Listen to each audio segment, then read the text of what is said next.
Hey everybody, welcome to the stream. Welcome back to my Voltron model kit stream. Yeah, alternating between playing retro games and building model kits. And yeah, we're back to the Voltron stream where the Voltron model kit. Where I think it would just about. I think it's part 3, and we should be finishing it today. We already got the Black Lion done.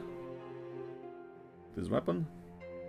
We got the Red Lion, one of the arms, and we got the Green Lion, the other arm. So now all that's missing is the two legs, the yellow lion and the blue lion, and to apply all the stickers. And then we're going to form Voltron by the end of the stream. Hopefully it will be done. Let's see here.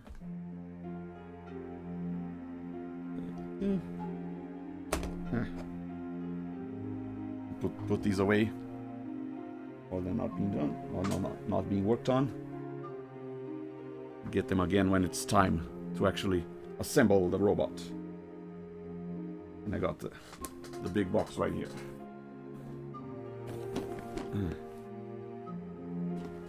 We already got emptied quite a few of the runners, so we're running out. It's quite satisfying to see all the empty ones.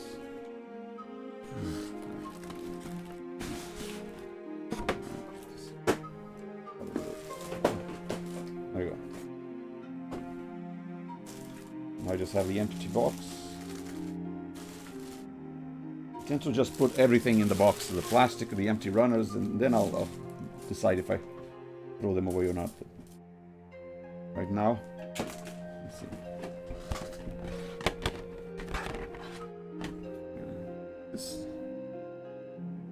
Make sure I'm discarding only the empty runners.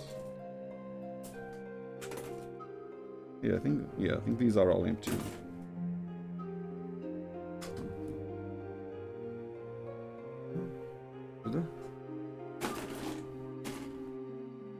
We got the sticker sheet. These are the instructions, and then there's also the sticker assembly instructions, the sticker placement instructions. Put those aside for now, and then the transformation instructions. Yeah, the Voltron is both I guess a mecha, but also a transformer. It is a transforming mecha. Well, 5 transforming mechas. I guess a combiner, if you go by Transformers terminologies. Yeah, I think that's it for the empty runners. Okay, we're ready. Let's switch to the other screen. Here we go.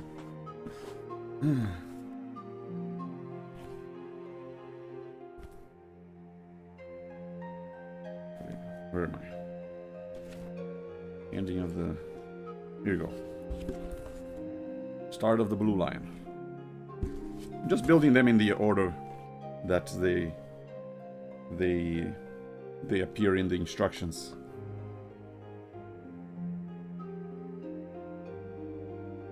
I do like to first see which runners I'm going to need for most of it, so I set those aside.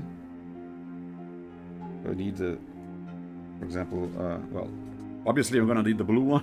A lot of blue pieces here. Another blue one here. Still sealed plastic. Probably gonna need this. QFB. That should. This is for the weapons. This is for the yellow line. So that should make it easier to go through them if I don't have to search for the runners every single time. The yellow one. This is, yeah, the yellow does have, or the blue lion does have some red parts, so I'm gonna need this one. J8? Yeah. Yeah, it does also have a yellow tail, so I'm gonna need this one. Okay. F.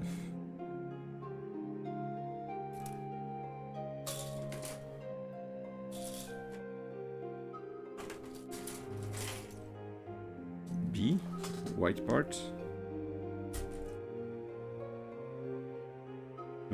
This is an empty runner, right? No, there's one tiny part left. Good thing I didn't discard this one. There's still one piece left, not taken out. Will I use it in this one? I see A anywhere?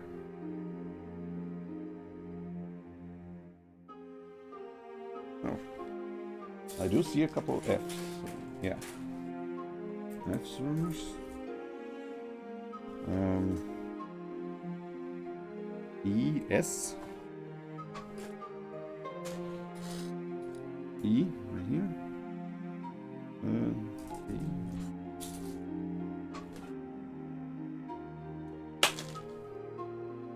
Where's the S? Oh, S is the other blue one. Okay. Okay. I got all the runners I'm gonna need separated. That should make it a lot easier.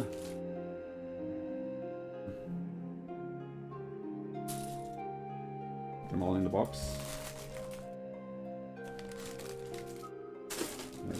And the runners I don't need for now, outside the box. The runners I do need, inside the box. Which, gotta keep things organized. UFB.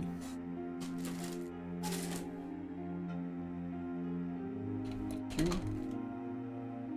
F. I need an E later.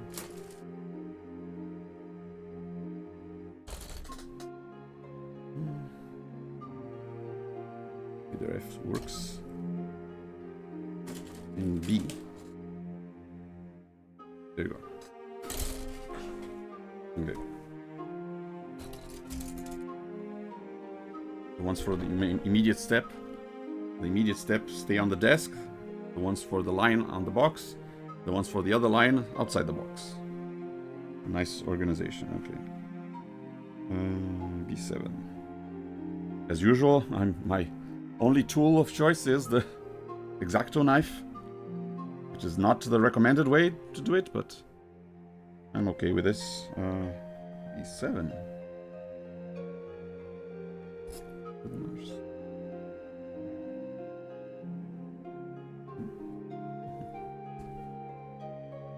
Kind of looks like thinner from the angle that shows in the instructions, but that's the bottom of the mouth. Just hope I don't cut my finger again. Ending of the first stream, accidentally cut it in a way that when it finished cutting, it hit my finger. Blade was recently unpacked, so it was still very sharp. So just the impact against my skin was enough.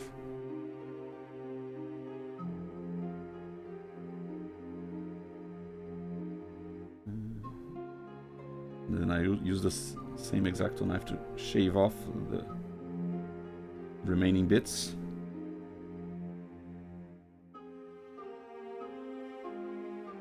Almost feels like carving wood or something, but or carving plastic, but still. Okay.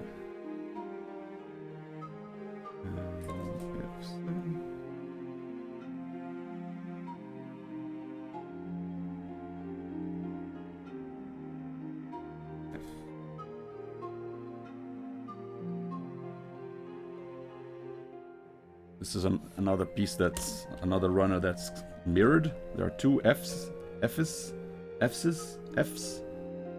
two F runners, meaning that the same piece will be used for the other line, probably.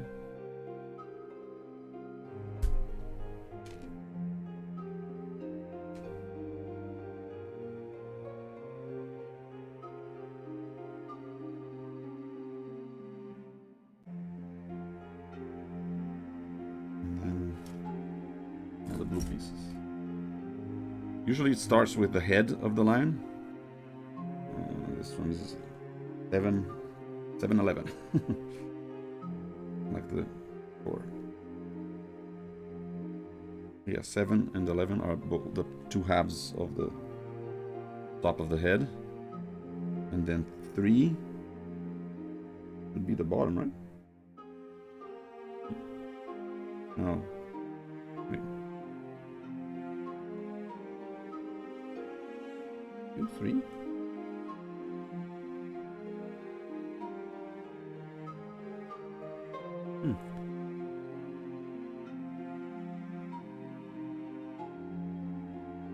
That's weird.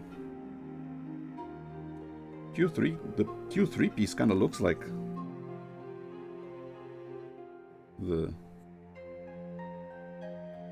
the top of the line, but wait a minute.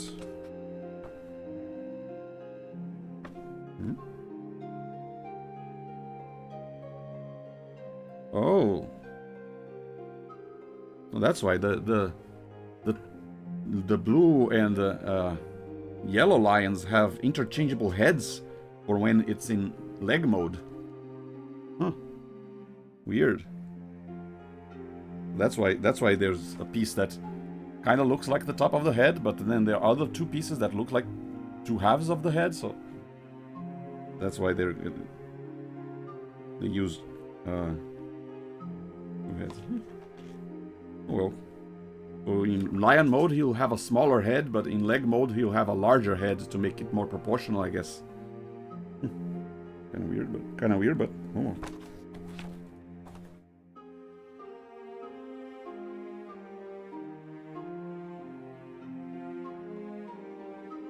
I was actually expecting the leg lions to be, I don't know, slightly different proportional than the arm lions. Like, I wouldn't mind if they had larger heads even in lion mode, but I guess they wanted to make them more similar to each other in lion mode, only the black lion being the big one.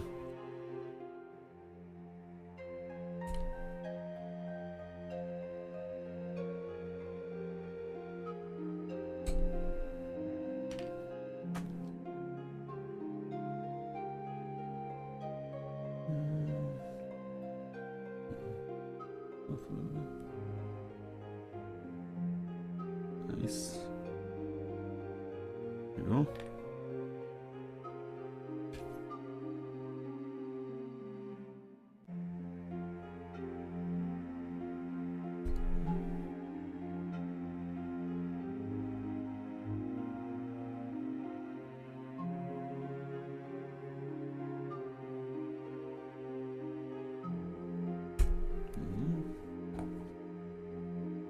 Try and cut more towards the cutting board. I mean, that's what the cutting board is for, right? Instead of cutting towards my fingers.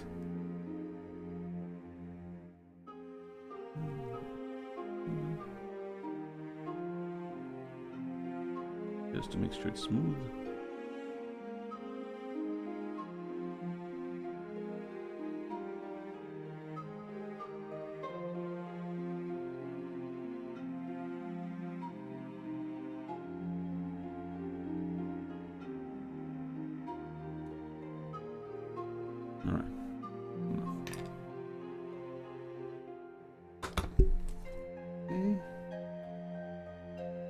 That should be enough for for part of the head. There's still B10 and B5.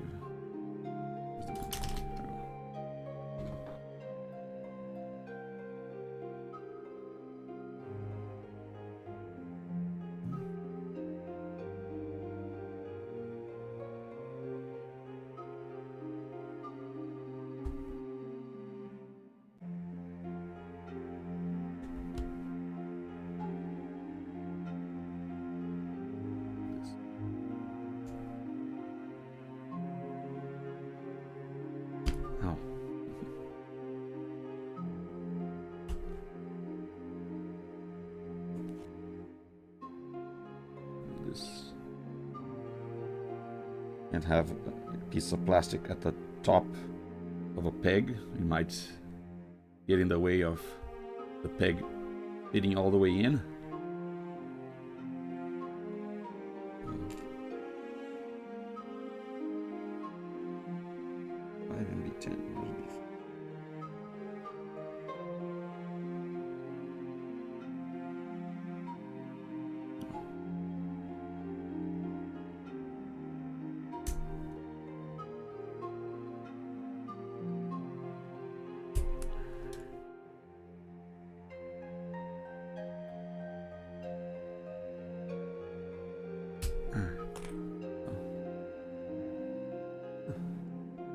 A little more light. Oh.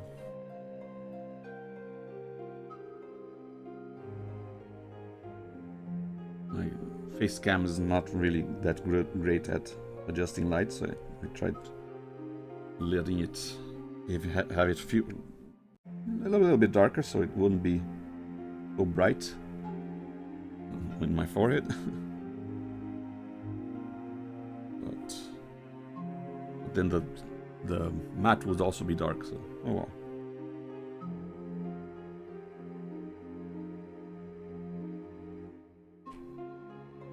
All right. Okay, I think time to assemble. Got enough pieces for the all. I got all the pieces for the head.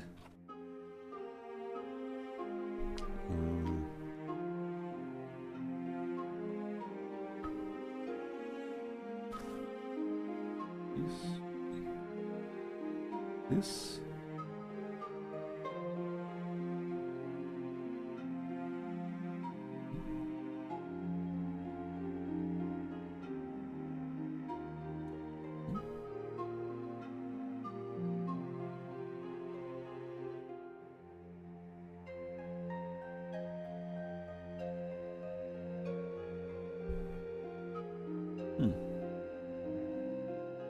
Okay, oh, there we go. Is this right? This doesn't feel right. No, it's supposed to be at an angle. Kind of weird. Okay, and then this goes here. And then it closes.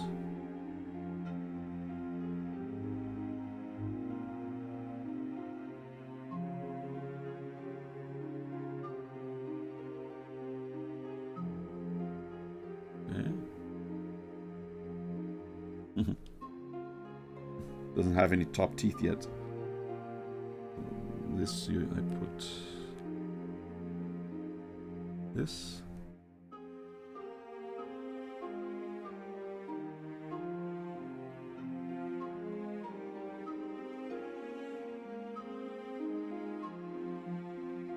And this I just like a little hat cover.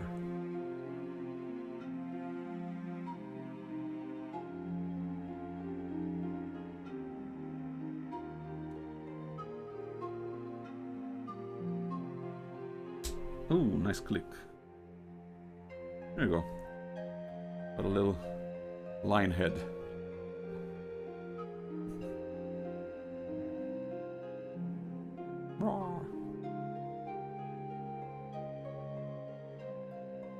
Yeah, the arm lions don't have the yellow on their eyes. I'm assuming that's going to be a sticker later on.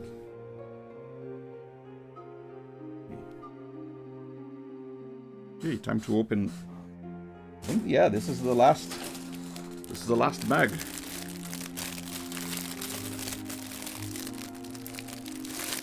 The last unopened bag.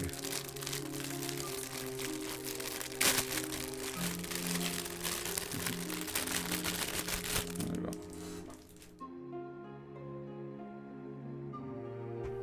S piece and an E piece. These two. Put these in the box.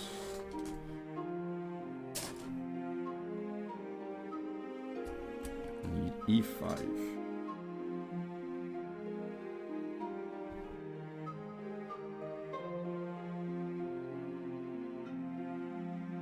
Right up against.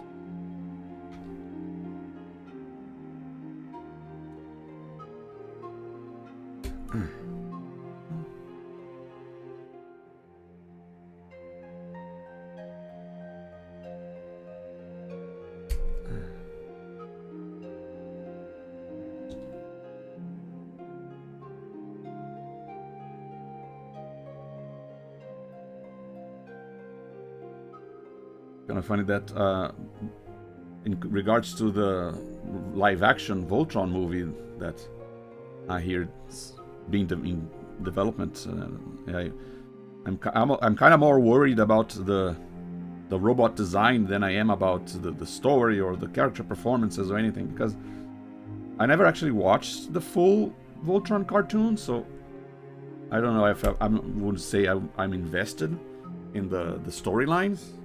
I watched more of the Netflix show, the Legendary Defender cartoon, than I ever did the original show. The original show I only saw the pilot. I remember where they encounter the Black Lion as kind of like a statue in front of a temple. Vaguely remember that part. And then they discover, oh, it's not actually a statue. It was a real lion, a real robot lion this whole time.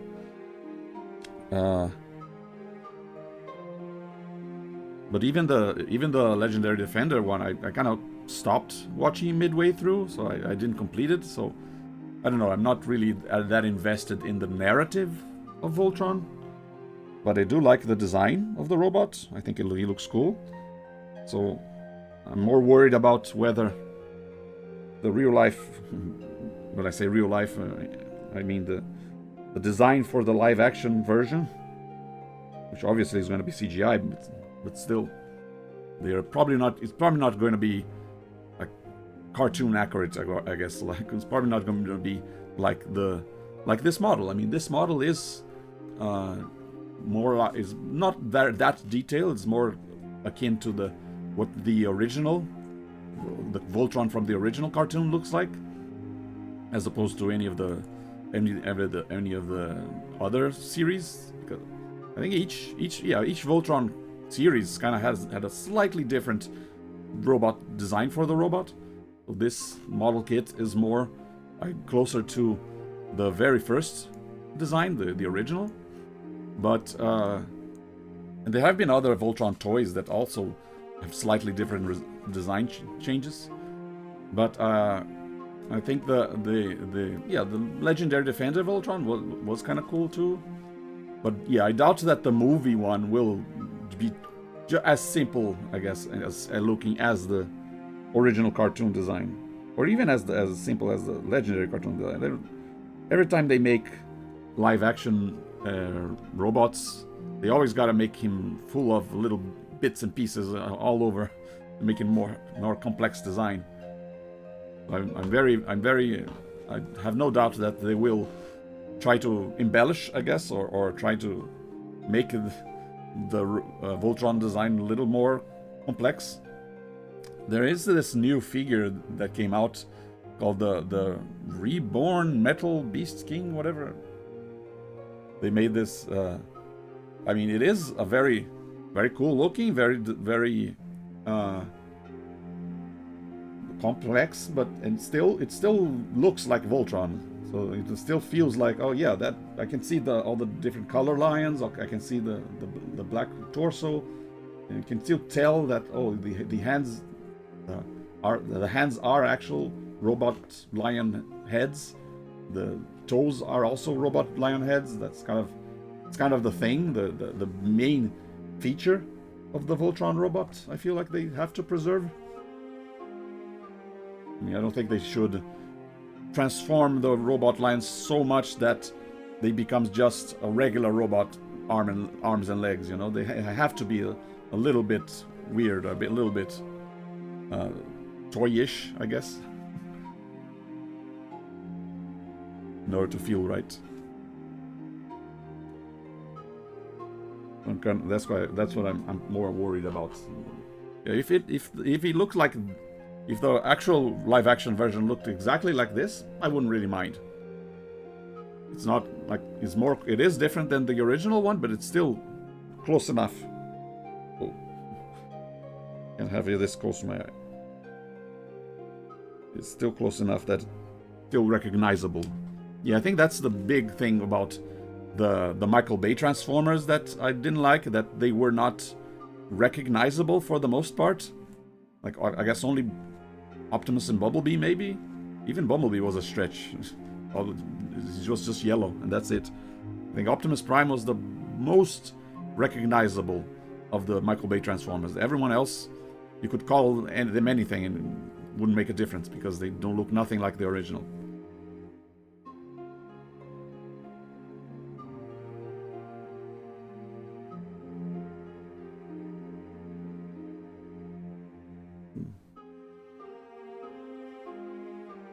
Same with the Megazord for the Power Rangers movie. They're not a fan of that design. It made them completely unrecognizable.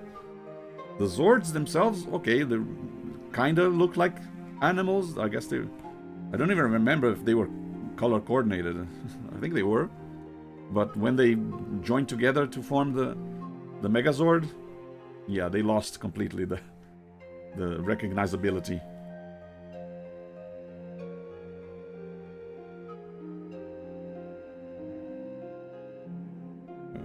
Which one? S2 and S4. Yeah, S4, okay.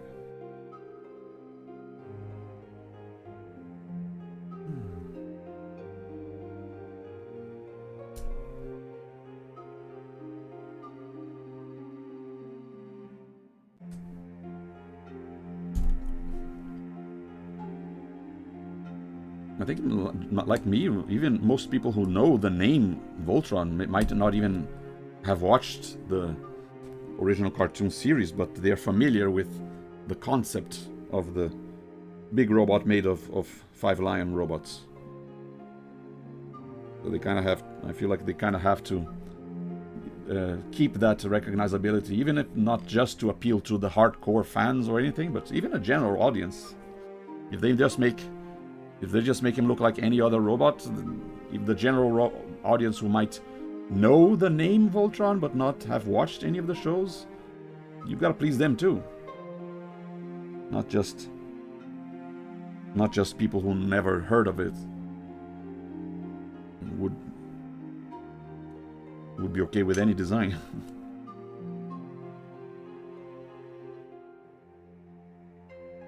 I feel like he's been in the I guess media landscape long enough for people to at least understand like the name and associate it with a combining robot. Like you can even sometimes use the name as like a verb. Oh, you Voltron this together, almost like assembling, putting it together or something.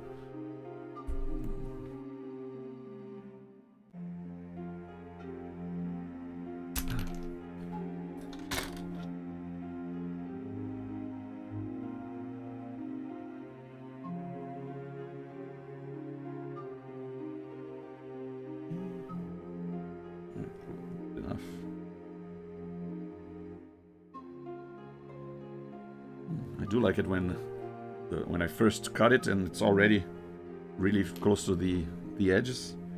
I don't have to do any carving. Very nice. Okay, this, and this,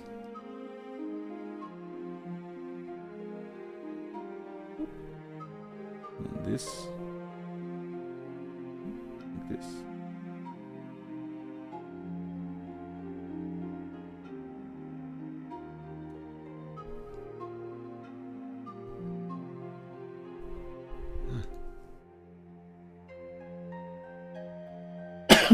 Why would he fit?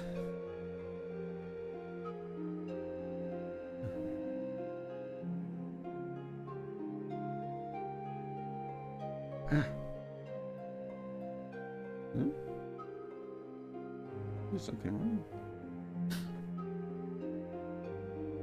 Don't break it. Okay, got it. Took a little work, but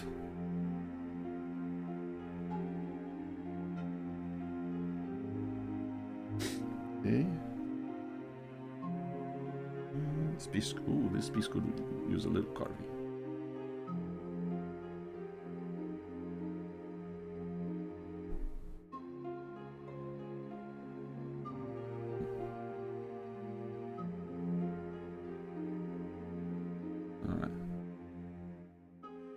All right.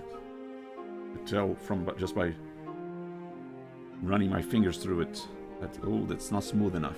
Okay.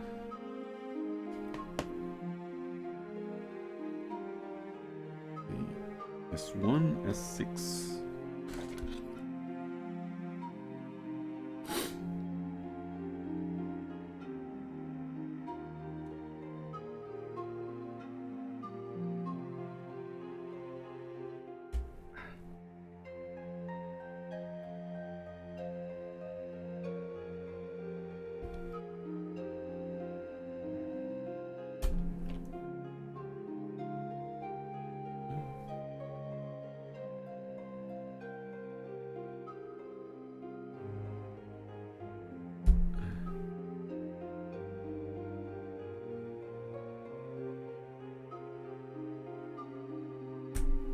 Hey, Becky.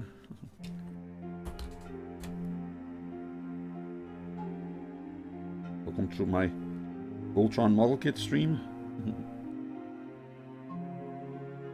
Music. Well, actually, it shouldn't sound familiar because it's from just a music library that I bought, so it's not from anything.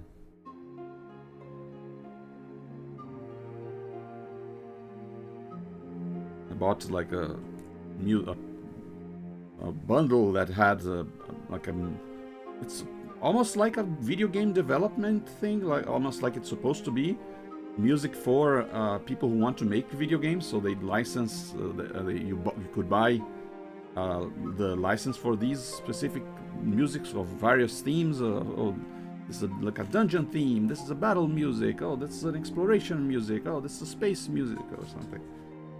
So you had like a bundle with a bunch of different music cues. And I just went through all of them and tried to find a good... Hey, welcome back. Whoa. Forgot about the sound alert. Thanks for the resub, Barricade.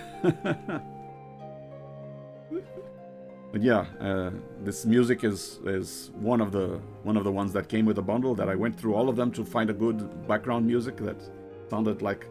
I wanted like the feel of a chill medieval tavern kind of thing, feel like.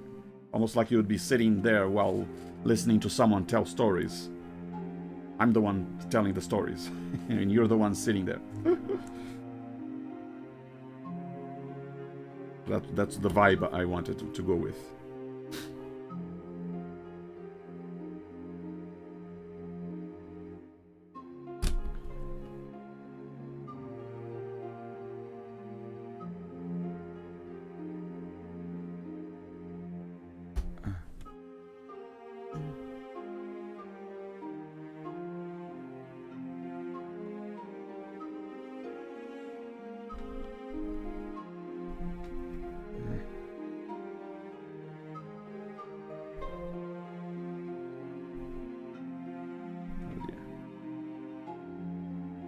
Trickier.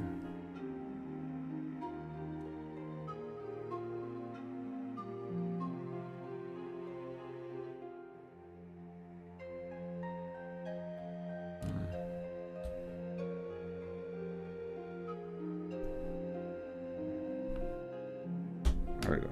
Oof. That one took a little work.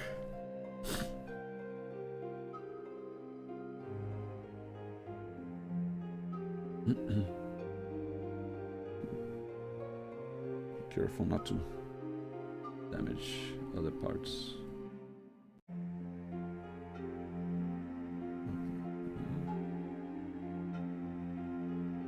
Away, carving away.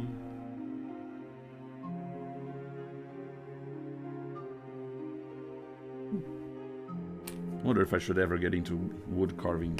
Although I feel like I'd rather, I don't know, do carving on something more malleable. How far into the build I am? Well, if you missed the first part, here you go. I've displayed what we accomplished so far. Well, I got the black lion. I got the red lion. And I got the green lion.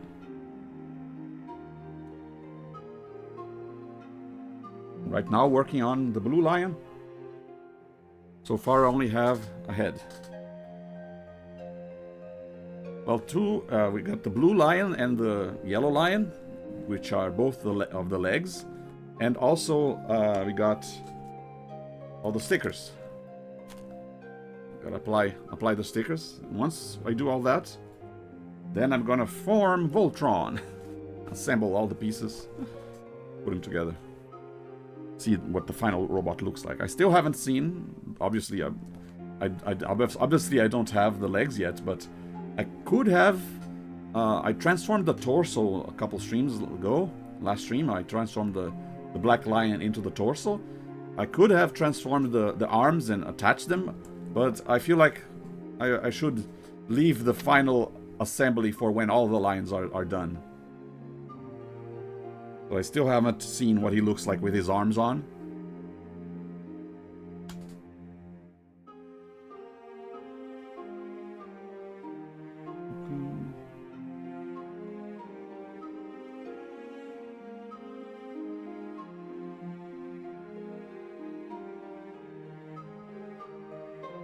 Like this.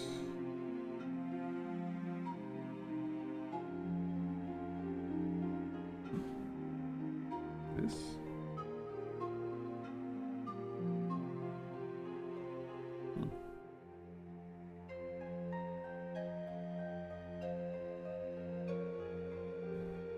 This right?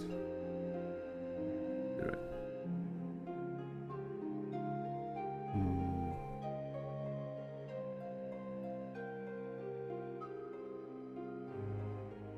Like this.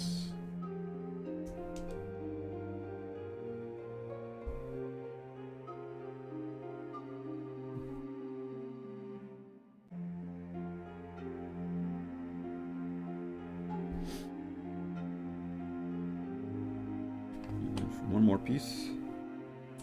S3.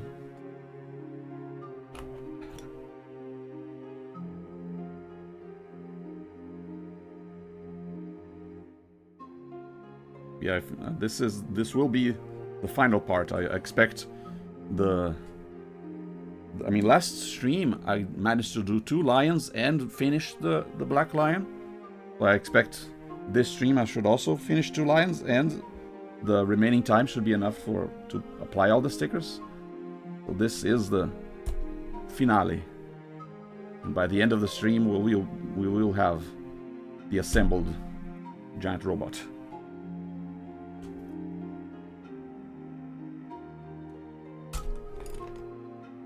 No, not an empty runner yet. I have one left.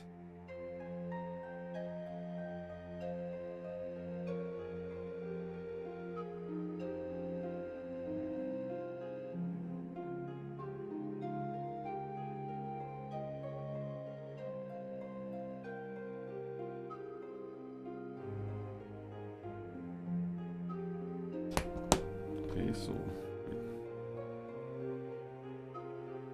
like this. Like this.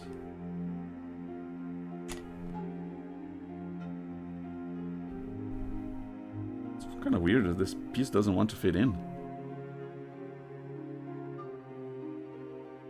Okay. Definitely putting it the right way.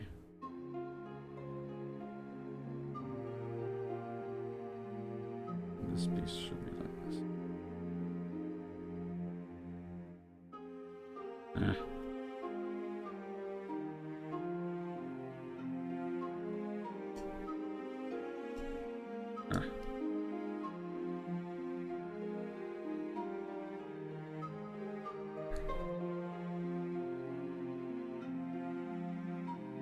All right.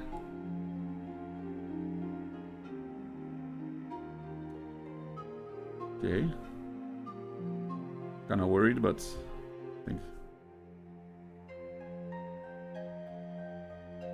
I think it should be fine. Not sure what this is for, but yeah, feels like it fits.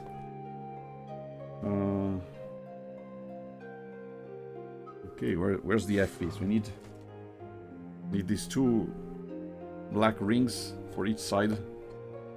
for each side of this. Whoops.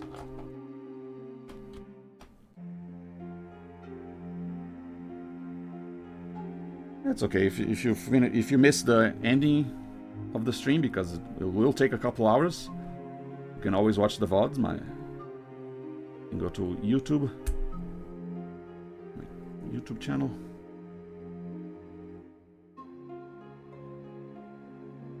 You either find it in the videos. The VOD is in the videos or in the live tab. If it's not in the live tab, that means I already uploaded to the video tab. I try to upload the clean version, I guess, of all my streams, because I do local recordings, so that if I have, I don't know, low frame rate, low bit rate, or that causes the stream to lag, the local recording should not be affected. That ensures all the VODs will be lag-free. And of course, once I upload a VOD and I cut out the ending and the beginning, you know, the starting tune screen and the outro screen, I cut those out of the VOD as well. Why they're not really needed. And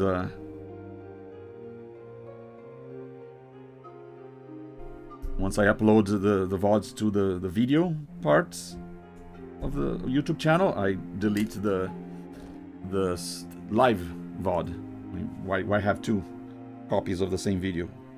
And why have an inferior copy?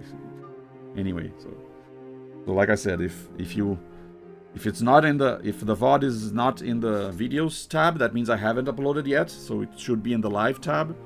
And if you look in the live tab, it's not there, that means I already uploaded, so it should be in the videos tab. Either way, it'll be in one of those.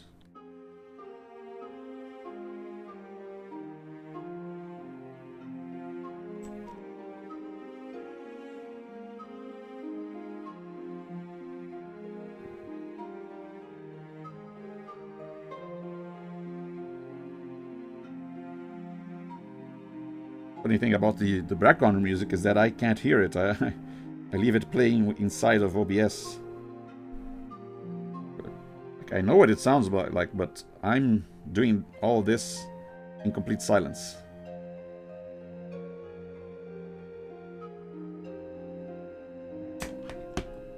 Yes, I just pop these in. This one here on this side.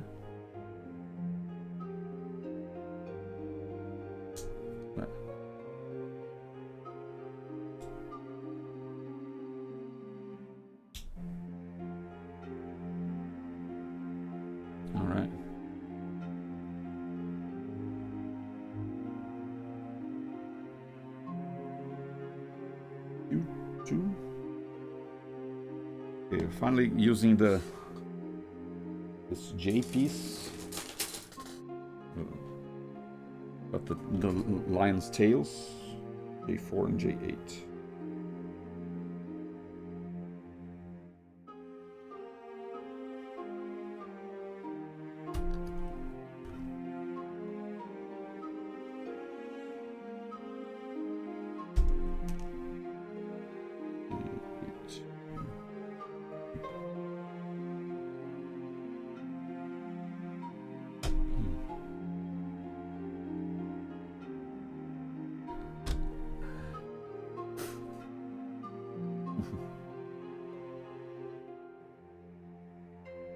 Need music or a podcast too. And yeah, I guess if I weren't streaming, I would be listening to something while doing this, but I'm also okay with doing it in silence.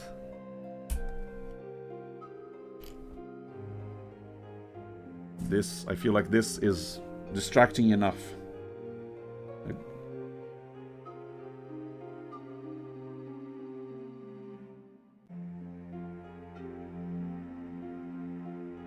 I guess I could have put I put podcasts on my phone and put on earphones. You would never know.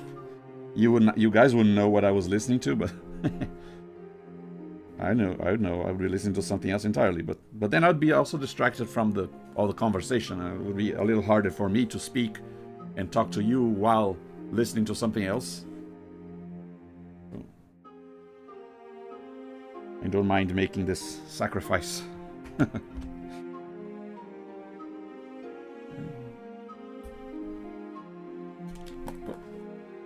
But a lion tail.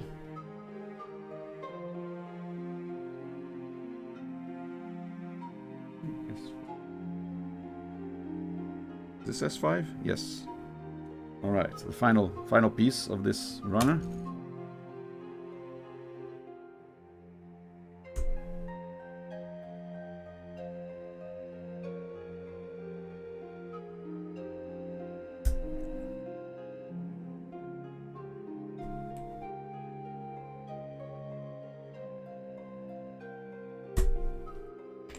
Alright. Another empty runner.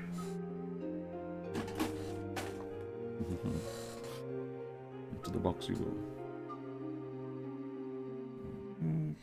Oh. A little bit here off the top.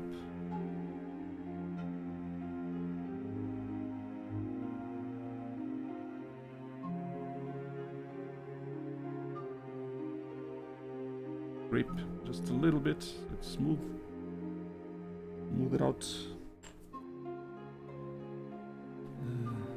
Is this empty as well? I think. Yeah. Yeah, this one's also empty. Nice. Feels good to empty a runner. But yeah, earlier I was talking about the what I expect or what I am hoping of the live action version of the Voltron live action movie that they are apparently working on. You know about that?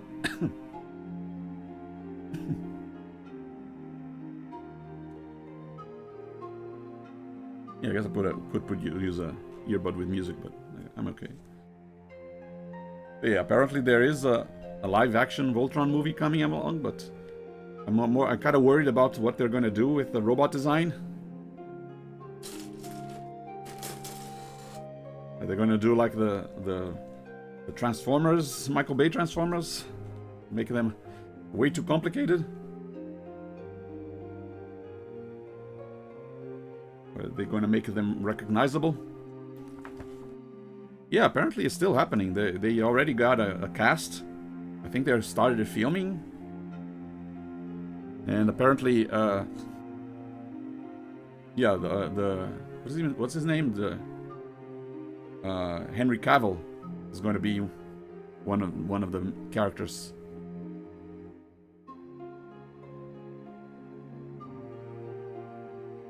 You too.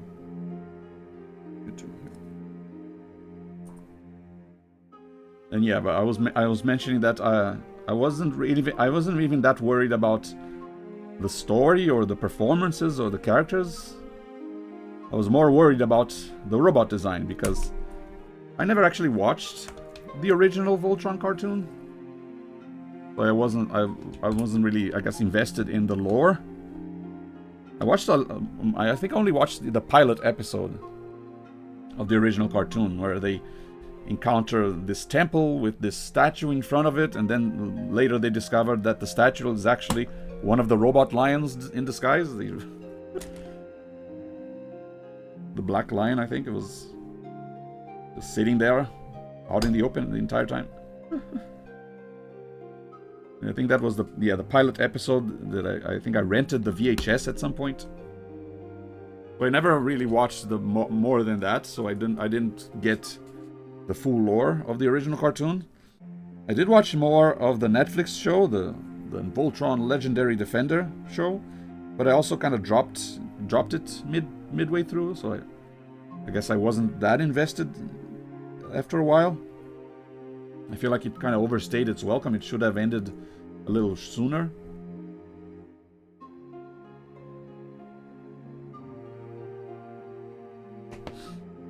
But yeah, what I like about Voltron isn't the lore and story of the universe. I like the design of the robot, so that's the part of the live action that I'm kind of more interested in or more worried about. I don't expect them to make a version that's as simple as the original cartoon version. I mean, this model is kind of mirroring the simplicity of the original cartoon version. So it is kind of cartoon accurate.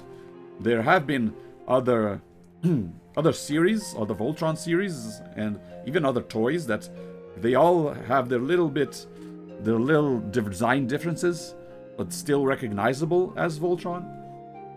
There's even this one robot toy that came out, Metal Voltron Beast King Reborn or something. Kind of looks like this. And yeah, he looks kind of cool. He has a lot of more detail than what I'm making. But he's still recognizable as Voltron. He still looks the part. The limbs still look like lion with different colors, and the feet and the hands still look like lion heads. I feel like that's a big part, a feature that makes Voltron supposed to be. So if they make it like, if they join him together and he just looks like a humanoid robot with full fingers, no, that's not Voltron. He has to have claw hands made of robot heads.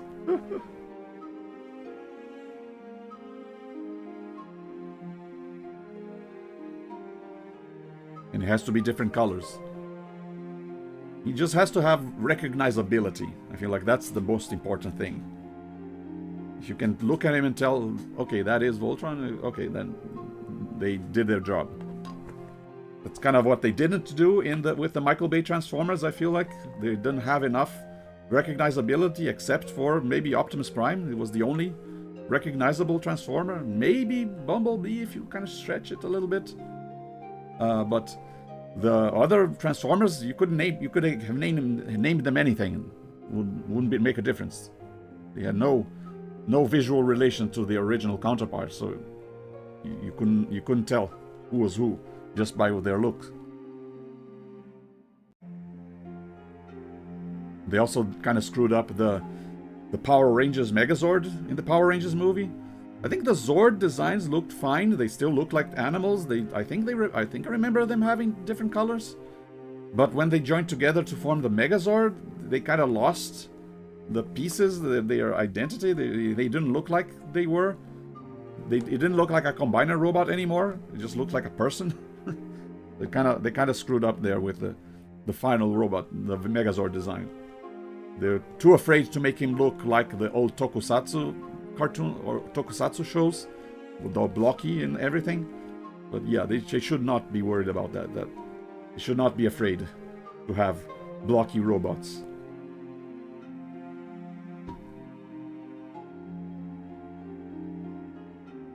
Like that kind of commitment to realism is what almost got us the Ugly Sonic movie. They kept trying to think, oh, what would his eyes look like in real life? Oh, in real life he should have the body of a runner. Oh, he should have... No, just make him look like his original cartoon. Okay. Too worried about looking silly.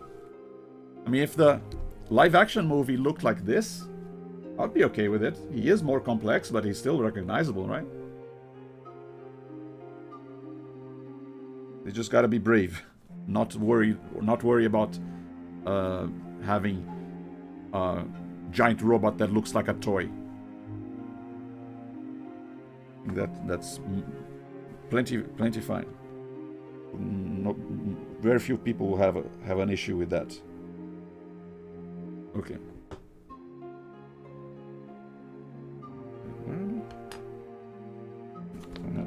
Gotta look this.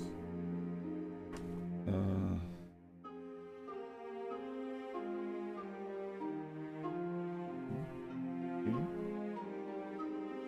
This goes in this peg.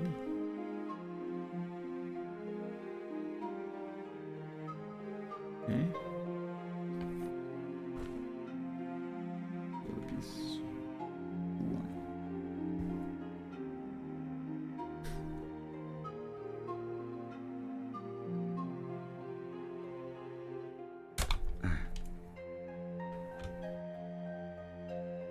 1. But yeah, if they nail the robot design, I wouldn't even mind if the story is campy or silly.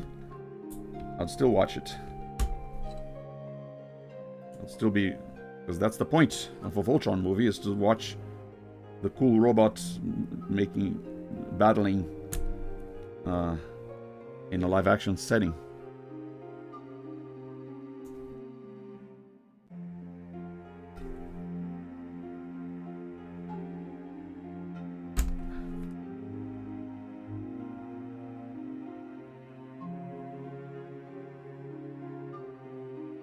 Well, I guess if the story is too silly, too cringy, that would affect me as well.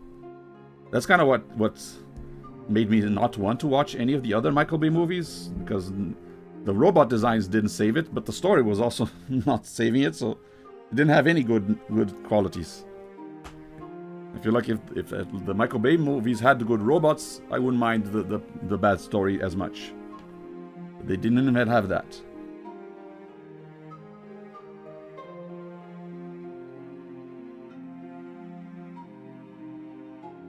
This is here.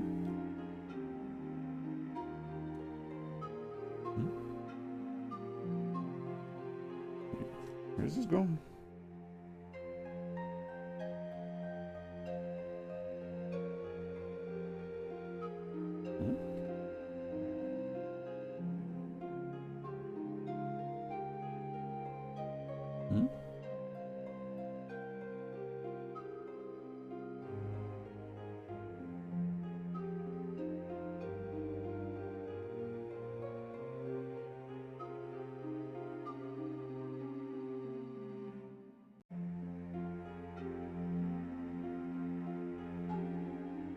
Not quite getting this.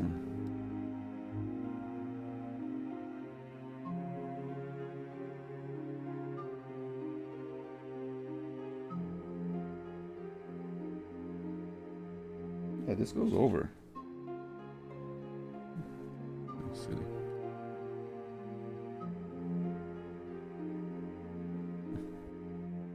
Yeah. Over this. And then the lion tail. In here. Okay.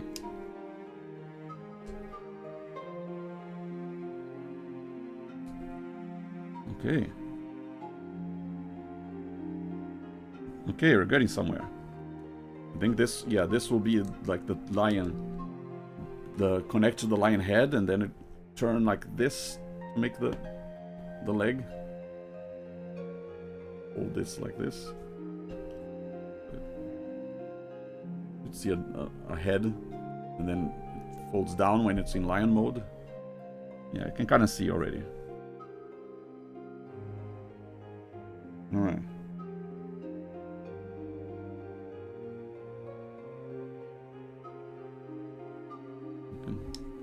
Move this a little bit. I think this is supposed to be making like a toe pivot, foot pivot, so that he can have a leg spread a little bit and still be stable on the ground.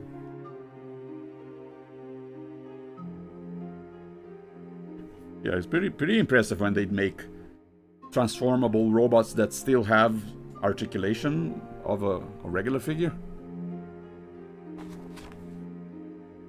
Old school Transformers didn't have that. When Transformers back in the 80s, you could have maybe them articulate their arms to point their guns forward, and that's it. No head articulation, nope. Fingers, nope. Elbows, maybe. Just shoulder, just one shoulder rotation. That's it. That was good enough. Back in my day,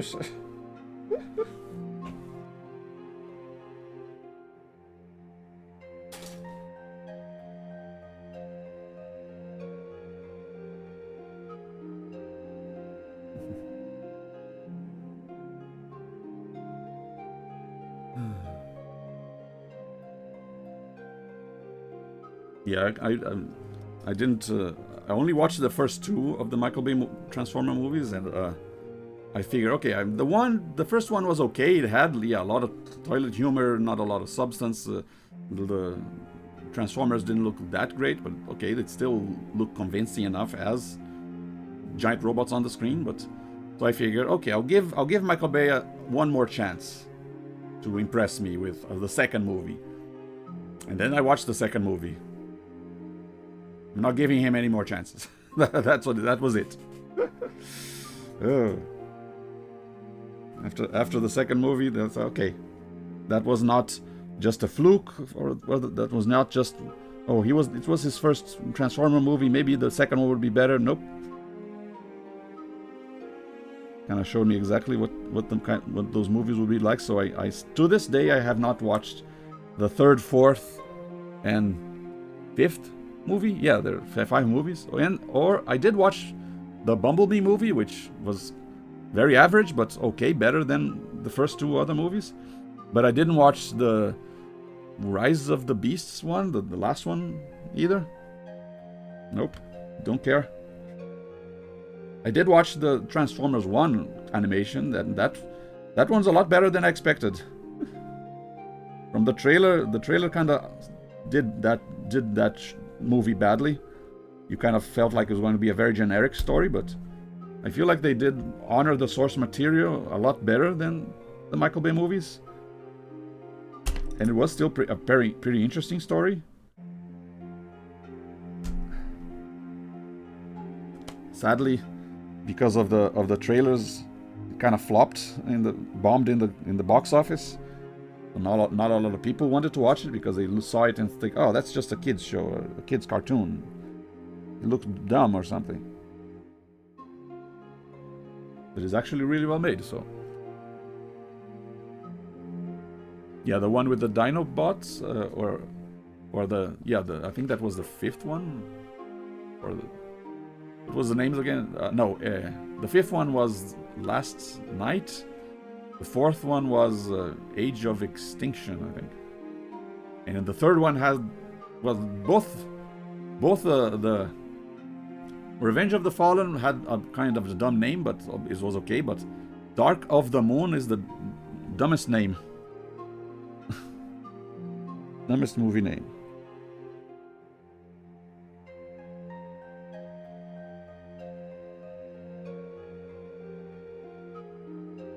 But yeah, I never bothered with.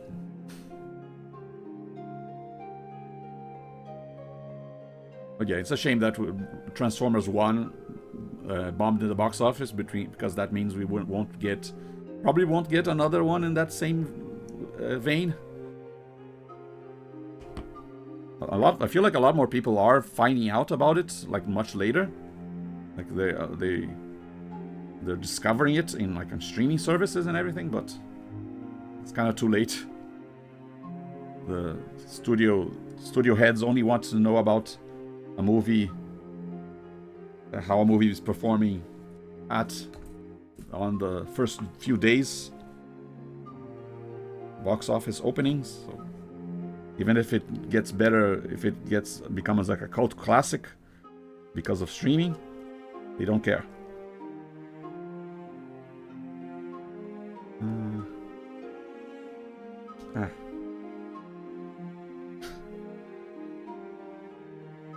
Make sure I'm putting this.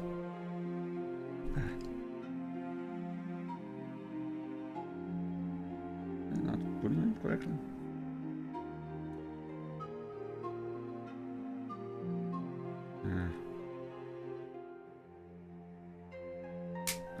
Okay. Got a nice click.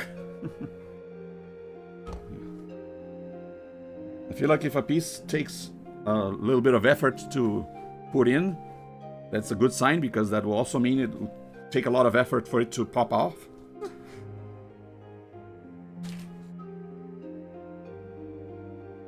I did like well, at least with the previous Lions, I feel like they are pretty stable. Compared to the Gundam that I built, my first Gundam, it looks cool, but the pieces are very unstable. They will pop off at the moment's notice. I don't know if I was supposed to glue them on or something, but Yeah, very, very easily detachable, the Gundam pieces. But this one, I feel like they are pretty solid. I don't know if that's the design of the Gundam or if it's just because of the size, because the Gundam was much smaller.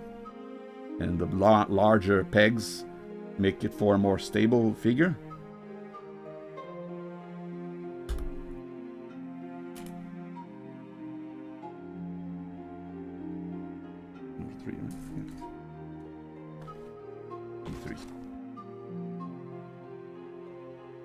It's a good sign because if I am going to be transforming and posing this figure, he has to be stable so pieces of him don't fall off while I'm messing with it.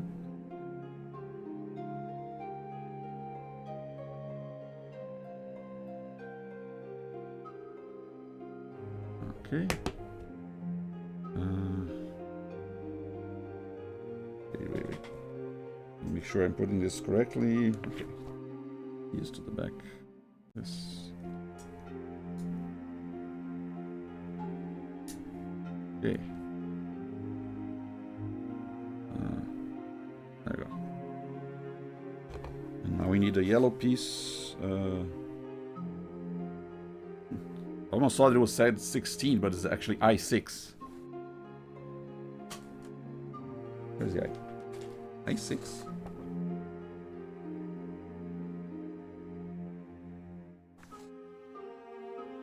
This I? This is J. Where's the I? Ah. Here we go. I thought this was only for the yellow line. Yeah, there is. Here we go. This piece.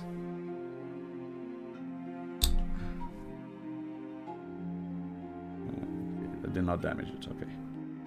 Sometimes I worry that the blade escaping too fast might cut other parts of the actual piece that I didn't intend to.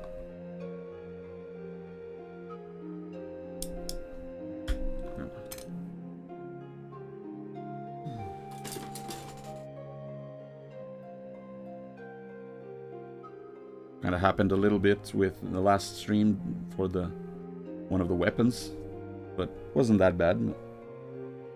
Yeah, unfortunate, but not a big deal. Okay.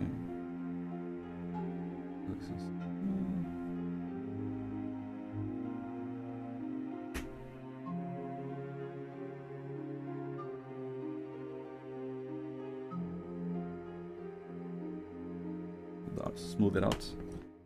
Okay, so this should go here.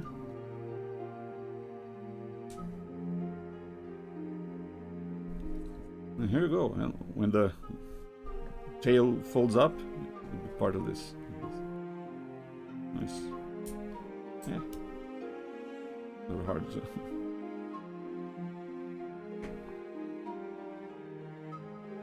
Right, you got a body and a head. I think I can already... Yeah, I can already put the head in. Huh.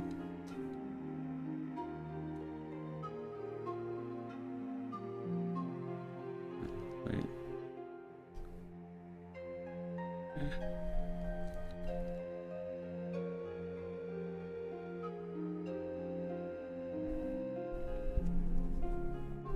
Come on. Get in there.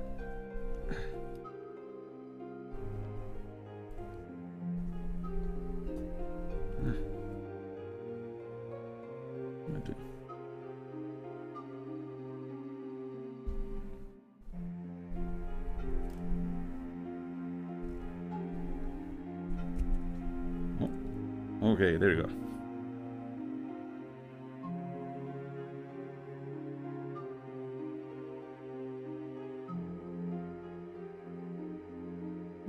It's supposed to be like this, I guess.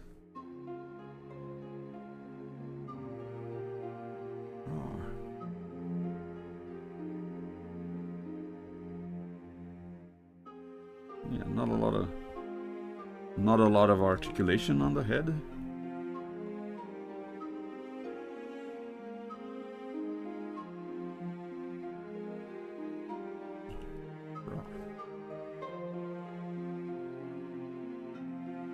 when he actually becomes the leg, you actually have a different head.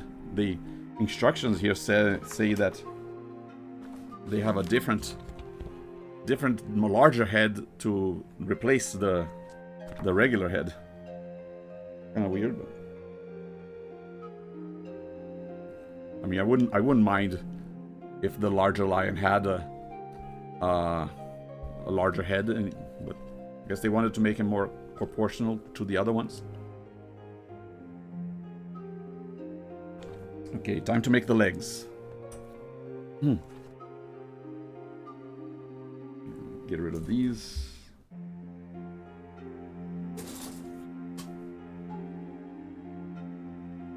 Okay, which runners? Let me set aside the runners I'm gonna need. K and M. K and M. Okay. An L. Don't need it. K and M. There.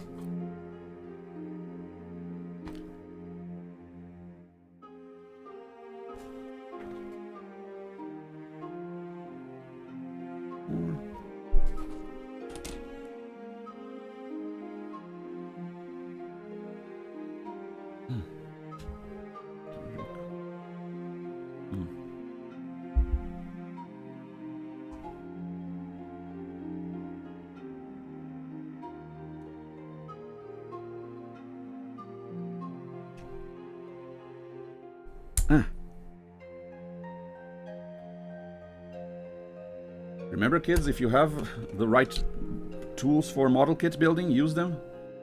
Do not try this at home. I do it the wrong way. I'm not supposed to just use the X-Acto knife. Much safer to use the clippers. I have actually sometimes the knife would slip and cut my own fingers off.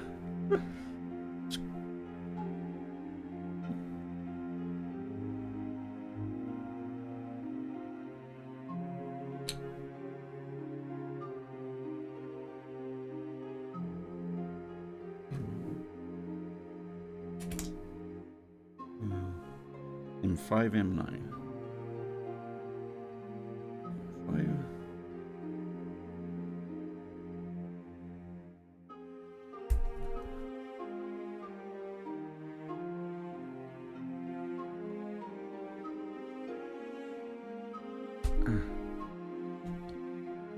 I just gotta make sure in which direction I'm cutting and not put anything fleshy on the path of the blade.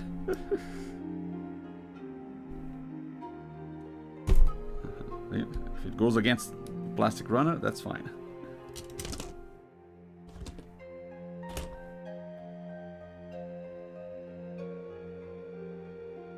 Doing it like this is not as dangerous because this carving motion isn't going to make the blade suddenly go in one way like the actual cutting part. So this one I'm okay with doing it so close to my fingers.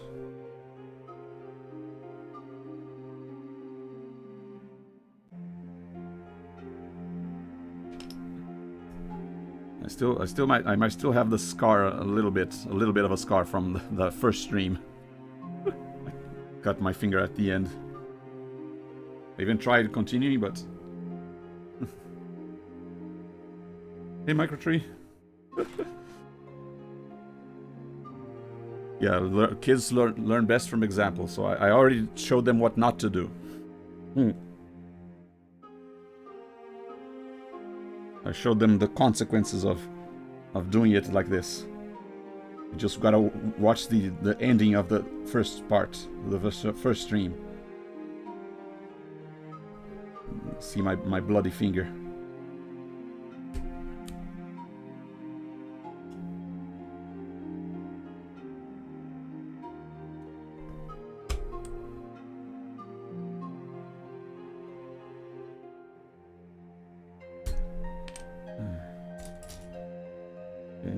Instead of some people say, oh, you should let kids like put their hands on the hot stove so that they'll learn that it's hot. No, you should put your own hand on the hot stove and show them it's hot. You gotta teach by example.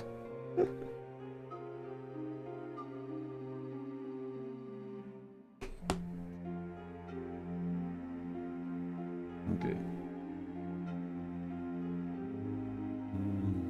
Okay, so this.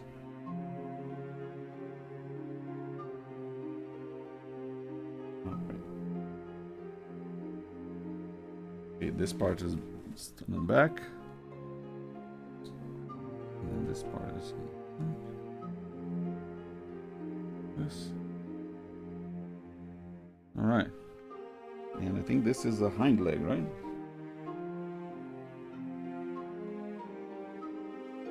H4. No, this is one of the front legs.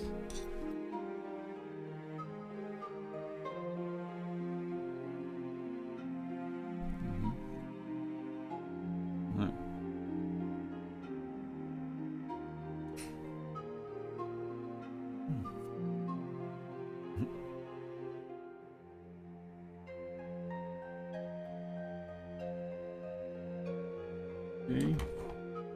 Next, A3. Yeah, let me time how long it takes. How long it takes for me to do one leg, so I can know. I can know exactly how long it'll take for the others. Right, time. A3.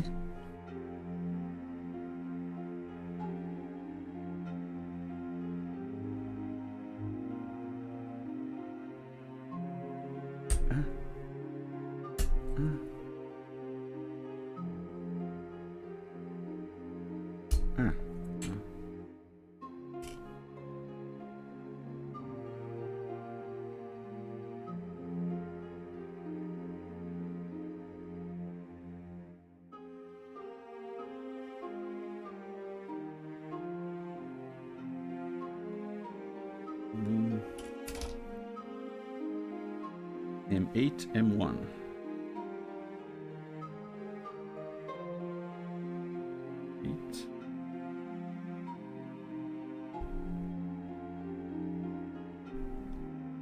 I feel like the mistake I made at the end of last stream, and which made me cut my finger, or I feel like it was because I was already feeling kind of tired, and that made me slip up. Because as you can see, normally I'm careful about this thing.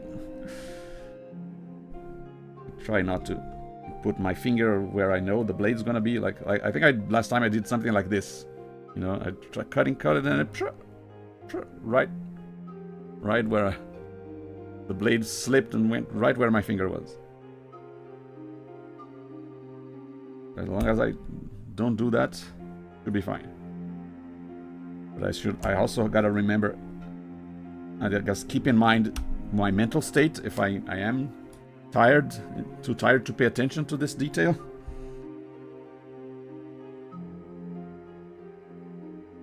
And then it's kind of dangerous.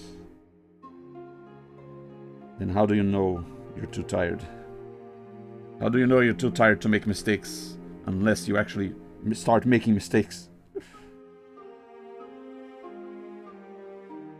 But by then it's too late. You already made mistakes.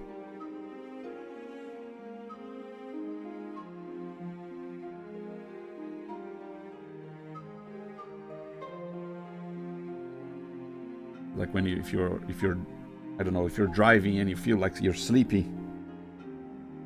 I mean, I don't drive, but people who do drive, they always gotta know if they're too sleepy to continue or not.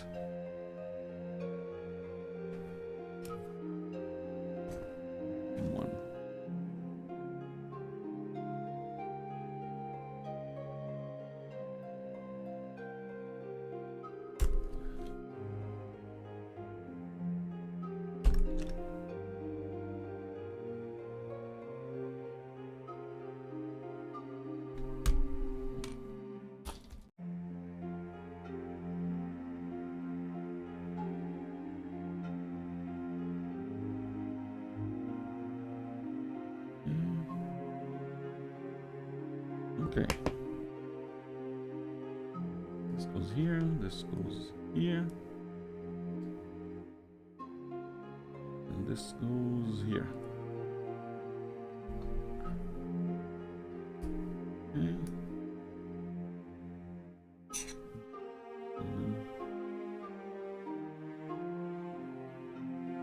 And time. That was about 4 minutes. 3 minutes and 46 seconds. So should have the completed line in about 8 minutes. 2 more legs to go.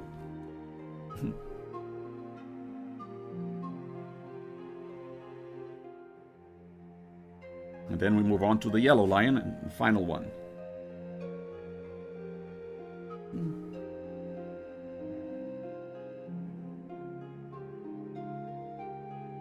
Oddly, and then it comes the part about applying the stickers. And oddly enough, I do use the same tool to apply stickers sometimes, because some of these models have very tiny stickers. So what I do is sometimes I'll use the very tip of the X-Acto knife to kind of hold the piece and put it in place. Very tiny tip is, I think, easier to hold a very tiny sticker compared to tweezers.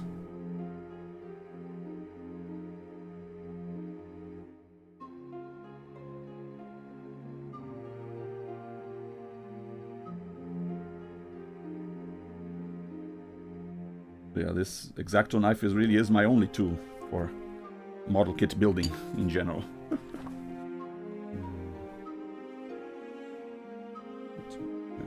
M4, M10. 4.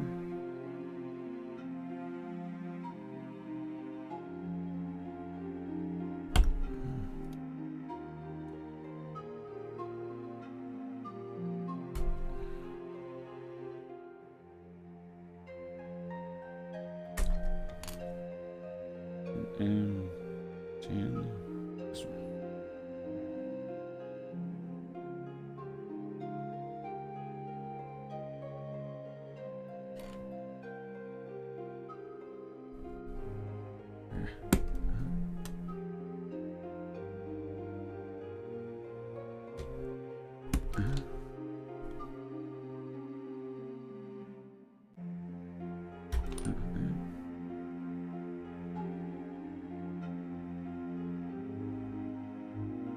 I think the only bummer about making the legs is that you're kind of making the same thing 4 times.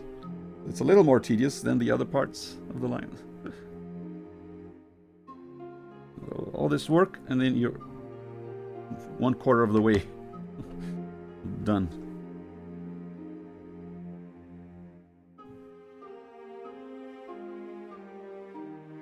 Yeah. This. There's one more leg.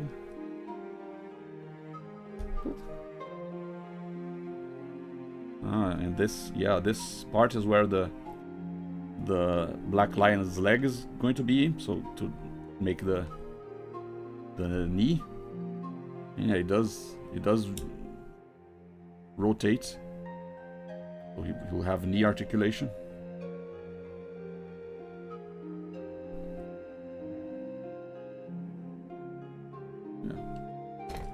All right, one more to go.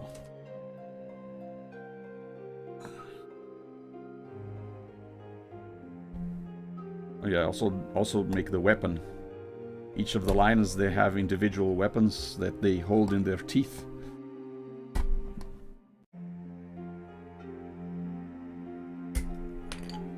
And also, Voltron himself has a giant sword and shield. Are also here.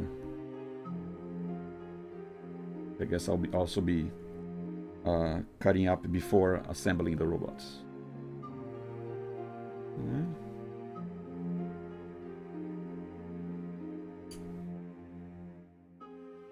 Okay, M7, M2.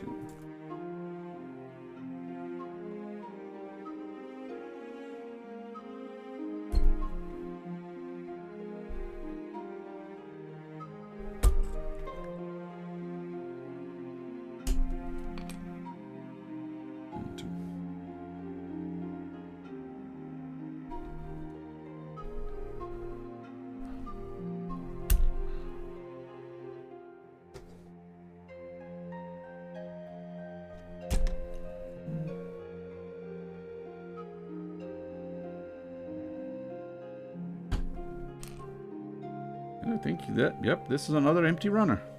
Nice.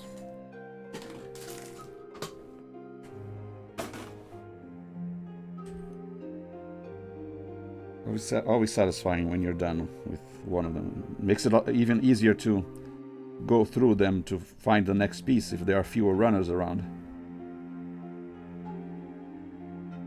I feel like, yeah, the more you build, the easier it gets to find the next piece. So the easier it gets to keep building.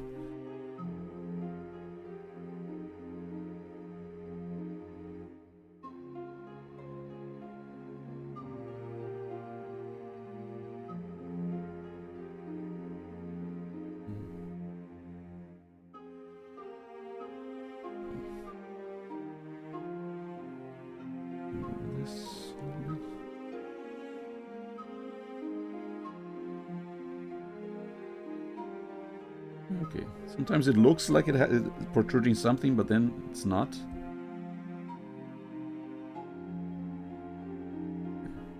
But if I put my fingers through it and I feel something, that means it's not smooth enough. Yeah.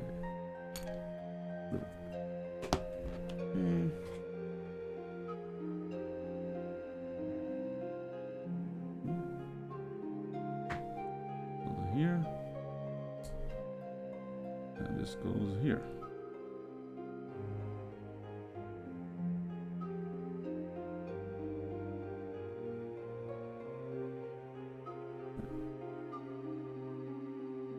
Yeah, like this.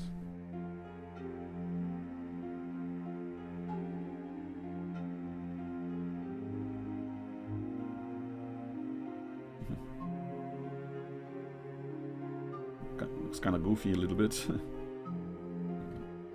Stabilize all 4 legs. There you go. That's the blue lion. Where's his weapon? P4.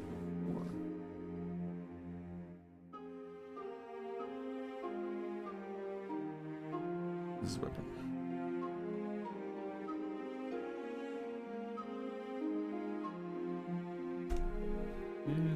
Careful. Spiky weapons. I don't want to cut any of the spikes.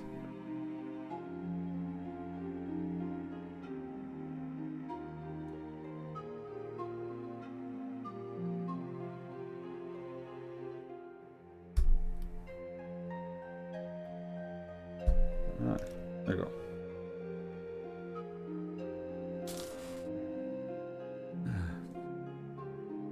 I'm starting out.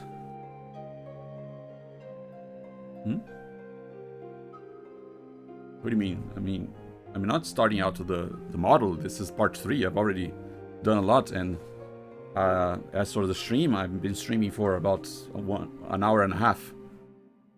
I expect to be at least another hour and a half or 2 hours before I'm starting to feel a little too tired.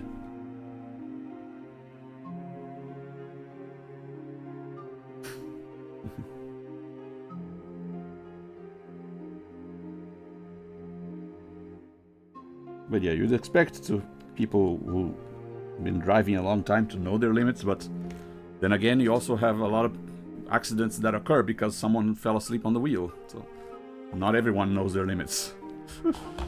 Yikes. Okay, so this fits here on top of the head.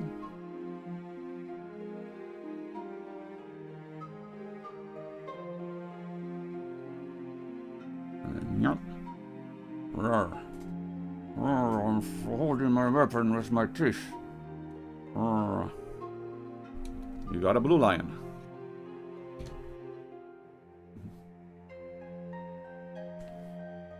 Oh, you mean if I'm starting out with gunpla building in general? No, I've actually made a bunch of other gunpla in general. I've made at least 7 or 8 other models before. And even before making gunpla, I was making papercraft models.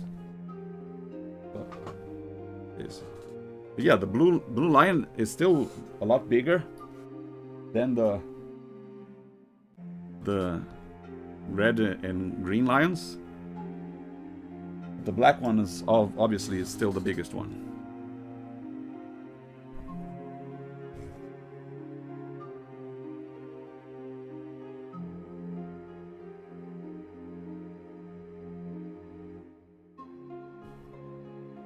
Put them on the side.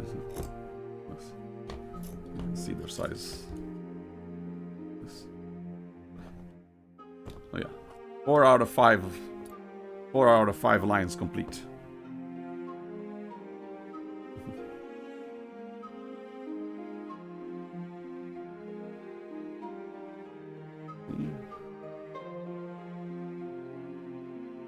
Okay.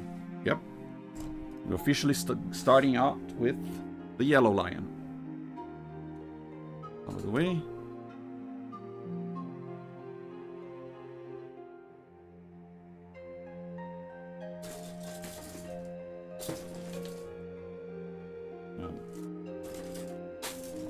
Obviously, you're going to need all the yellow runners.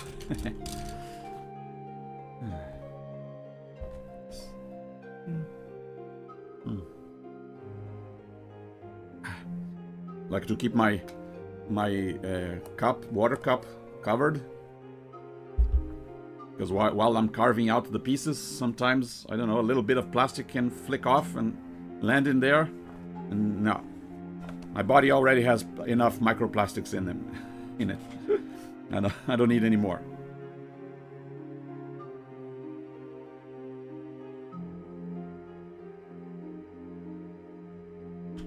Oh yeah, I haven't done the larger head yet.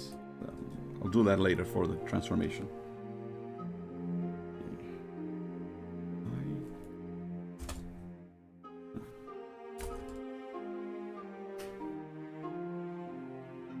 A9, A8.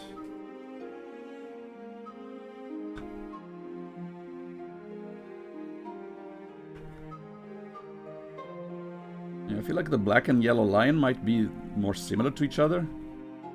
The red and yellow ones are a little more different. The red and green ones, I mean, are a little more different. The red one is a little more blocky, while the green one is a little more curved.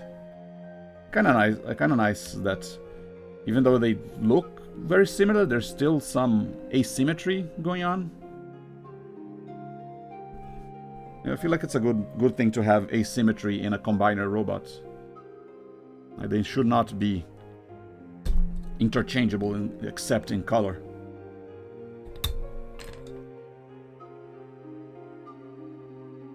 The limbs, I mean.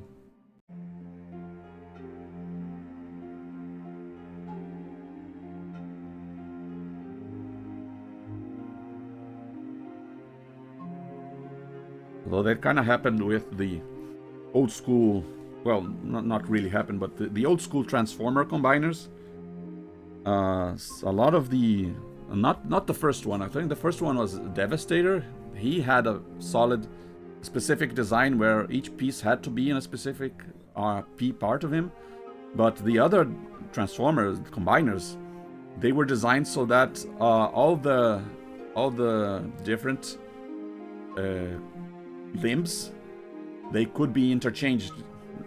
They could, even though I guess the official design had a specific look for them, the toy itself, they were designed in such a way that you could put any, not just any of the limbs in any part, like the leg limb, you could put it on the arm limb could be the leg, but they were also designed so that even they were interchangeable even between themselves, between other combiner robots. So they had like a standard size and standard connection points between the torso and the legs, the feet and hands, so that even if you had the combiner limb of another combiner, you could put it in another as part of the other combiner, which is kind of fortunate because I don't think I ever had any full combiner sets back when I was a kid. Obviously, my mom would buy whichever was available, whichever combiner was available in the toy stores. It's not like they kept the set in one big package. They were sold separately. So I remember getting like the torso and limb, one torso and one limb from one guy, and then the one torso and 3 limbs from the other guy. So what I did was I'd take the 4th limb. Here, the 4th limb was from the other guy and would put him together with one torso, and then I'll take all 4 apart, put him together with another torso. Then I got another toy that was just the torso. I never got any of the limbs for that set. So when I made his combiner, he was the torso of Motormaster, of the Stunticons, but then 1 limb from the Terracons, and then 3 other limbs from the Seacons. It kind of mixed and matched. Kind of looks weird from a design point of view, but it is fortunate for a toy point of view, because then I wouldn't have to try not be able to have any combiner unless I had the exact set you're supposed to. I feel like there was a smart move in terms of toy design. Well, smart for the consumer, maybe not for the toy companies. If the toy companies said, "Oh no, if you're only gonna have a combiner if you get the exact toys, so you gotta get all of them," then that would, I guess, make them more money. But that would also be a little harder, because maybe not all the combiners would be easy to find. Like imagine if you wanted a Voltron toy, but each of the lions were sold separately. Well, then you couldn't. You try to find one of the lions, and then, oh, out of stock, sorry. And even if you wanted to have, I don't know, 2 yellow lions as the 2 legs, like if you wanted, I don't know, buy 1 black lion for the torso, and then 4 red lions for the limbs, would be kind of weird, but wouldn't really look like the real Voltron. But I guess it would kind of work as a toy. And yeah, I guess that would also work in the Transformers toys. If I had, because of the limbs were interchangeable, in theory I could have gotten, or my mom could have gotten, 1 torso and then 4 of the same limb robot. It would look very silly, but it would still work technically.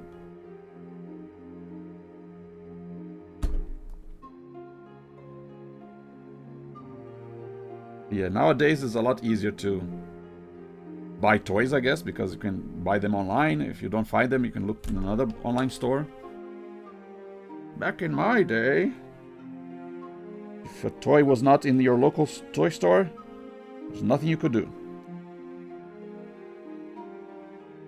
Oh, took too long. They removed the toy from the aisle. Nope, sorry. I mean, yeah, nowadays you can still have a toy that is sold out on all the websites, but you could still buy used online, which is also a lot harder to buy. Back in the day.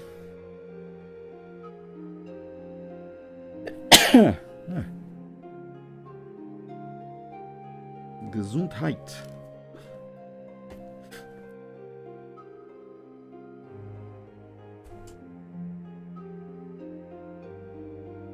Oh yeah, F7.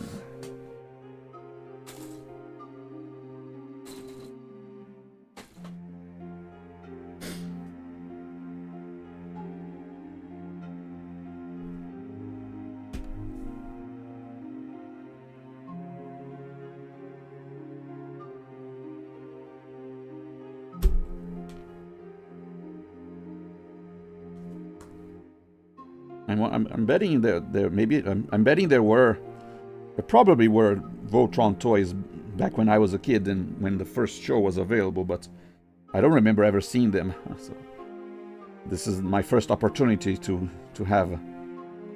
finally have a Voltron toy.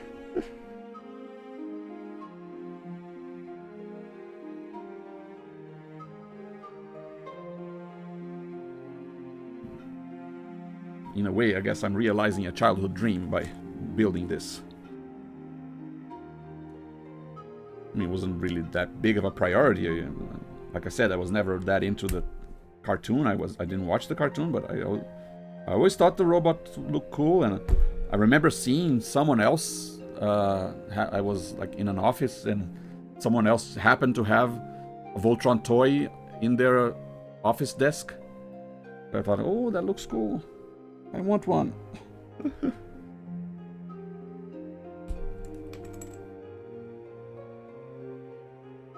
But yeah, that was actually years ago. I think it was like 2012. So yeah, been wanting to. I've been wanting a robot Voltron toy for quite many years.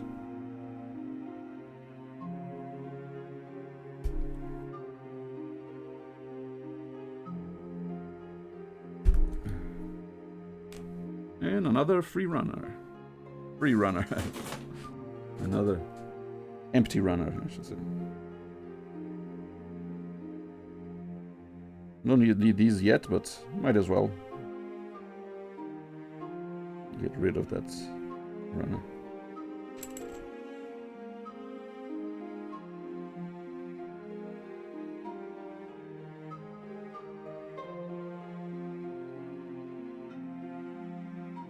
Okay. Set these aside. Okay, so this.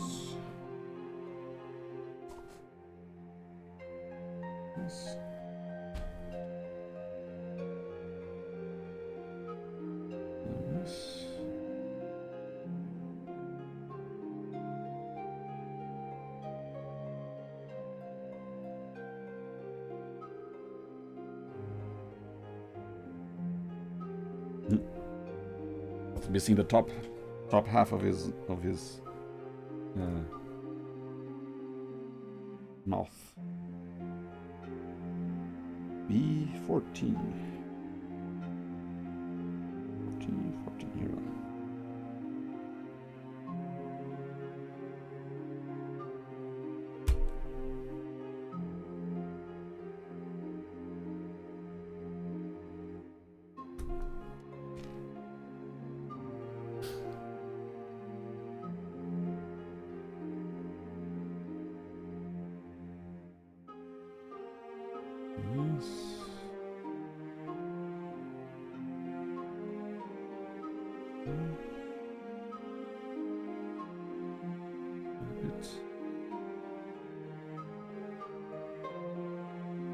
Brushing off the tiny bits of plastics. Cutting board is not just for protecting my table. I mean, I have a kind of a cheap plastic table under, so it not really needs that much protection. But I mean, it's not like a fancy wooden table that I wouldn't want to cut.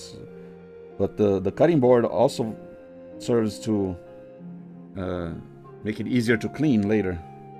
All the plastic bits are on the cutting board, so it's easier to later hold it over the trash and brush it off. Okay, now just like this. There you go. Rawr.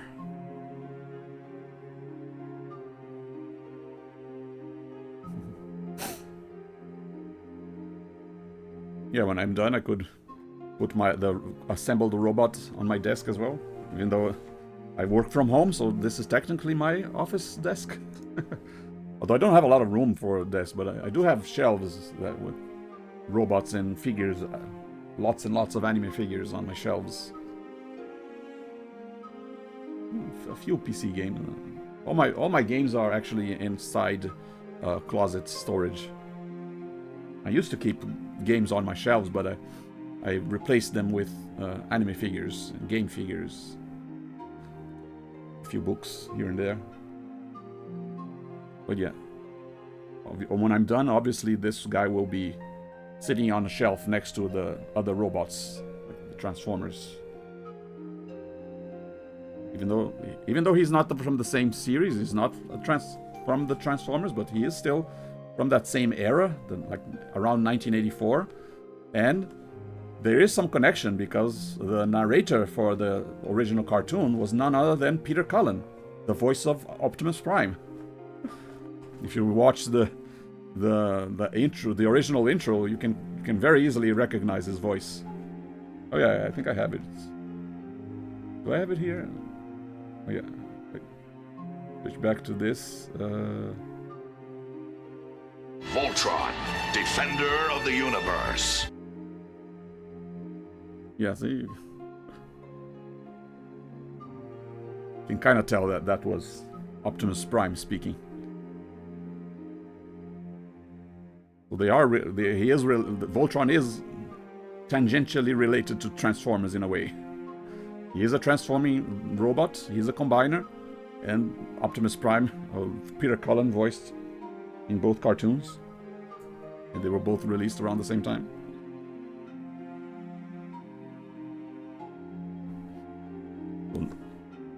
So he wouldn't look out of place with his figures standing next to my other Transformer figures. Okay. H.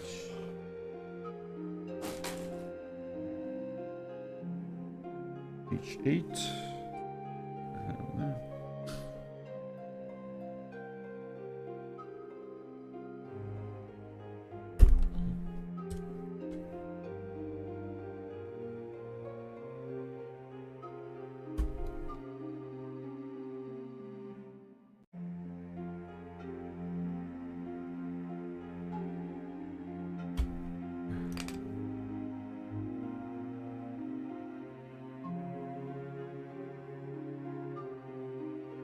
Still a few pieces left here.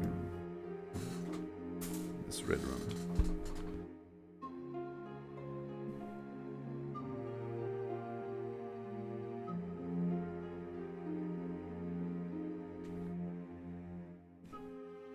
S2, S4.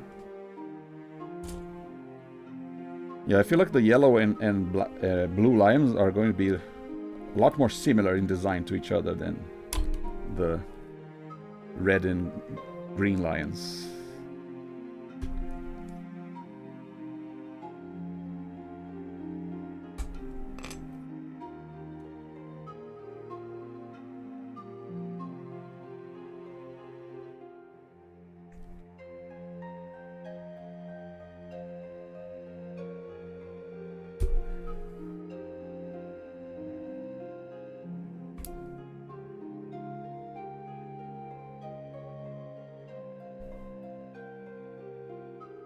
Just by the looks of the pieces. Pieces kind of look very similar.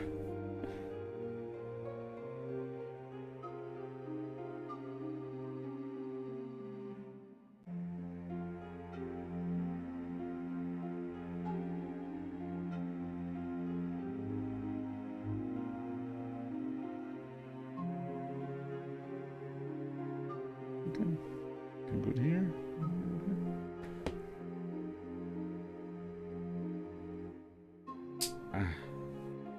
Good click. Okay. Nice.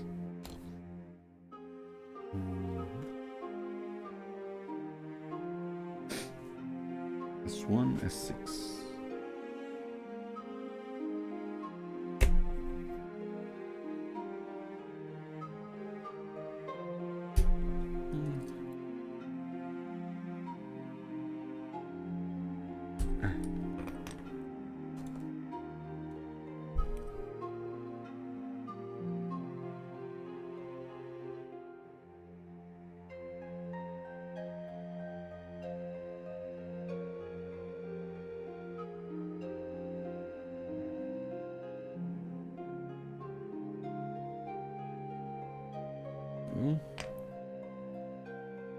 S6.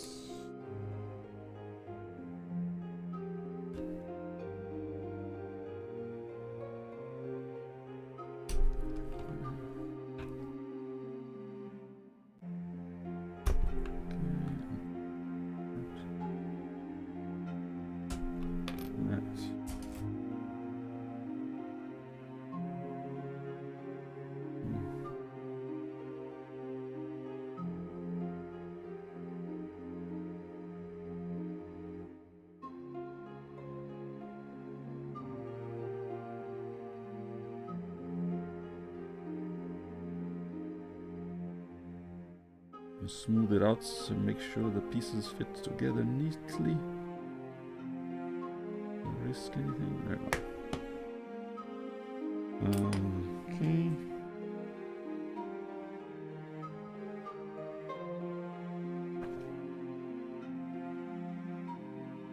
Then S3.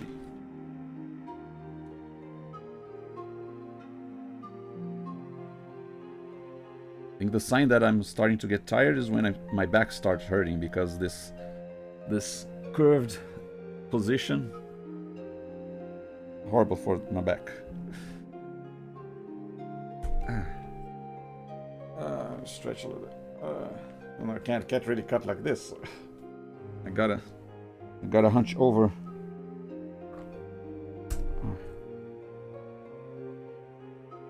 In terms of when I'm playing video games on stream, I can sit back on the chair and I can last much longer without any back pain. But with this, by the 3-hour mark, I'm already feeling it.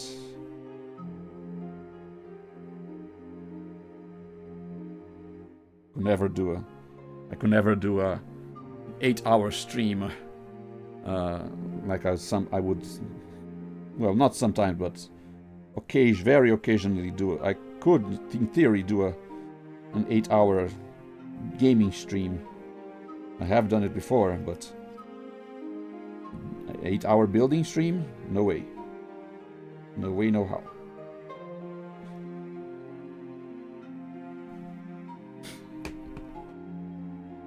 Okay.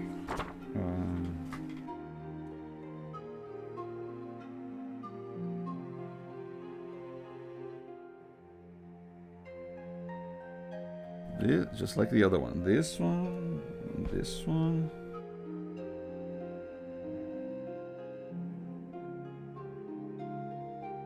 And then this one goes like this. And then this one closes up like this.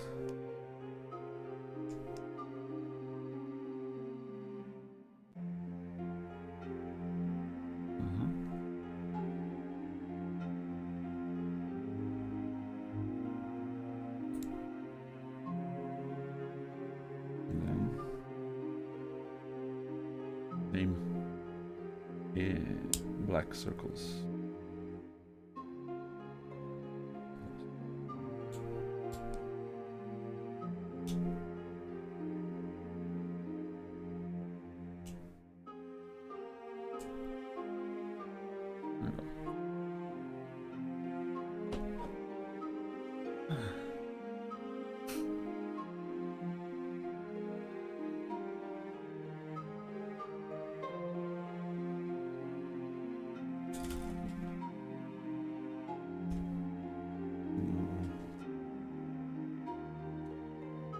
Got couple red parts. A14.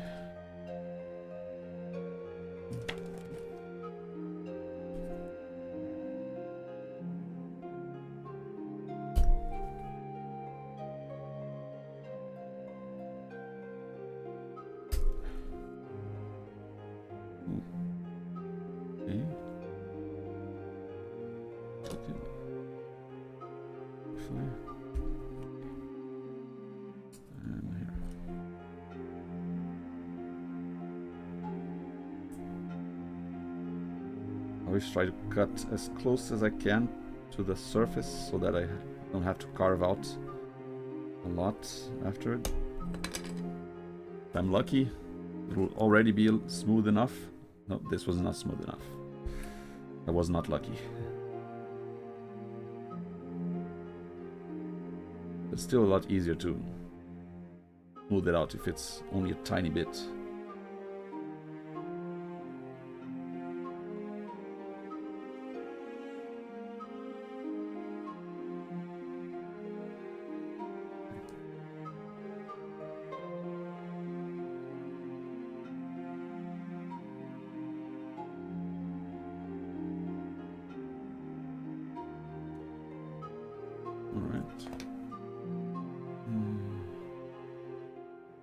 S5, where is this?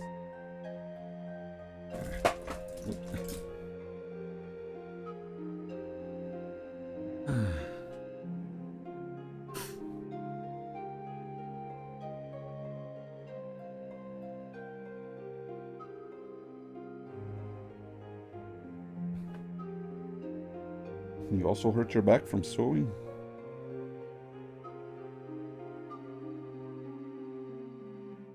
Yeah, I mean, I guess anything that requires this kind of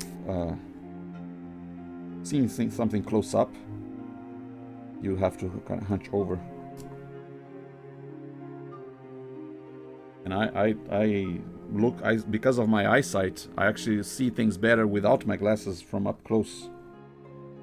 I'm nearsighted, so without my glasses, everything far away is very blurry, but everything close, very close, is very sharp.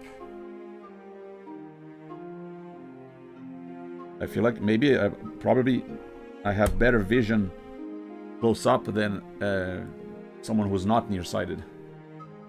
Like I can see things in better focus up close. Microscopic vision.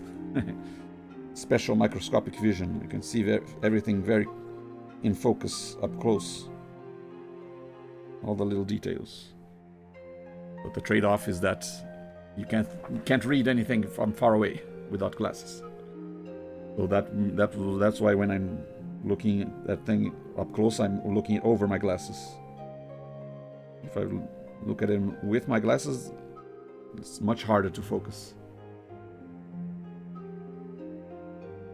Obviously, I don't know exactly what it feels like to not be nearsighted, but that's the impression I have, that if I weren't nearsighted, I wouldn't have as this good vision by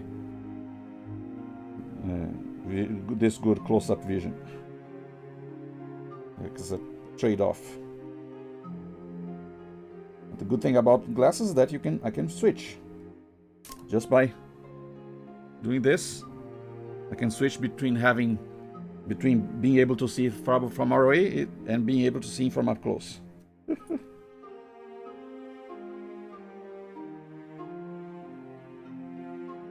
Turn my microscopic vision on and off.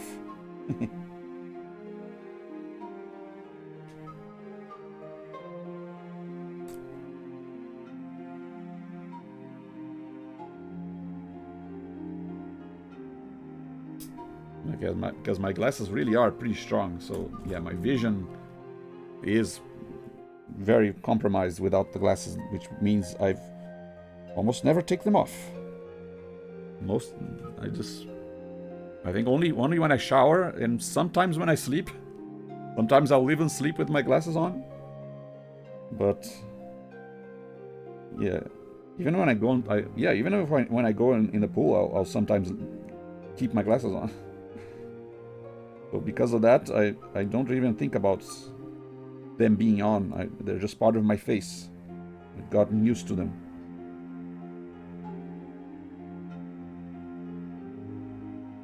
All right.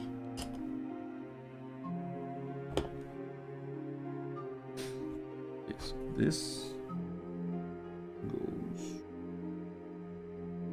here.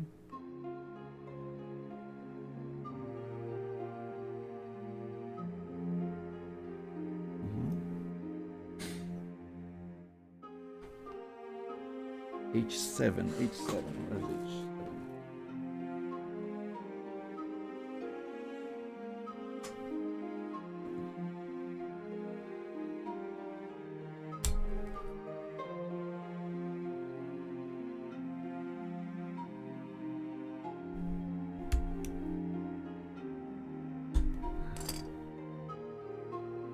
Not empty yet.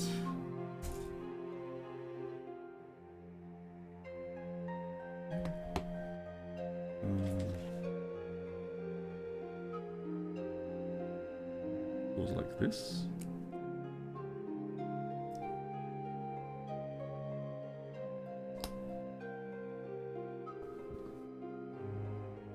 A7, L7 for the tail.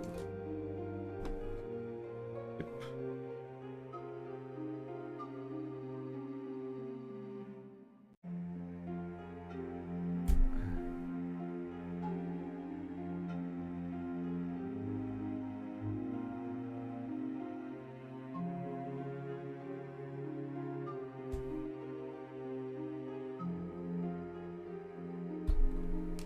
Okay, and I think this is, yep, this is another empty runner.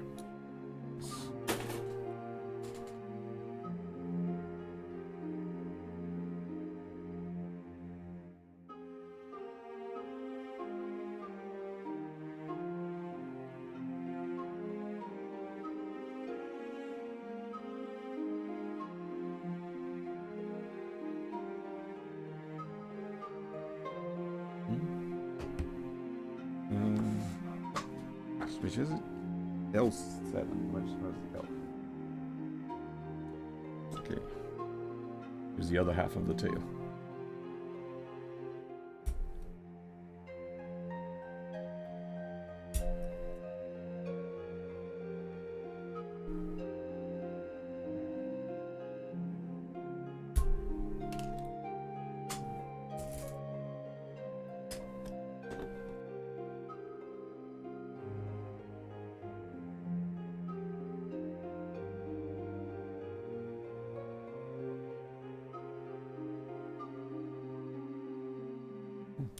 We did this one.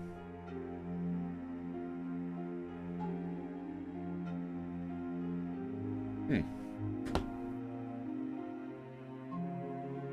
Wait. Bottom of the tail needs scraping.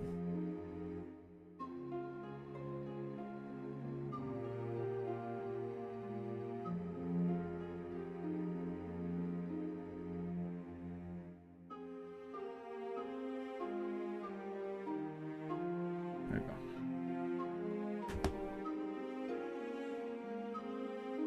This. Nice. Yeah, see, I feel like the pegs are designed in such a way that when they fit together, they kind of snap, so they won't easily come off by when you turn them over and over. It's kind of good design.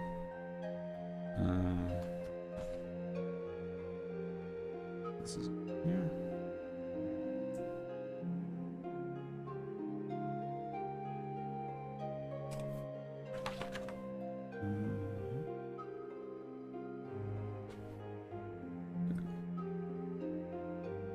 Sounds like this.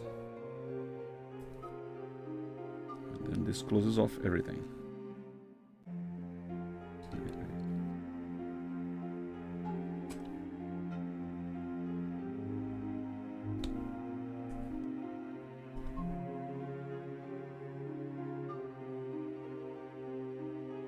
There we go.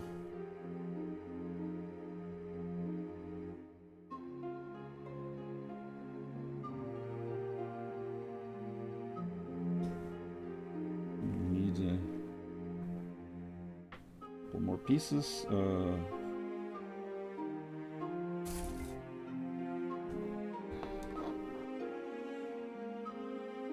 5.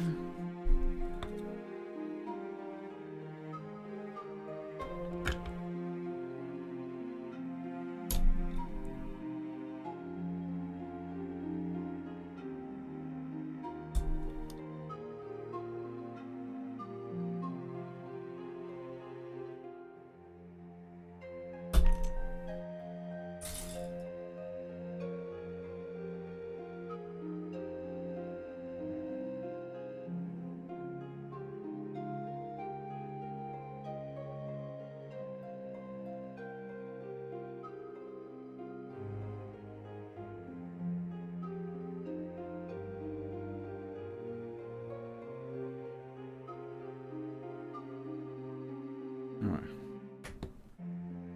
Let's put this on. No. You need the white piece first. E6. Yeah. The assembly order says white, then yellow.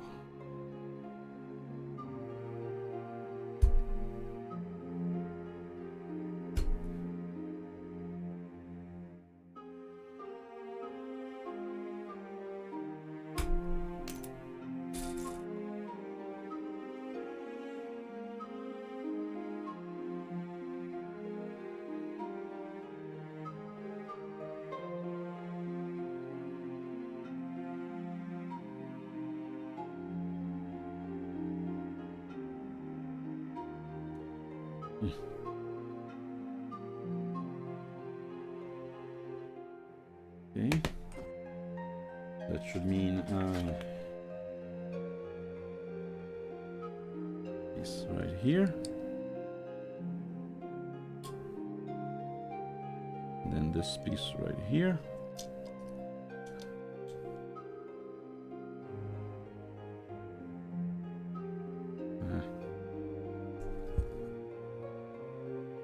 Alright. It's a nice place for the tail to slide into. And then we need another red piece. There we go. One.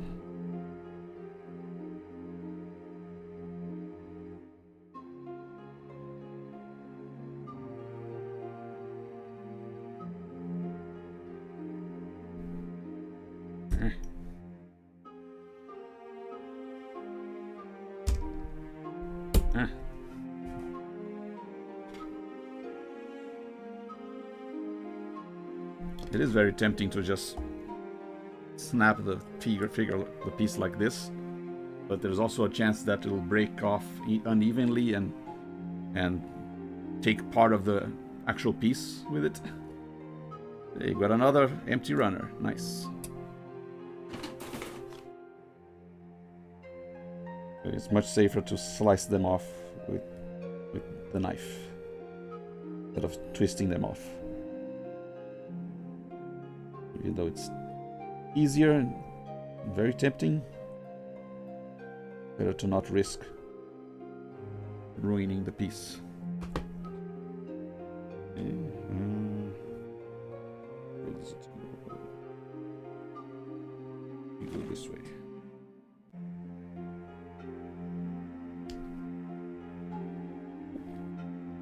He has a kind of cannon on top. Old 10. 10.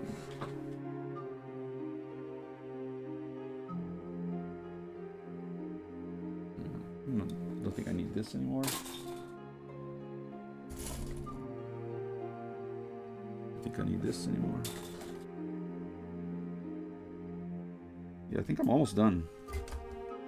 Well, at least with the torso. Get rid of these.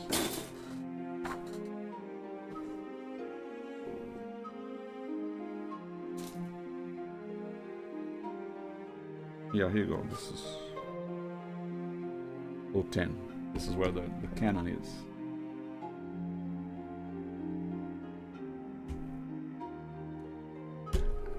Move. Close one.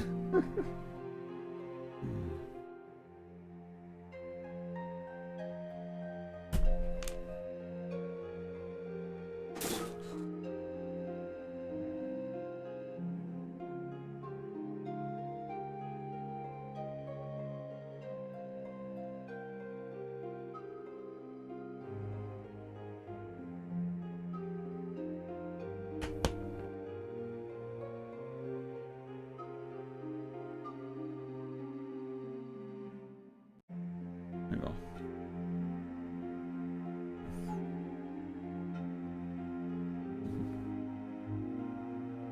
And I can put the head on, like I did the other one.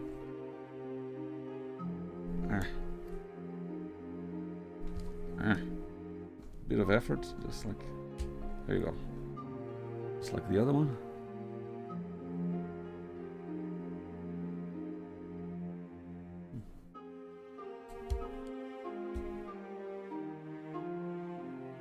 Gotta fit in this position as well. Alright, you got a lion torso done, now the legs.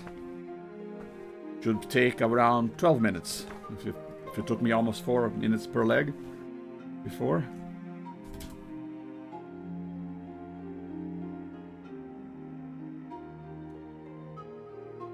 4.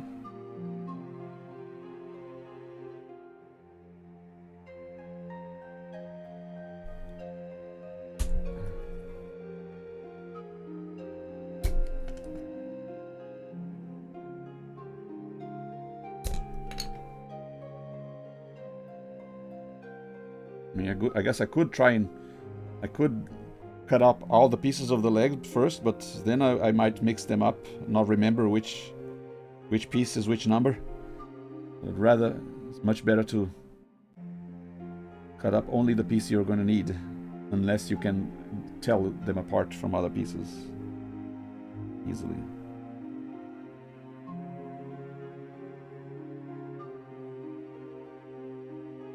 I feel like that's kind of basic rule of Gundam building.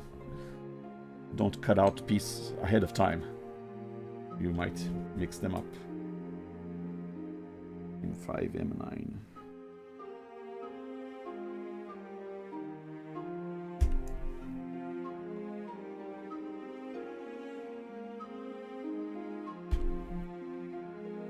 The letters and numbers are on the runners, not on the piece themselves. So if you separate them from the runner, you might not remember.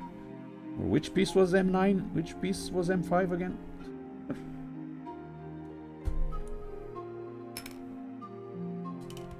I mean, I guess you can tell by the instructions what they look like, but whoops.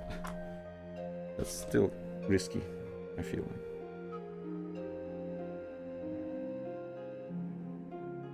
Not really worth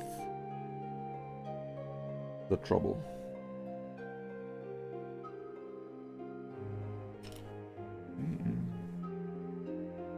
M9. Yeah, the legs, for example, M10 and M9 look exactly the same. Well, I guess if they look the same, they are interchangeable. It wouldn't matter which one I put, but still, might as well keep it organized.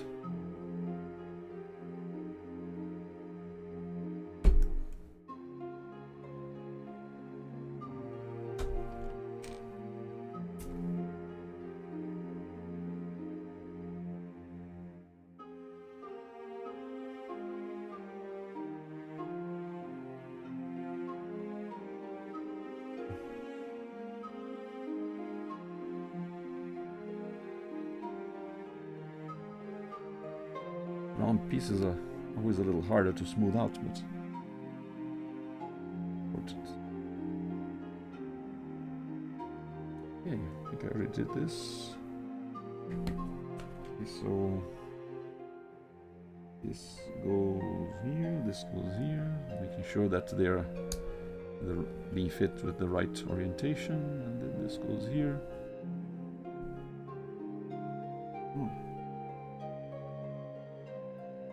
That is the right front leg. Nice. One down, 3 to go.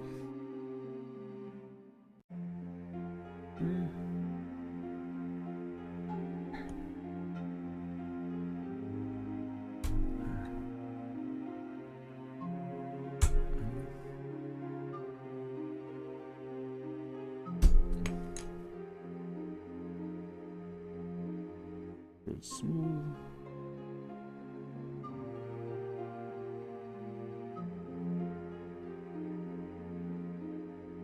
A little smoother from this side.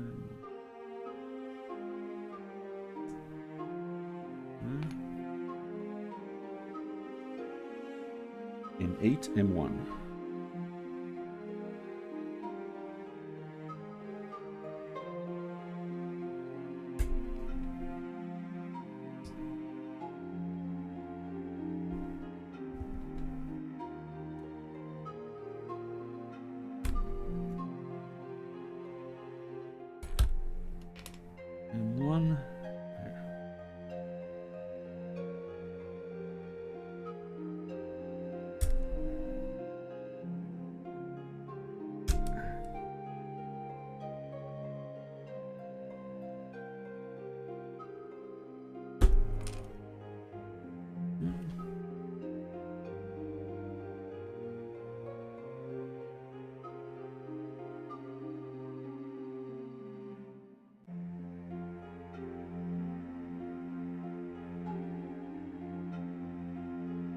Gotta have to prepare you that when I finish the Yellow Lion, it's not going to assemble Voltron immediately.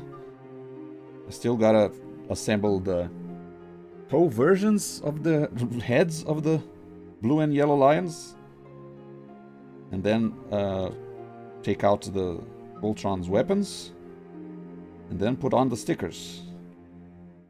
Once I'm done with all that, then I'll be assembling Voltron for the end of the stream. His final form.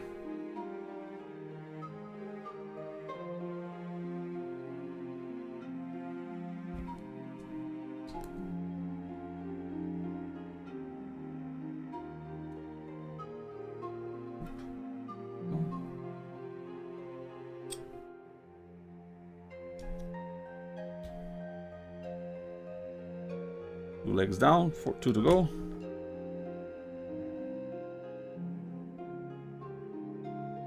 Two.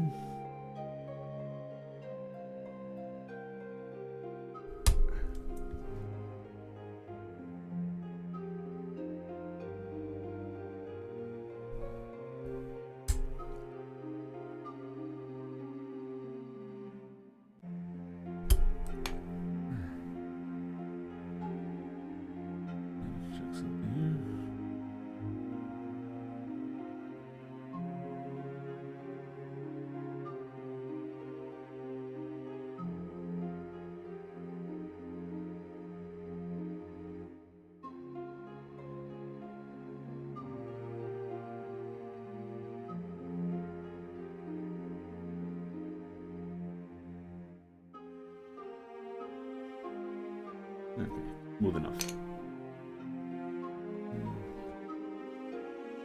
M4, M10.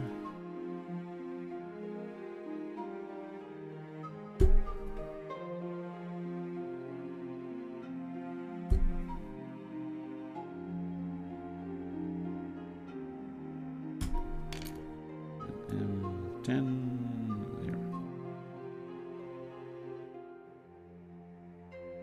I guess now I could remove the other foot parts because there's only one foot left after this one, so not exactly hard to figure out which ones, which are which.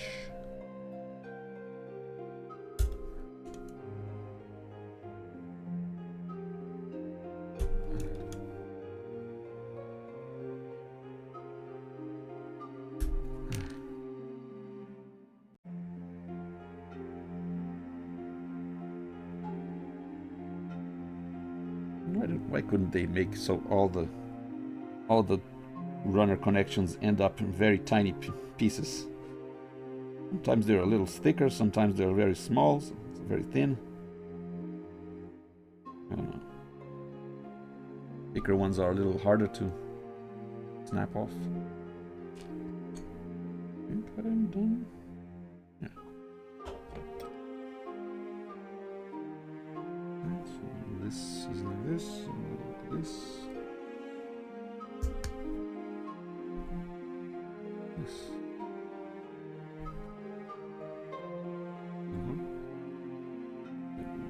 One hind leg done.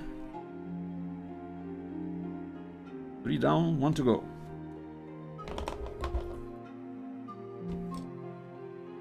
Yeah, might as well.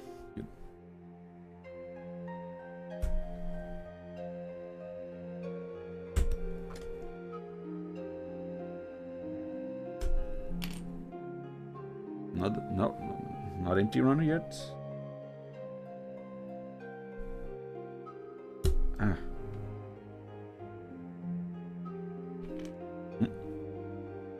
Okay, see that kind of worried me, but fortunately the broken piece is not part of the figure, or not part of the broken part is not part of the figure, the part of the piece, so fine. This one also did not break any parts. Okay.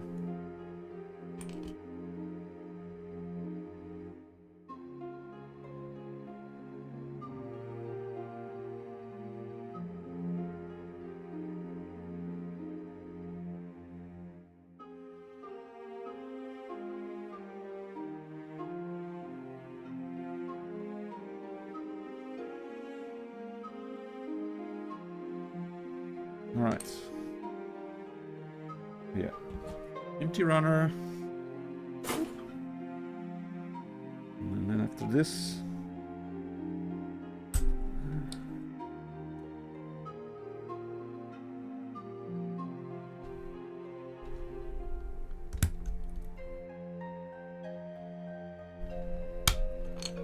Another empty runner.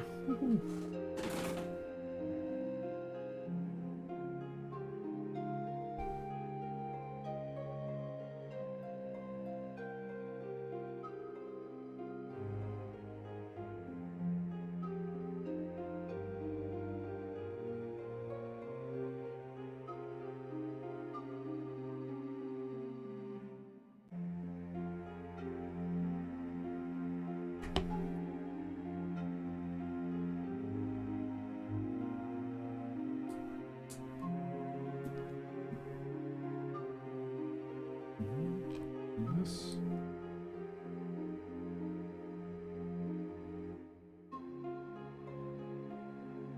And there we go.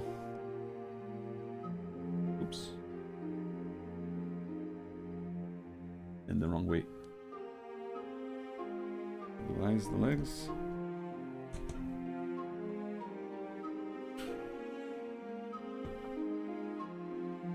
Yellow lion.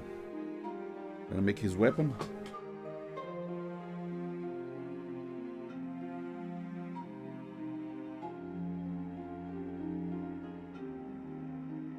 In IP10. Get him out of the way.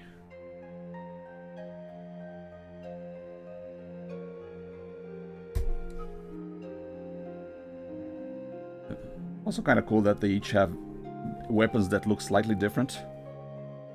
Gives them a little bit more personality. In theory, they could have the exact same weapons. They all hold them the same way.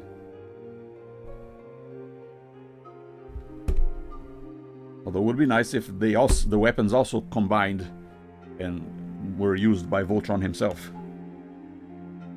I've seen modern Transformer toys that kind of do that, where you'd have a modern combiner transformer, and then the weapon used by the larger robot is actually the weapons from the individual limbs that fit together to form an even larger weapon. Kind of cool. Pretty nice touch when they do that.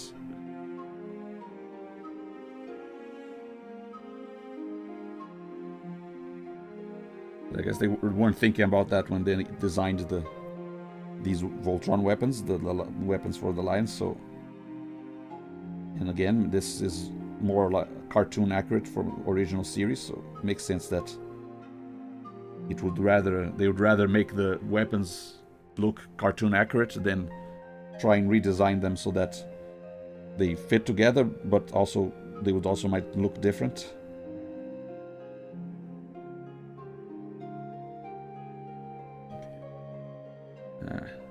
Tiny piece that needs some shaving.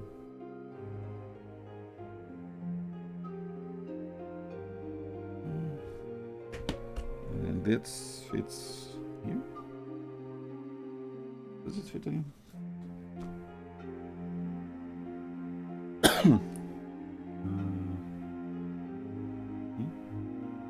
Oh, this fits here.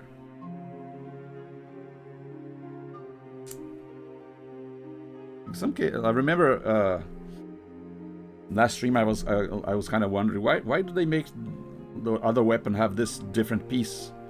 But from when I look at the finalized form, I think you were meant to paint them different colors.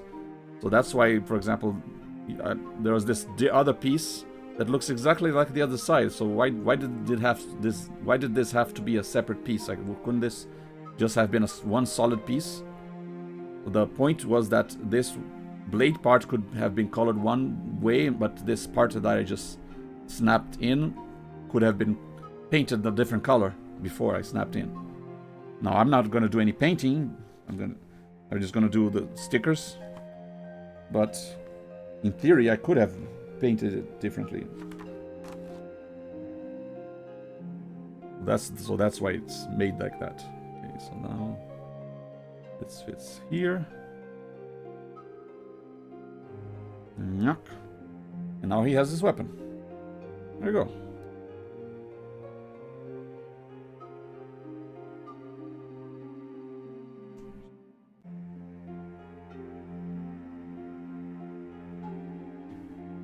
I think I can cut off this piece already. This is one of the Voltron weapons, or shield thing. Might as well. The last piece of this runner.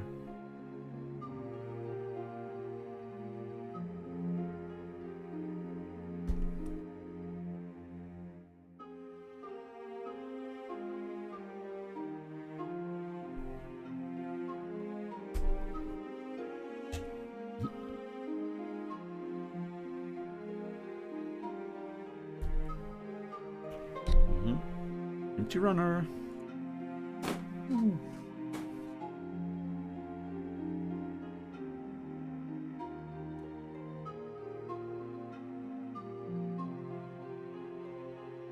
Any jaggy edges?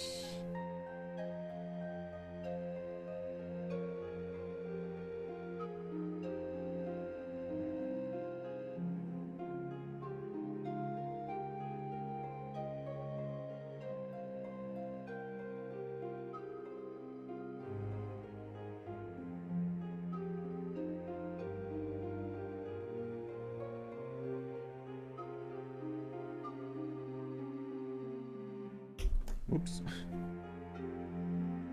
Using more this.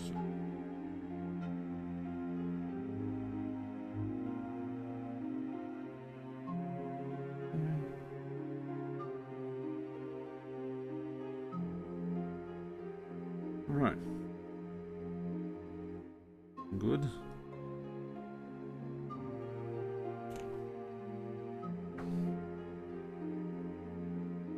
Okay, next step on the instructions is actually making the big head versions, the big heads of the blue and yellow lions. I'm gonna need this E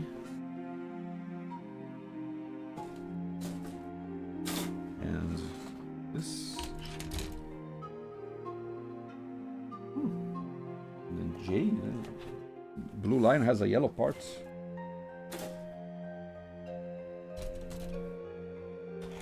Away. Put the yellow line away. The others.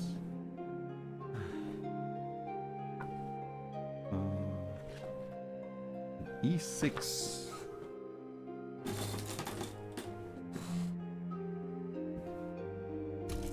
All right.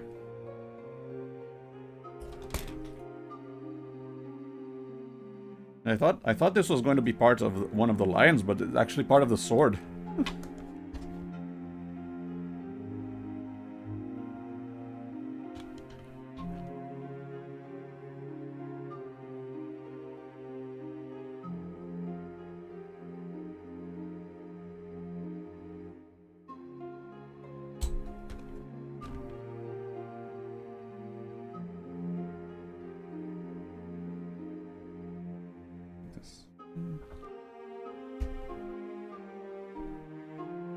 Finger out of the way, just in case.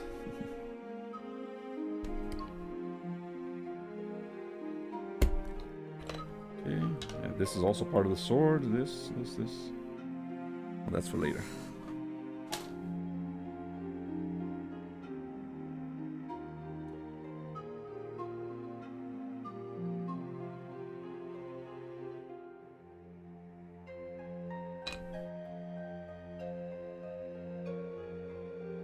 B2 and B1.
goes on top. This goes in the bottom. This head will not open its mouth. This could be a little...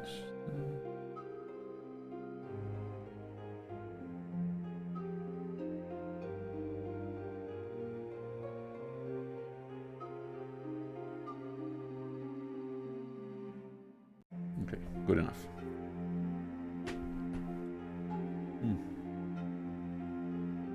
Then E6.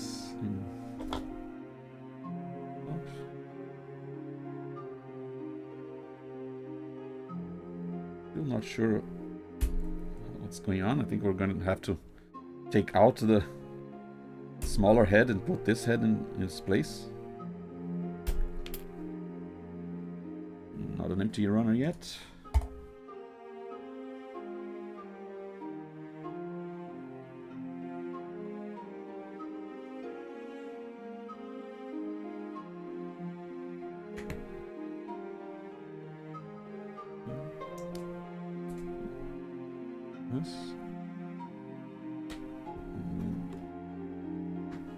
J13.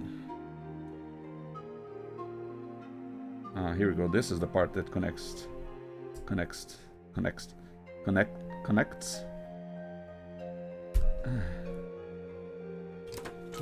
the neck.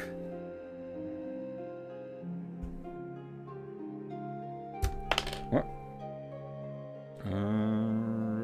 Empty runner. Woo-hoo.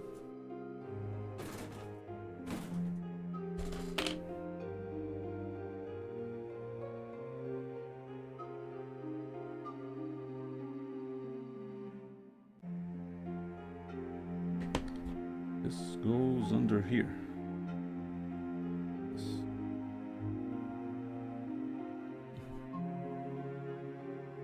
Oh, nice.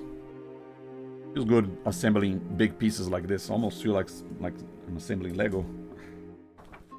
Yeah, this is the big head of the blue lion. You can compare the regular size head, the sizes.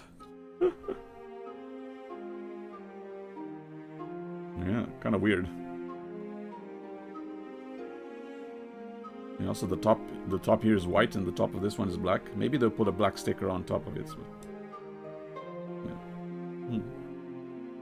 This is for robot mode. When it's robot mode, the blue lion's head becomes bigger somehow. Like I said, they were going more for cartoon accuracy than actual physical logistics. Another yellow big head. The big head of the yellow lion. Hey, this is... Yeah, this was an empty runner. Why is it here? Why did I put it away? The other one.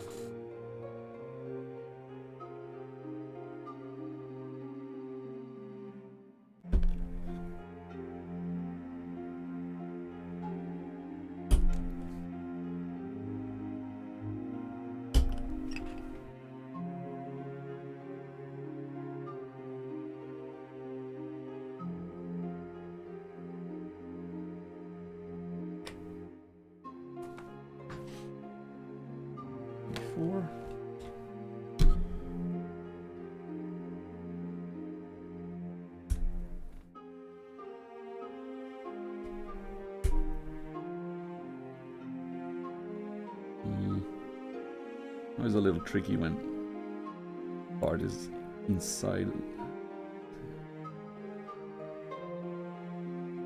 I gotta do that. I gotta put a connection deep between two pieces. I'm just gonna cut it away and then shave off. Empty runner. Woohoo.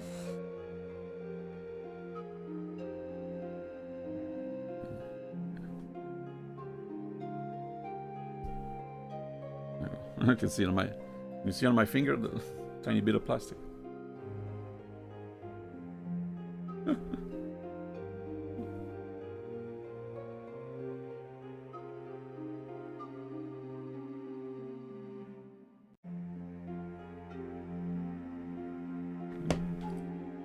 goes in here.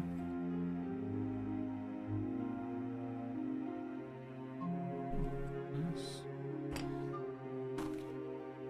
Then I4. Back piece.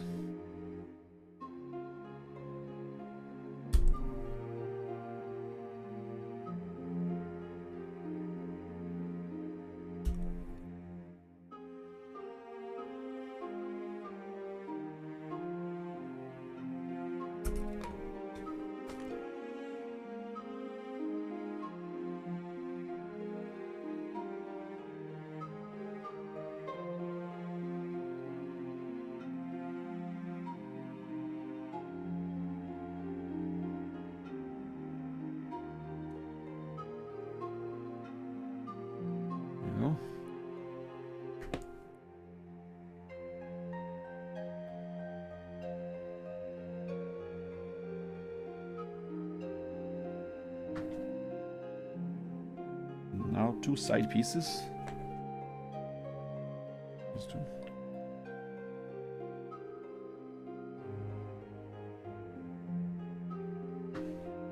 I3.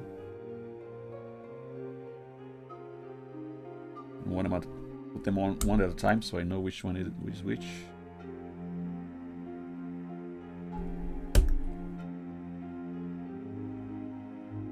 See, if I did like this, the blade could cut here and snap off this piece, so I'm gonna cut the other way.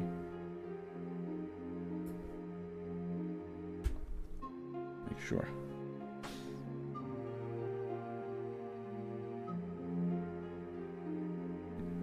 Extra careful.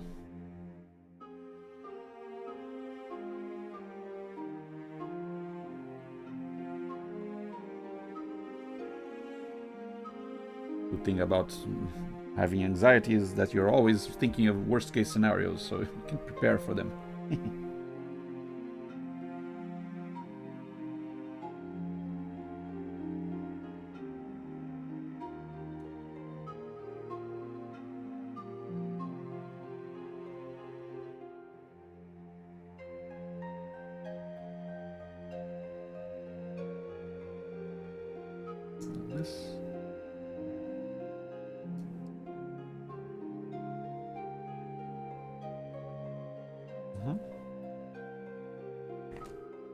Final piece. Again, cut away. Ah. This time I went into my nail. Yay.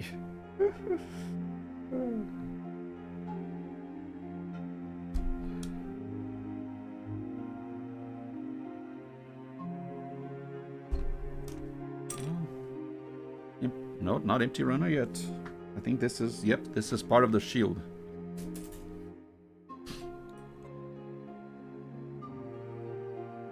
I say shield, but it's more like a blade, a rounded blade. But he's holding it on the other hand from the sword. Damage it a little bit.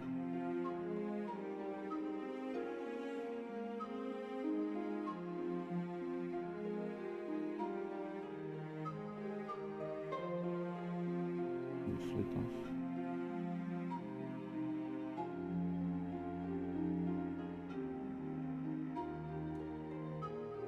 Okay.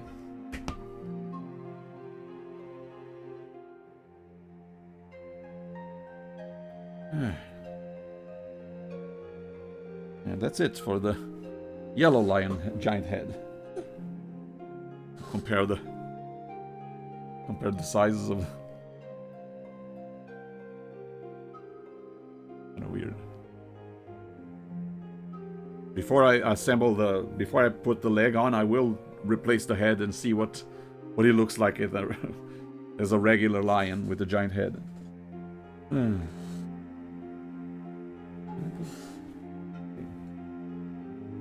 Okay, now looks like there's a spear and then a sword, and he has like 3 weapons. Even though most of the time he's only using his sword, but he has a bunch more. 04 or 05.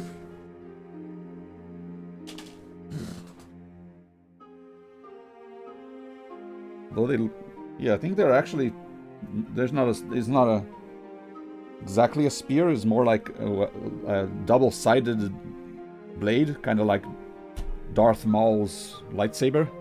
And you can, I think he can separate them and dual wield twin blades. Kind of cool.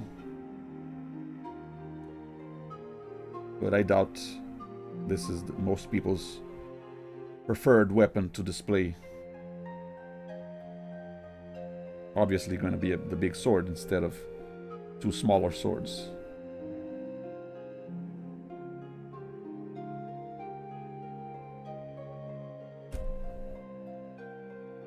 Smaller, this piece feels a little more fragile, so instead of trying to slice in one go, I'm going to saw a little bit. That makes it yeah.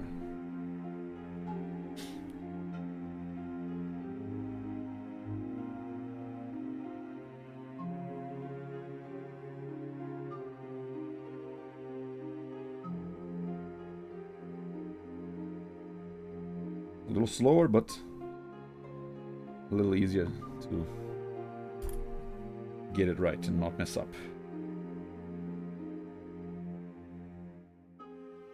And also a little safer, because if I'm doing it slowly, not applying too much force, that means there's less chance of the blade suddenly going into my fingers.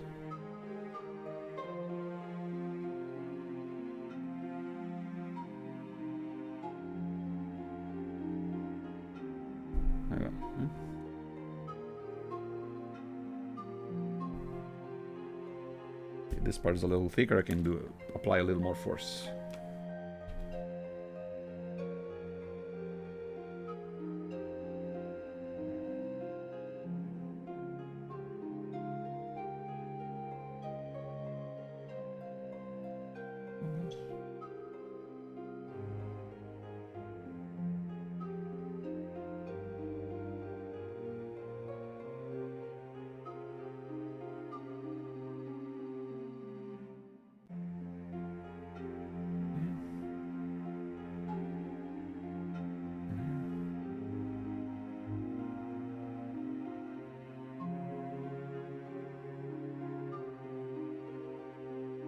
These little pegs are for fitting into the mouths of the arm lions, red and green lions.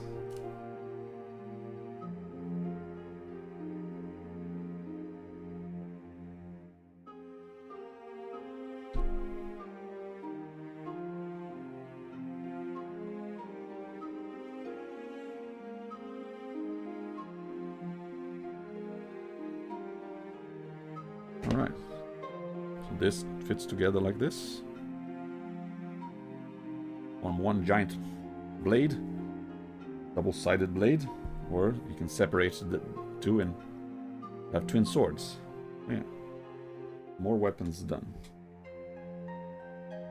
Okay, now big sword.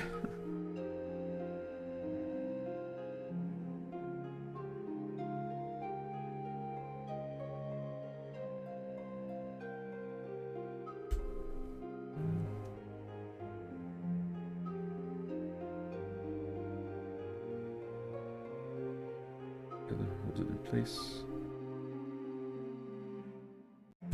Okay.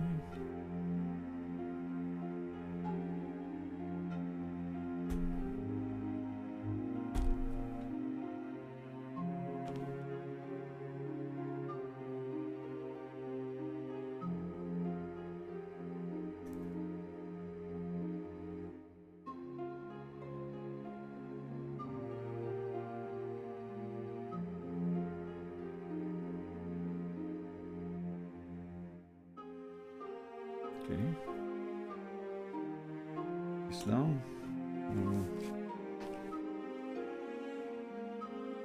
These other pieces are for the shield, or the saw blade looking thing.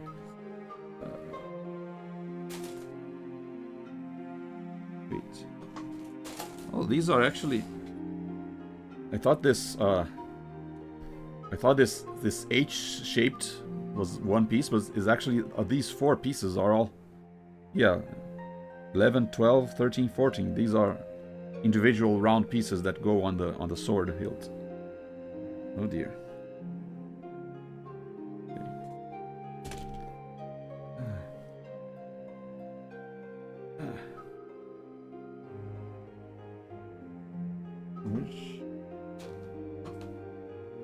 This blue piece got the sword hilt here, and the sword handle.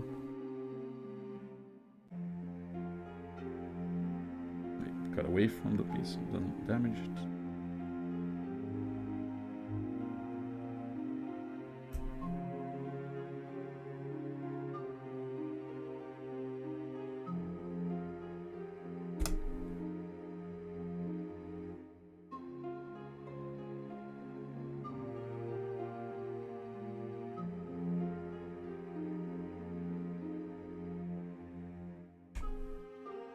Okay. Another piece of the hilt.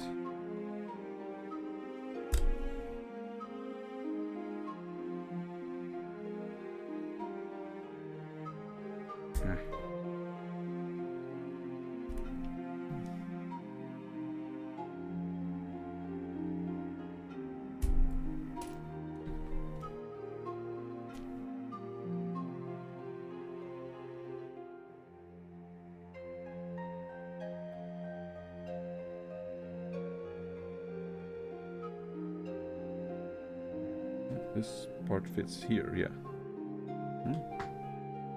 But there's another red piece on the other side.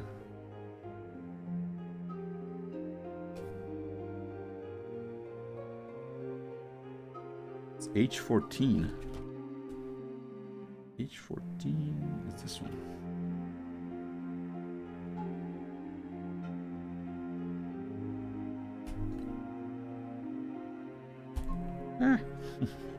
Don't run away.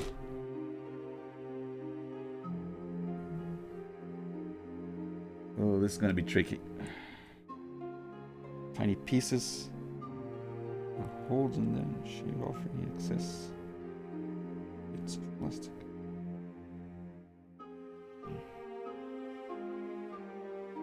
Especially because they're gonna fit in a round hole, so they can't have any pieces popping out on the sides.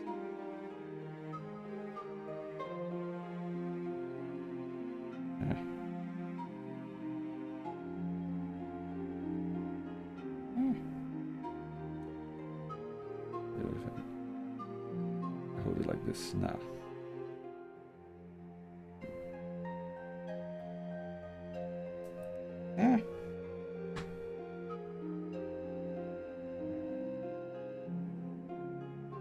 Nope, still one bit left.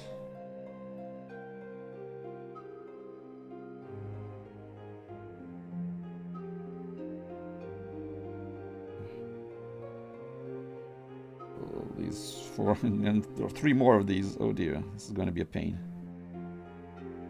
Literally a pain in my back because it's going to hurt my back doing this.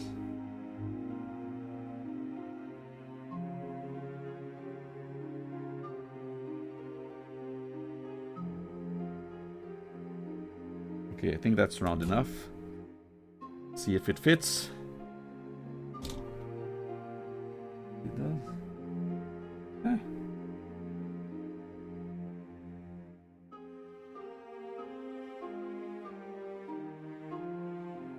Uh-huh. Nice.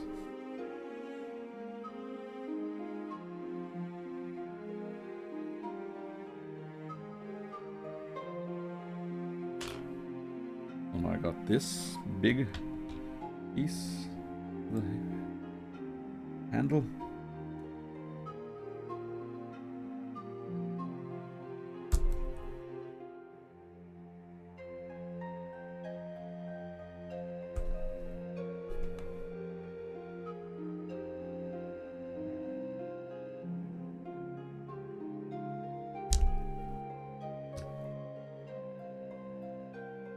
Careful with my finger.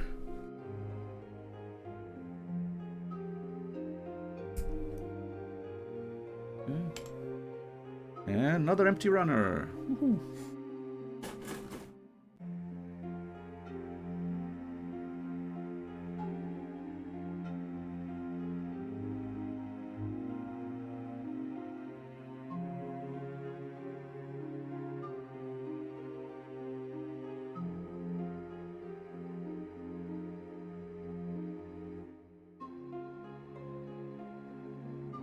Okay, so which one is on the middle part?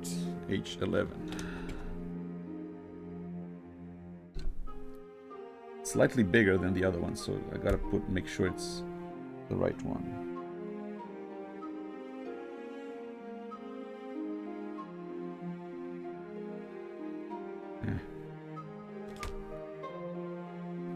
This again.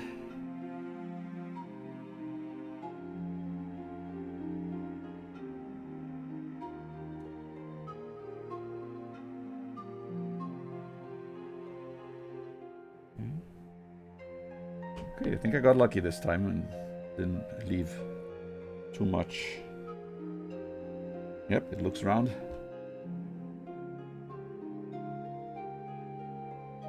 And it fits. Nice. Two more little red pieces. Then we can assemble the sword. 12 on the left.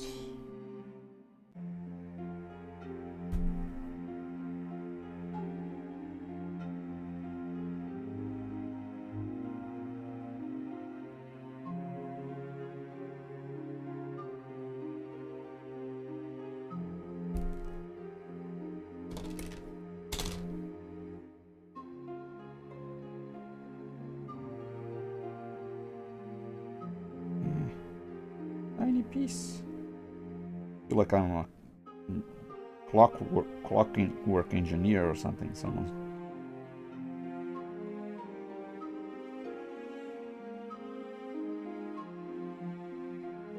Probably be easier if I was using tiny tools, tweezers or something. Instead of my big fat fingers. Oh well. Work with what I got. What I got is just an X-Acto knife.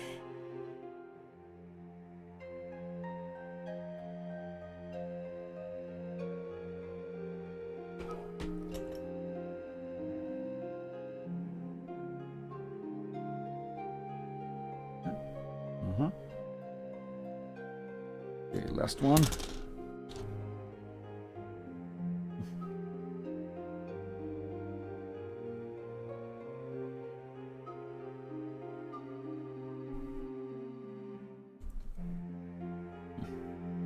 And empty runner. Woohoo.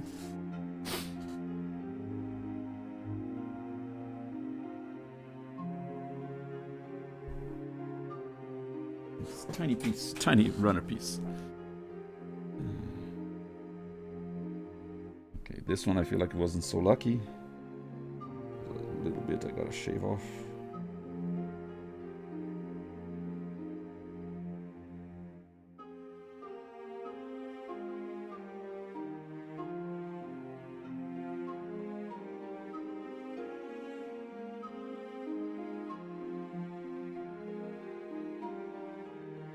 Alright. If it looks round enough. Yep.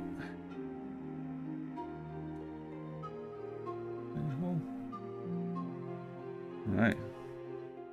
These have been the tiniest pieces by far. Alright, so this goes here. Yes. And this goes here.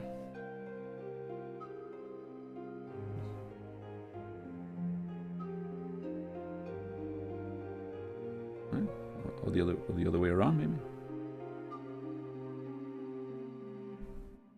There you go. And the hilt.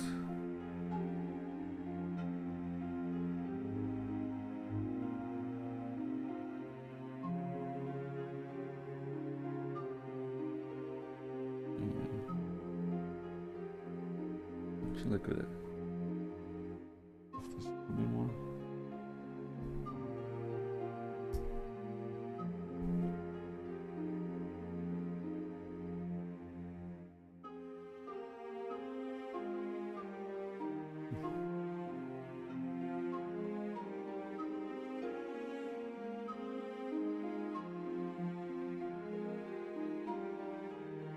Okay, good enough.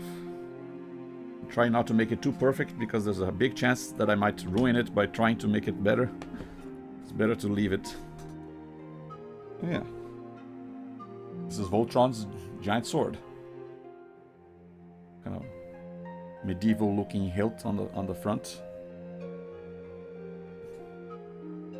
And you've got a little peg to fit in the mouth of the lion that's going to be his hand, his sword hand.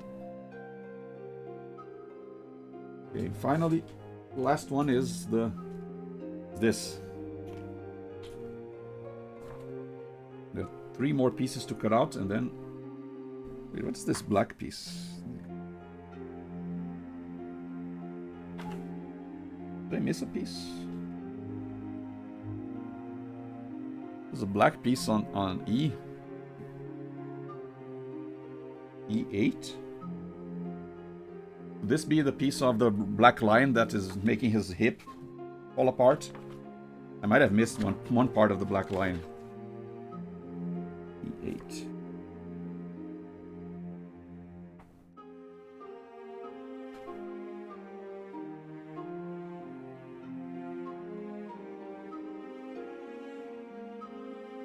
E7, E9, no.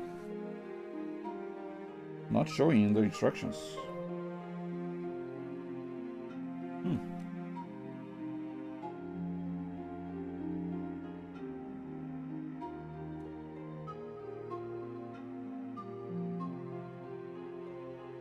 That's so weird.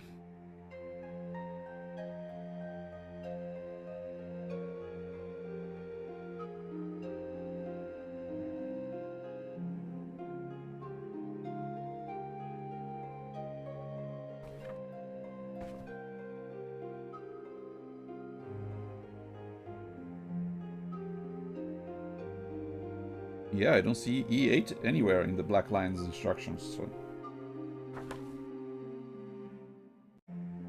There's one piece left. Because, yeah, there's part of the Black Lion that his hip kind of moves out of the way like this. I was wondering, okay, is there something wrong? Maybe. It kind of looks like maybe it would, that piece would fit there.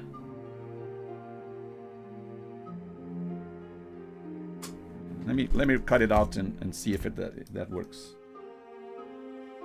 Maybe I'm getting ahead of myself, and there's instructions telling me what to do with this piece, but I'm kind of curious if it really is the piece that's gonna fix that issue with the Black Lion.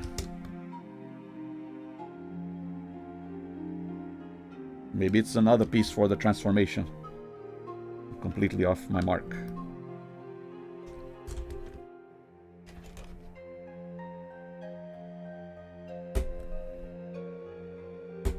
You just gotta remember this is the E8 piece.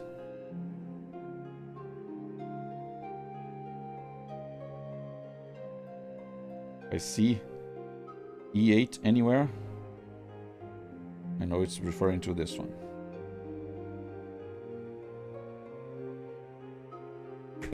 Yeah, it kind of looks like it would fit here. Maybe.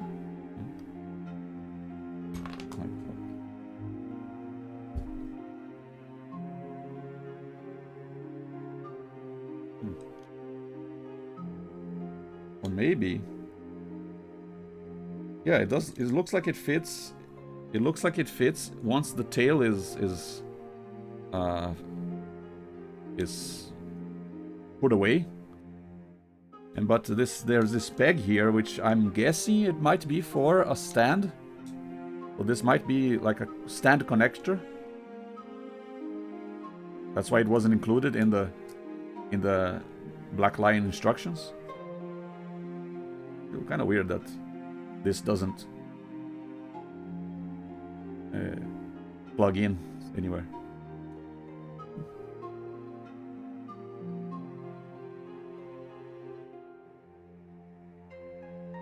And I'm pretty sure I didn't cut off any pieces that was supposed to be pegs. Because there are no holes either. Oh well.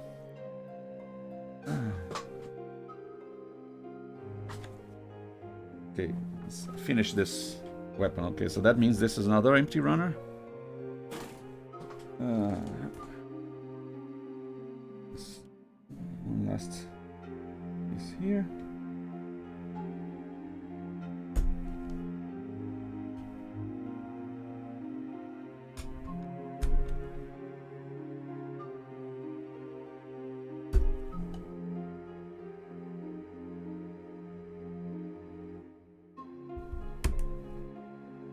Another empty runner.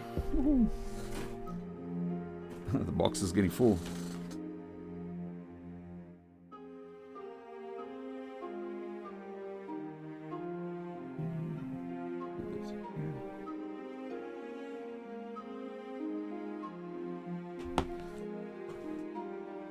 This white one. Yeah, this white one also has a... There's another piece that was not used either. This A6 piece. Do not see A6 anywhere.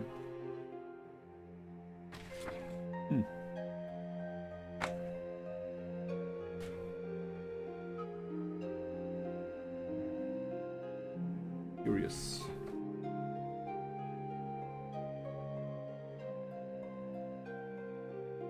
Actually... Oh, I see. A6 might be part of the top of the head of the black line. I might have missed it.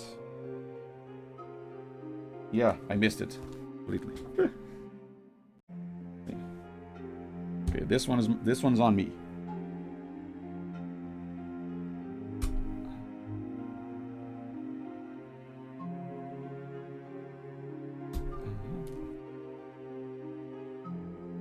Now it's an empty runner. Good thing I didn't discard it, thinking it was empty. I mean, you can kind of tell, but still. If I didn't pay attention, could have missed this part.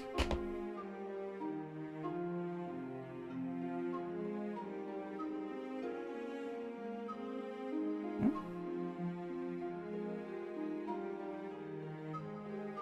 this side.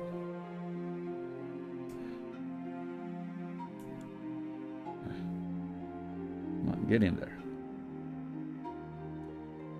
Oh, I think I needed to put that in before the red piece. Can I take out the red piece? Yeah, let me get it on. Decapitate the red lion first. Or the black lion, I mean. Wait, I think I can still remove the red piece if I found it. Yep, there you go. Okay, so I put this first.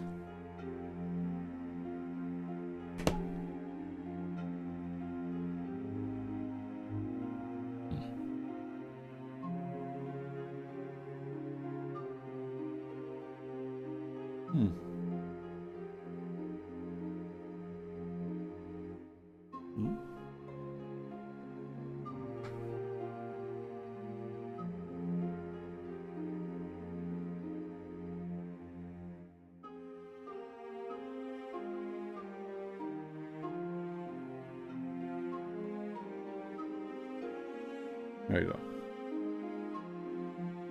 And then I put the red piece over it.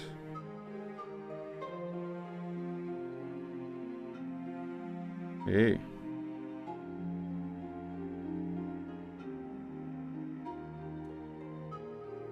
Now the black line is complete. I guess it's fitting that the black lion is the last one to get its final piece.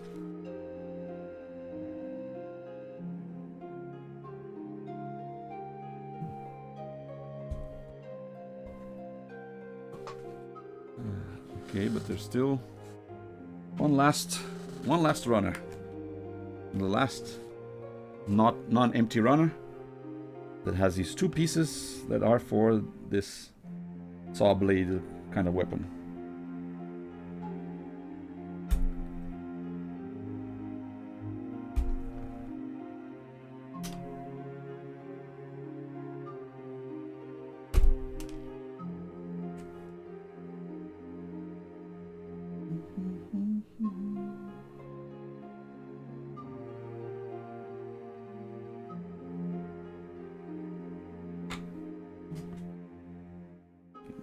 This is actually the last piece to be cut out.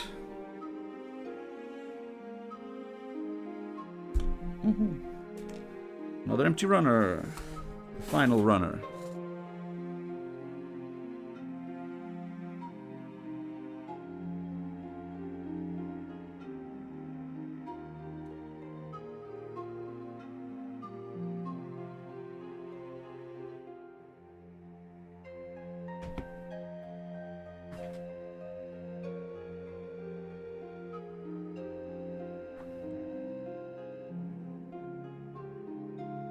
This goes on here.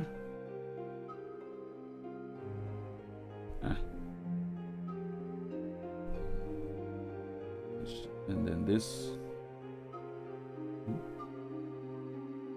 goes on here.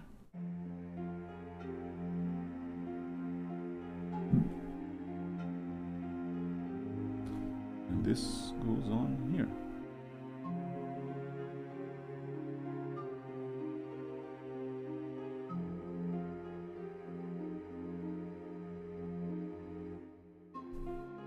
Another final weapon complete.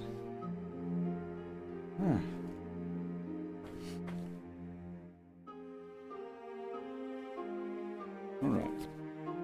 Now let me quickly check out the transformation instructions and see if the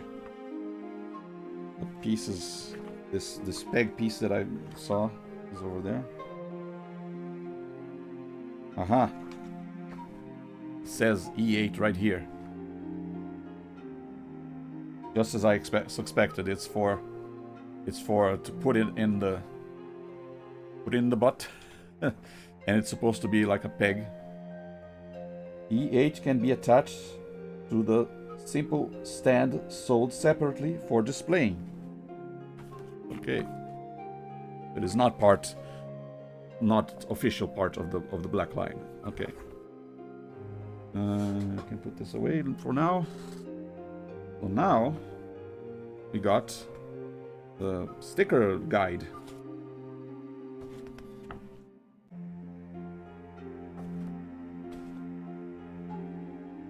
This is numbers of pieces, right? Yeah, this is just this page is the sticker guide. Reverse this off for now.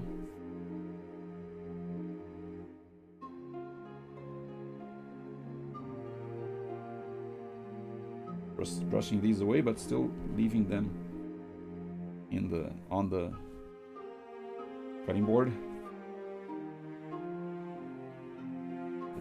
Don't get in the way, but still easy to discard later.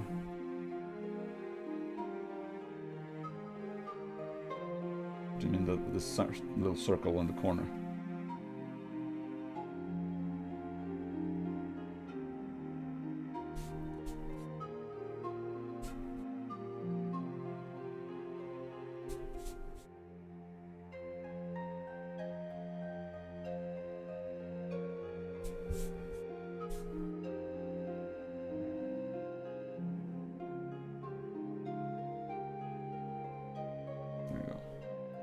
A lot of tiny plastic pieces in this corner.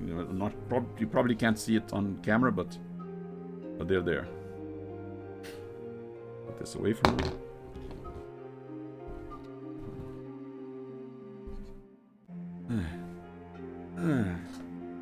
Stretch my back a little bit.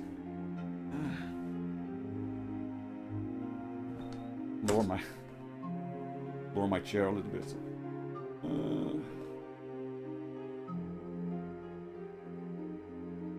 Ah.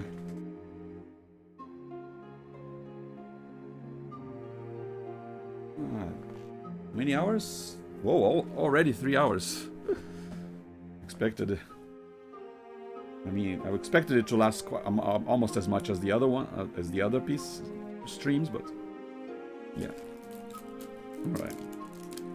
Open up this stickers, the stickers sheet, the sticker sheet.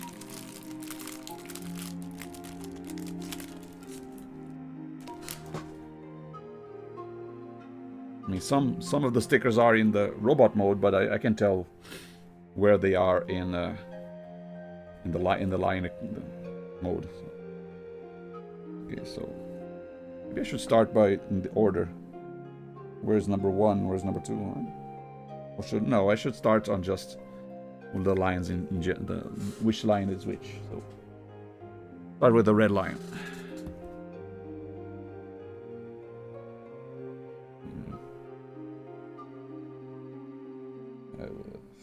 3.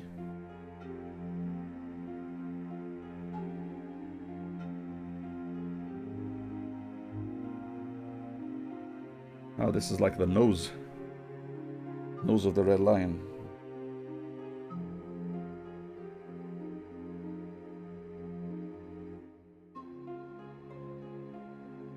Actually, let me put this like this first.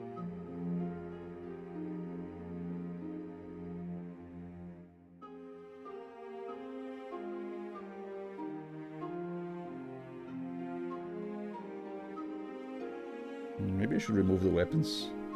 They're kind of in the way.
Yeah, good enough.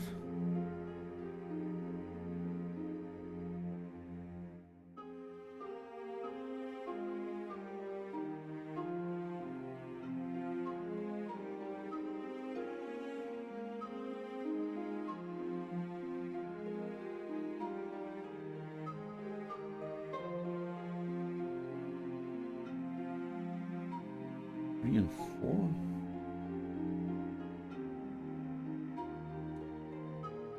Yeah, 4 and 5 are the eyes.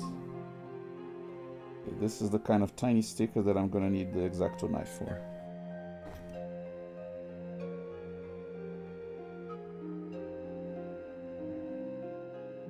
You know what I mean?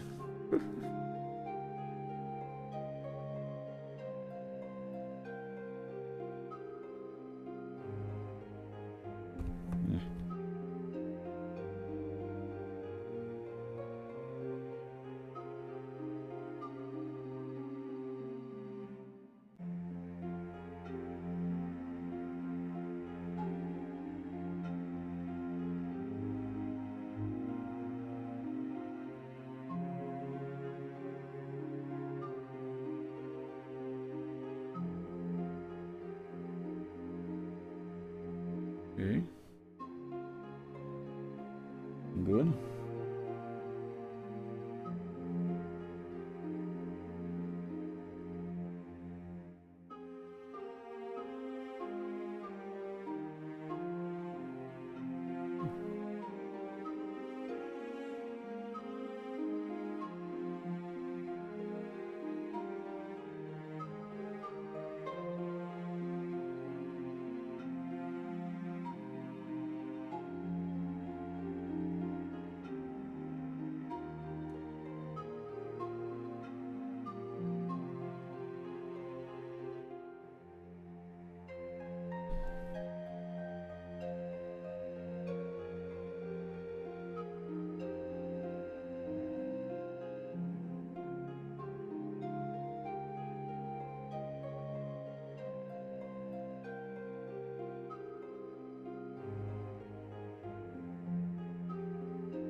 hard to get in position, but looks good enough. Yeah. Just like with all the pieces, I can't expect it to be completely 100% perfect. Just gotta look good enough.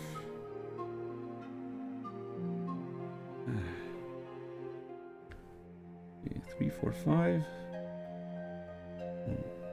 2 6s on each side.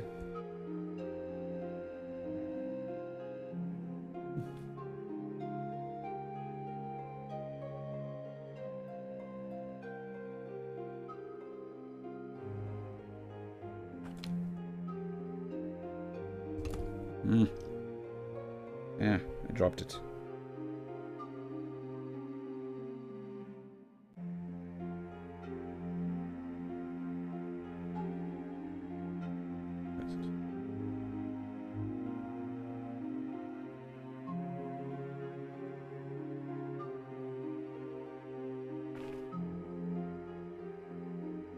And now it's gone. Yeah, I'm gonna get rid of these weapons maybe. Oh, no, right here.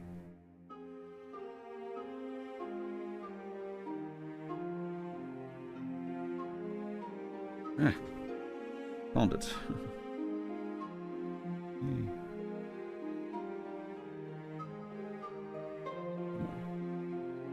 I have a toothpick somewhere.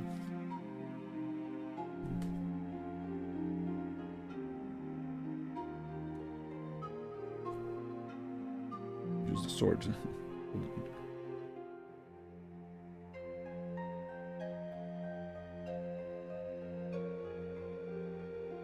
More tip.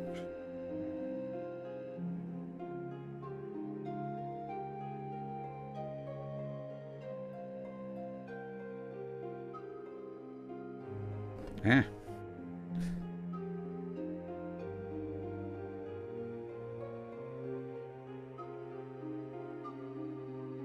All right. Now you stay there. Kind of stressful.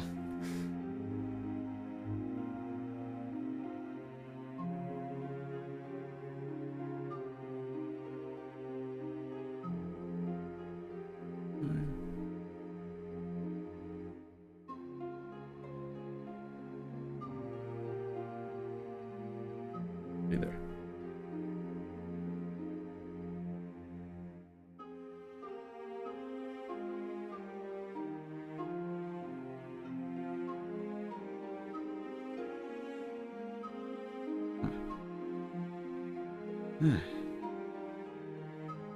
It's 7. Number 2, like this.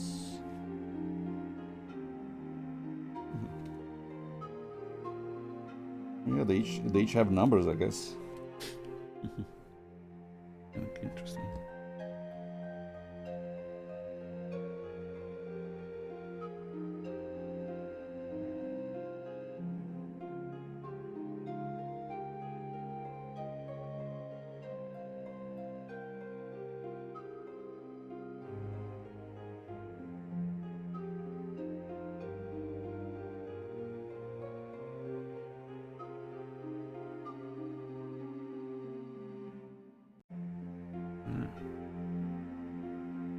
Oh, red line is line number 2.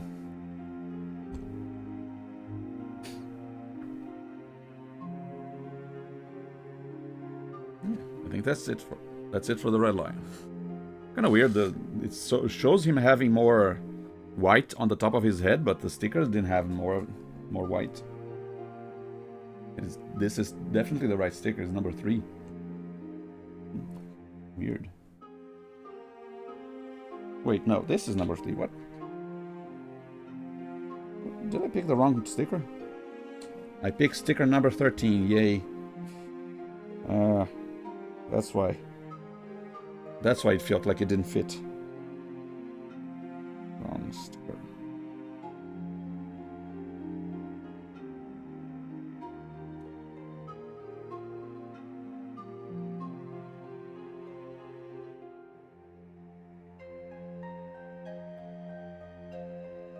Gotta get it out, gotta get it out.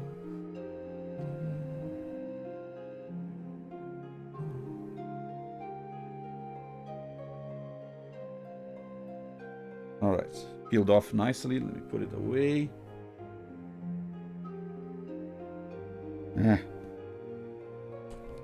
This is number 3.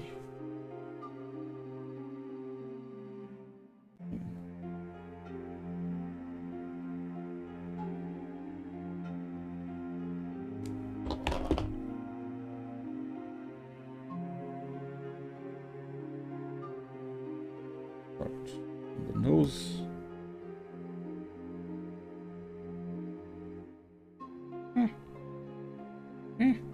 Okay, let me use the tool. This, yeah, much easier.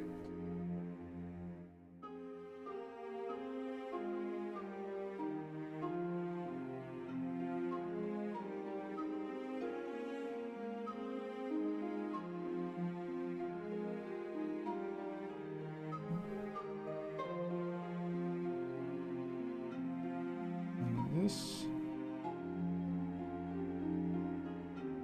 goes here. There you go. Now he looks like the picture.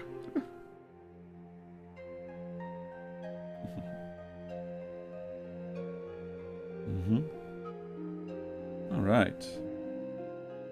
Red lion done.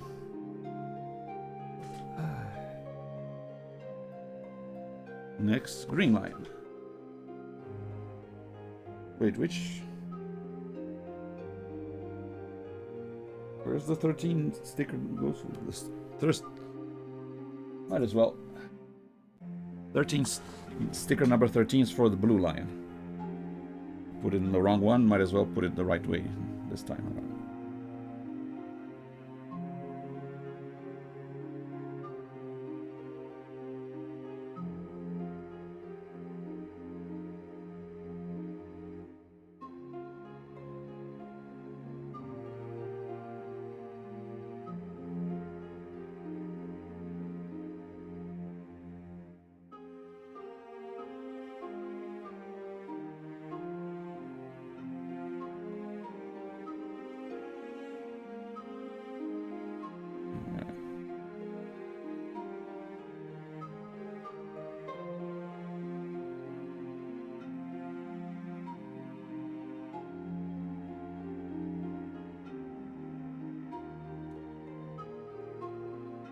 All right.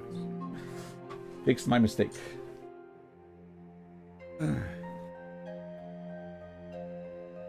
Green line, where are you? You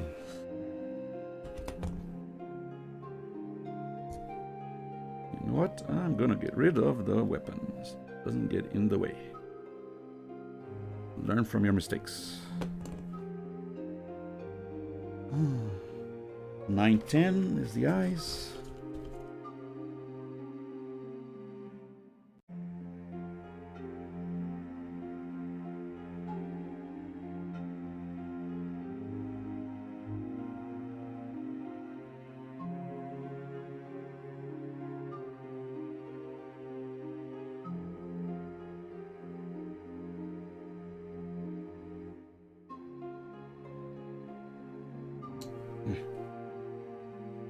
It's just the blade, not my finger.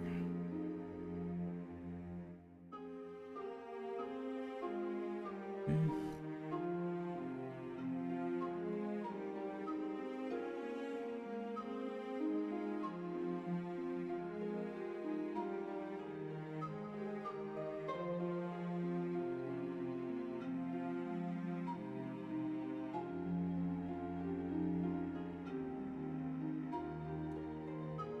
The hand-eye coordination of a surgeon over here.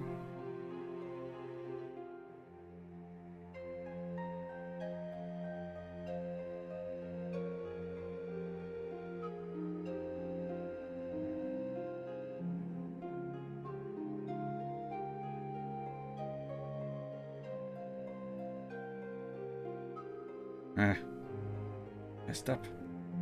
Dang it.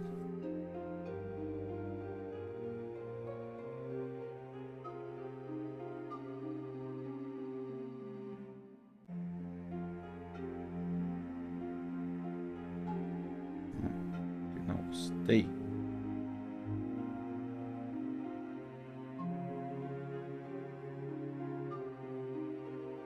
No. In the wrong area.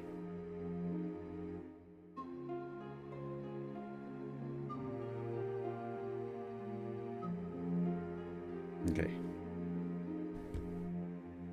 Like the eyes are the trickiest part to put.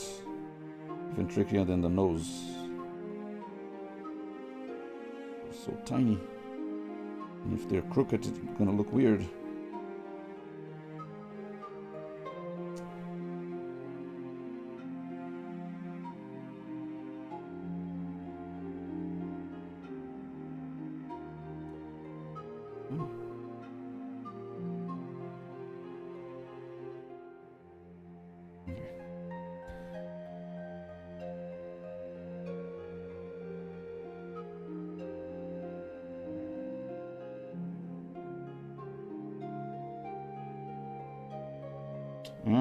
We'll go. Put it over here.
There we go.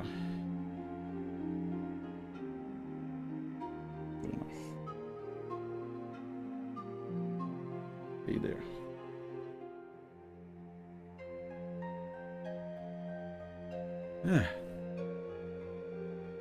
Gonna see the results.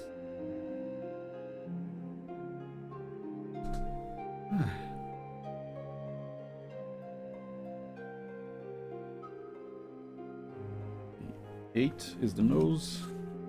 Get the right nose this time.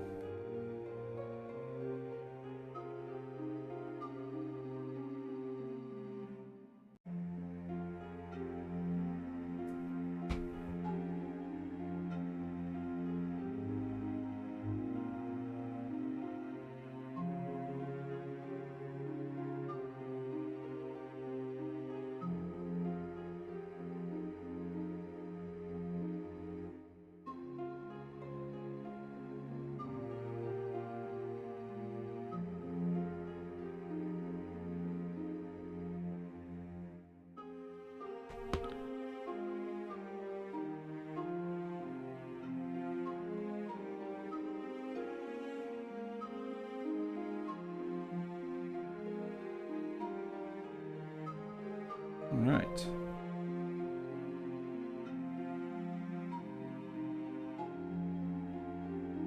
Nose done.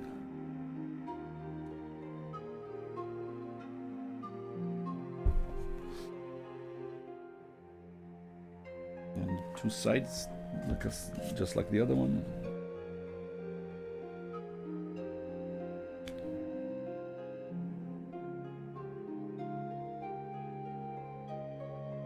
Good thing I removed the weapon. Would have gotten away here.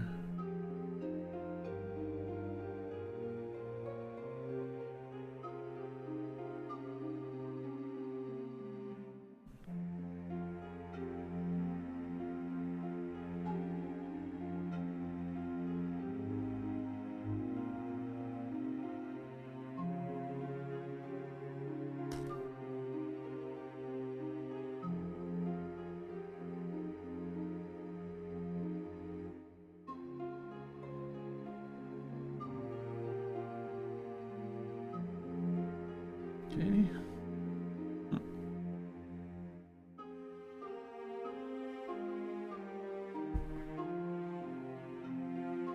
Green Lion is number 3 apparently.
Here. Here's this. Get my toothpick. Make sure that shouldn't make it so I can press down on the stickers without danger of damaging them.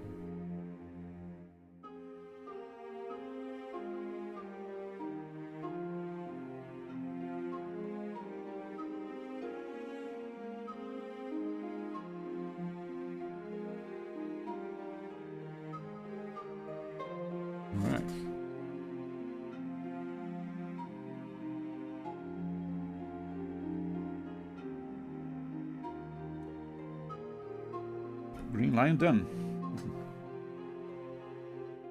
Weapon back.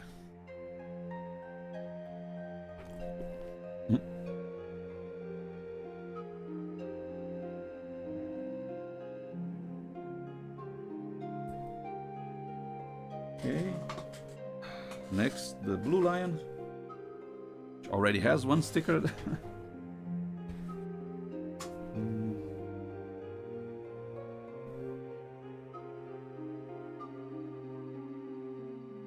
17 and 16.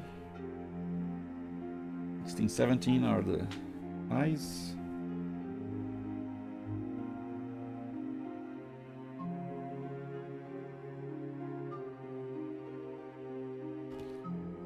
Wait. Get rid of the weapon.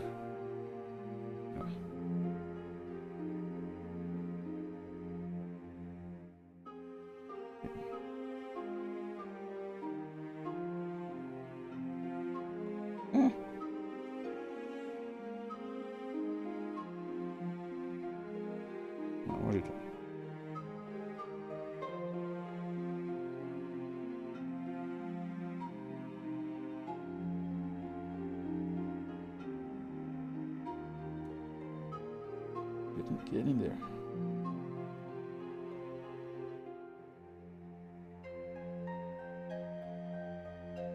Nice. Use a toothpick.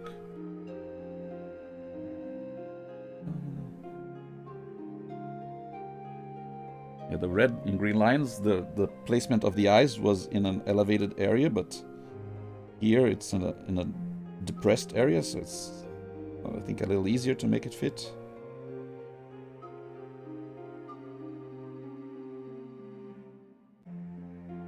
Right.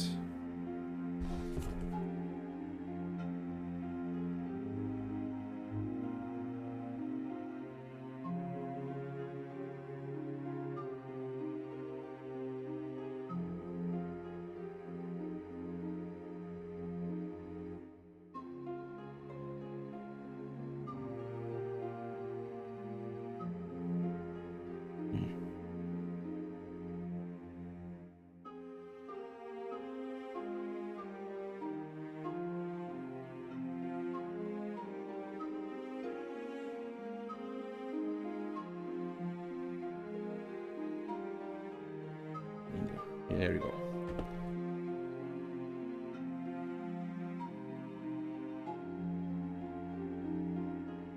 Nice.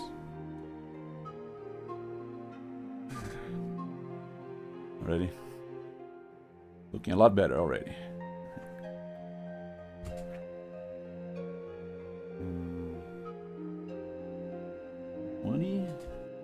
Nice. Yeah, okay.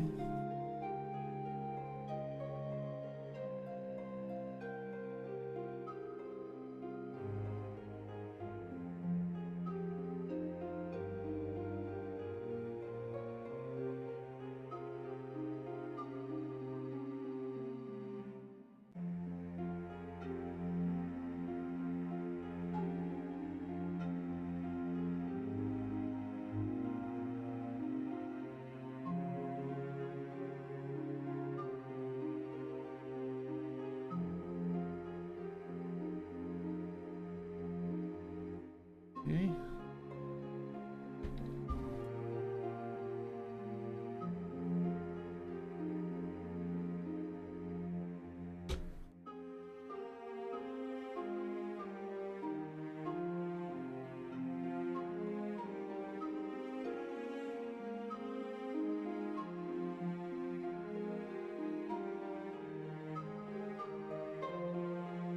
Nice.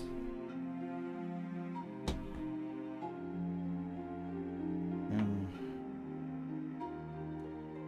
18 on the sides of the head. Oof. I feel like this one has a lot more stickers.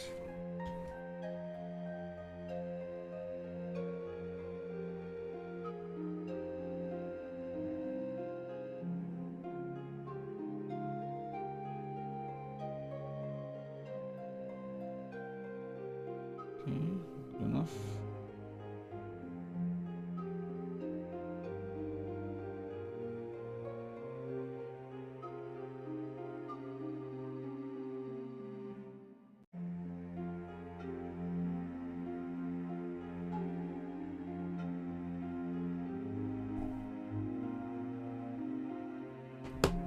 This one I can put with my hand.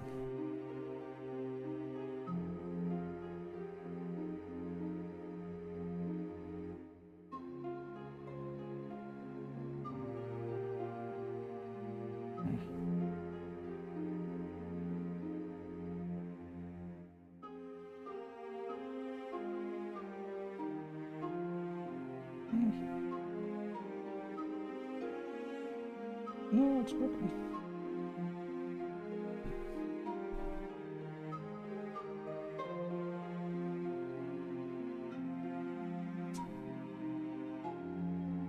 Ah, dang it.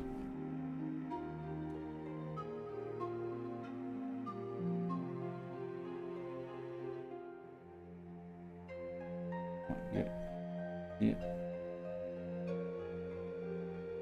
Get over here.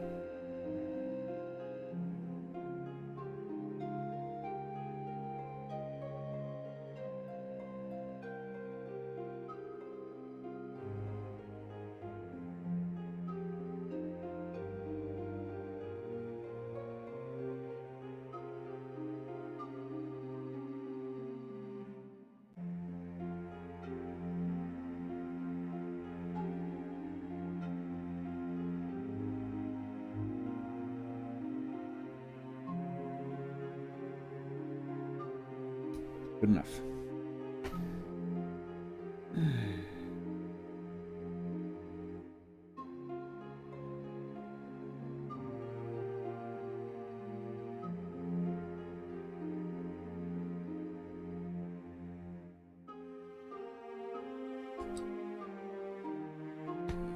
There's some yellow parts underneath.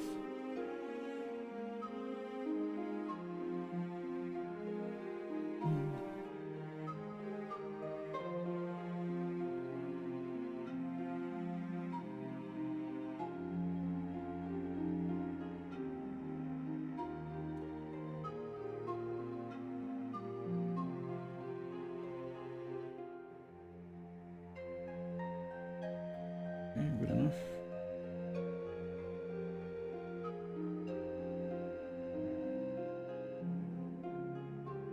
Again, when the sticker fits in a depression, much easier to fit.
Else. Okay. 15. Yep, I figured the top part was going to be a sticker. Just like in the larger version.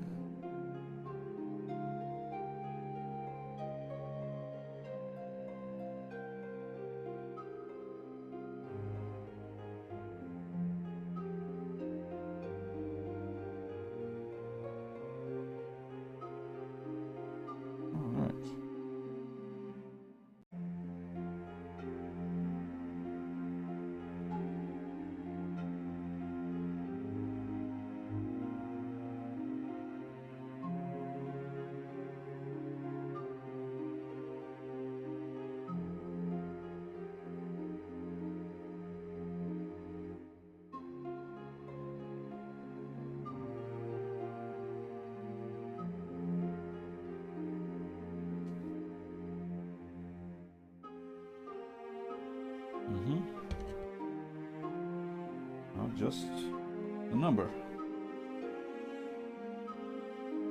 15, 18.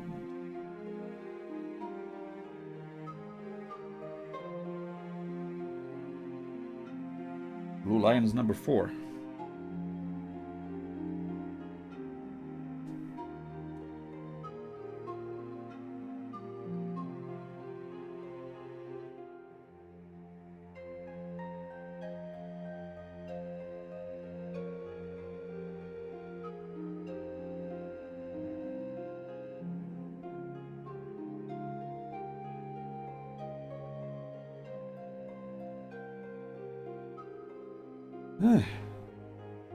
With that, Blue Lion is done. Come back. Oh. Lion number 4.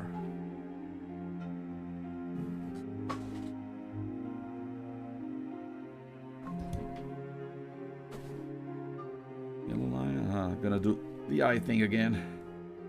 Fortunately, the Black Lion already has the eyes the right color, so we'll have to deal with that. But oh yeah, and this one, because he's already yellow, the other ones had yellow eyes. Because he's already yellow, this one has blue eyes instead.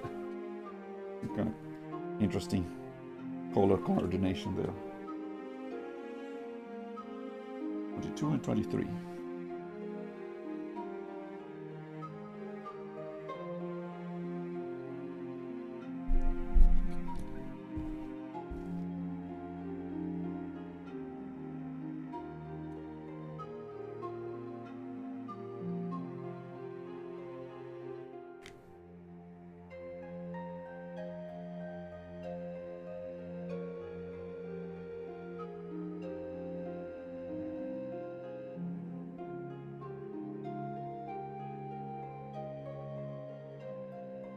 You stupid, stick to the blade.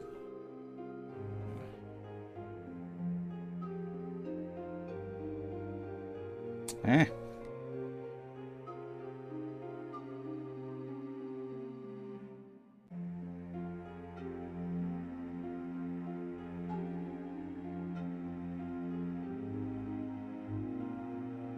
You can tell. Just get in there. Ah. Where'd you go? Ah.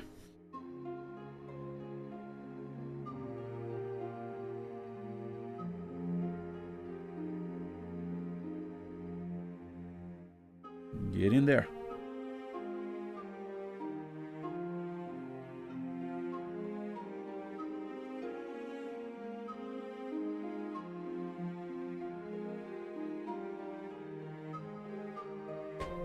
A bit to the side.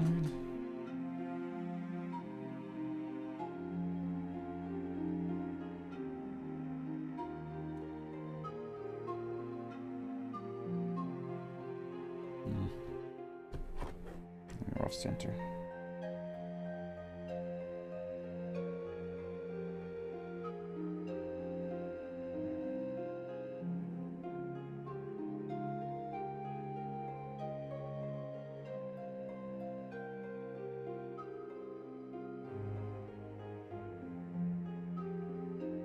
Okay, okay.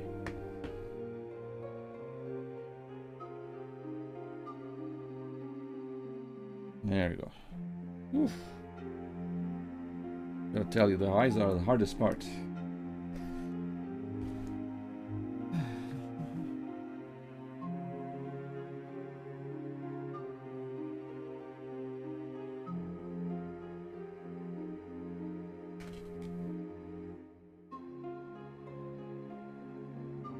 Yeah. Oh,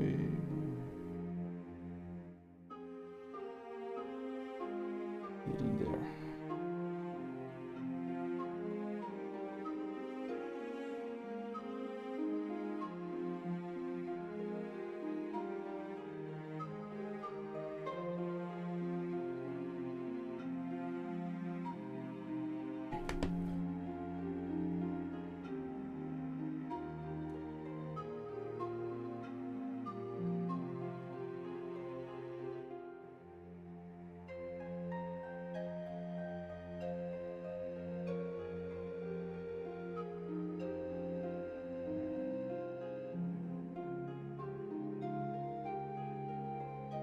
Alright, good enough.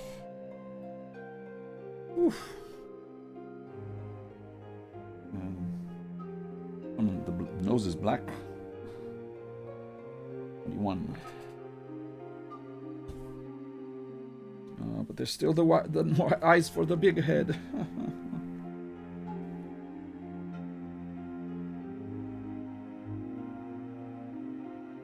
Of course there is. Why you gotta make two heads?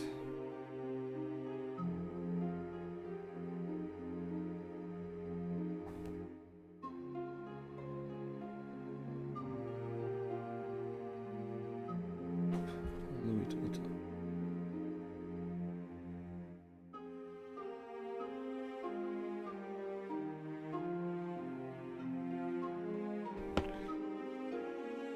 Starting from the top.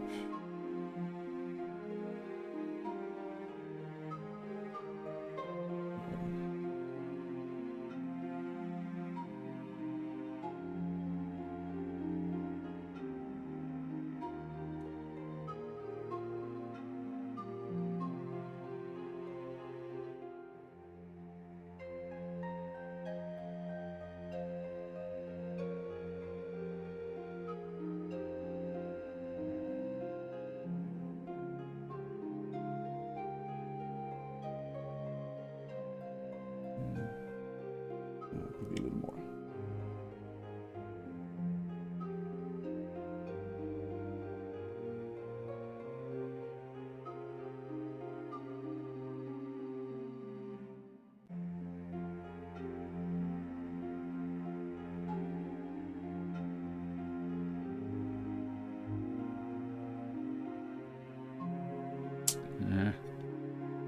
Not right.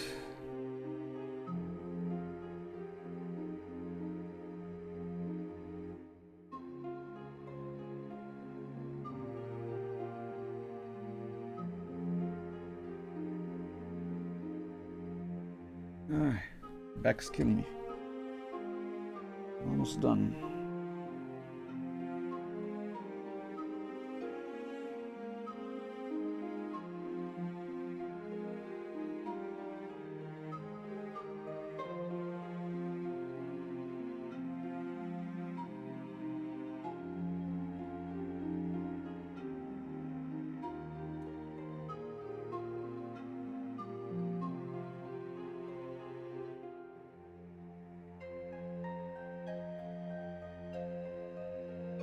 This way.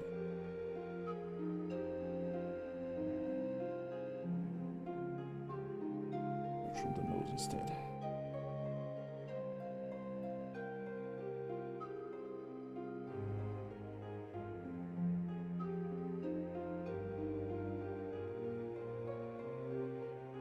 All right, that works.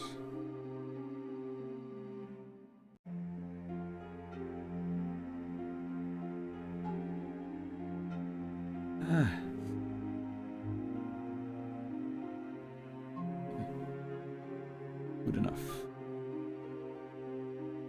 Then dear. Got a red piece, a gray piece, and a black piece.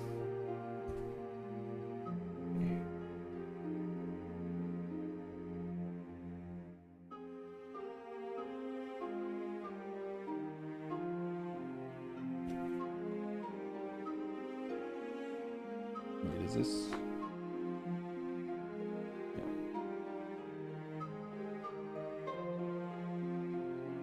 And 4, 25, 26.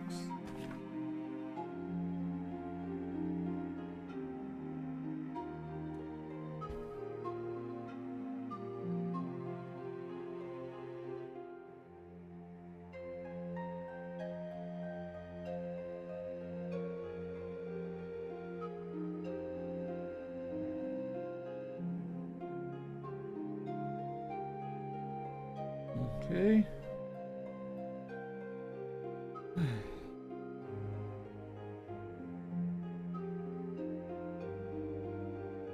Tiny bit crooked, but good enough.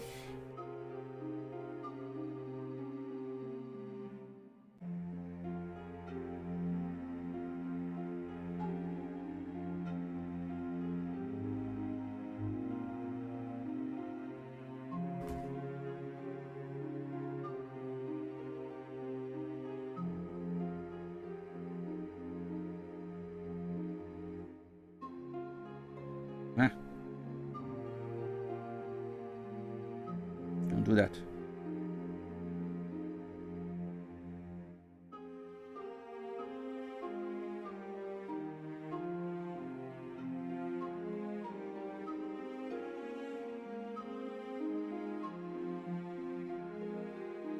Ah. Good enough.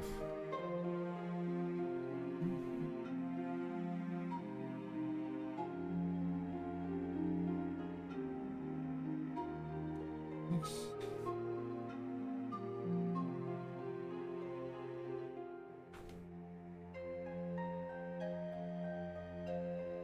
This one should be easier because it's inside the depression there.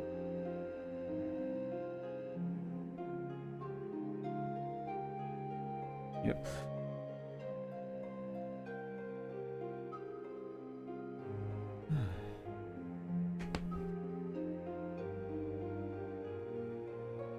Well, one side done, now the other side.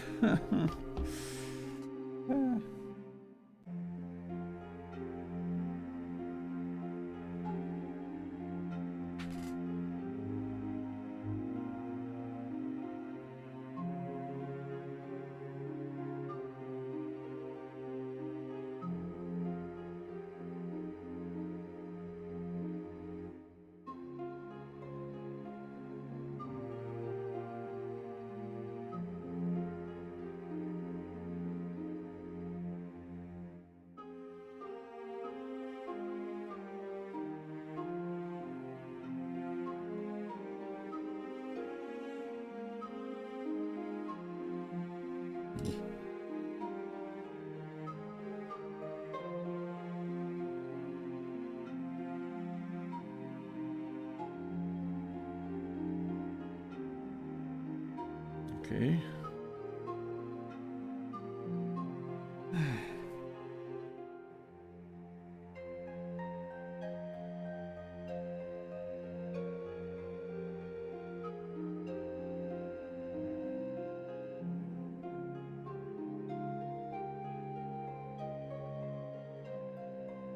So I'm done with the stickers. We can do the transformation into Voltron. See the completed robot. All this work.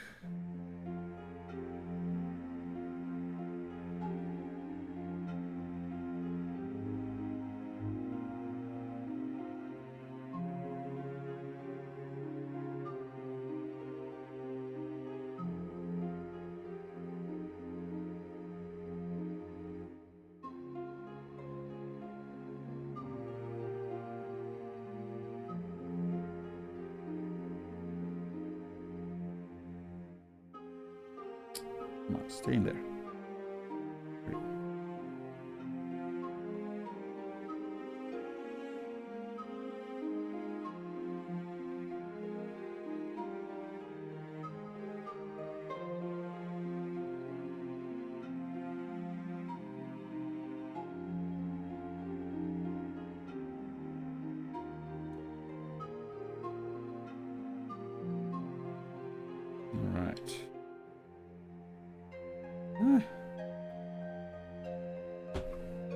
What's next? Oh yeah, then another set of bolts near the mouth.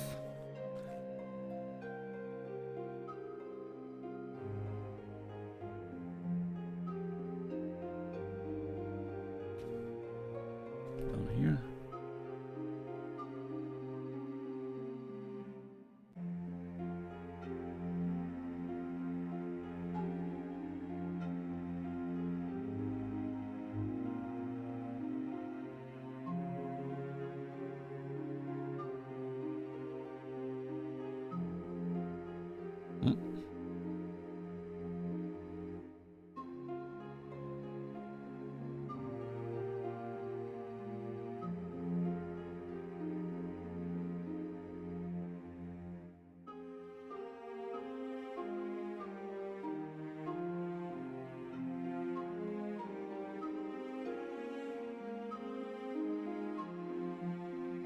Again with the surgical precision.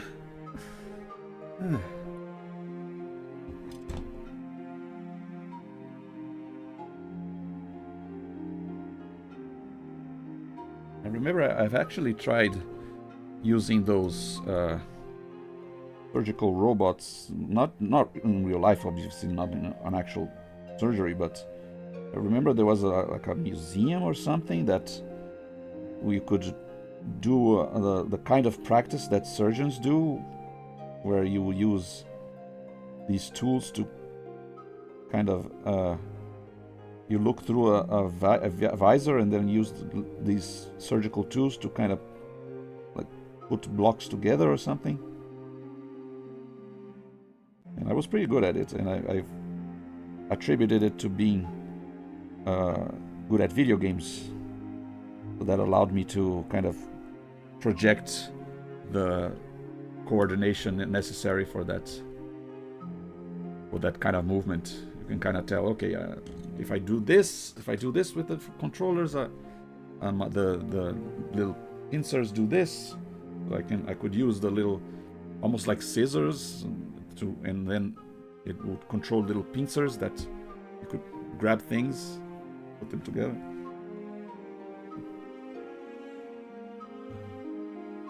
Okay.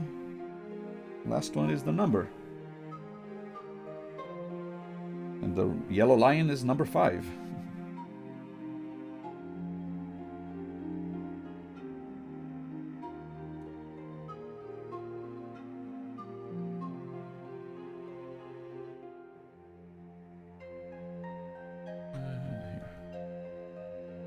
Right in the middle?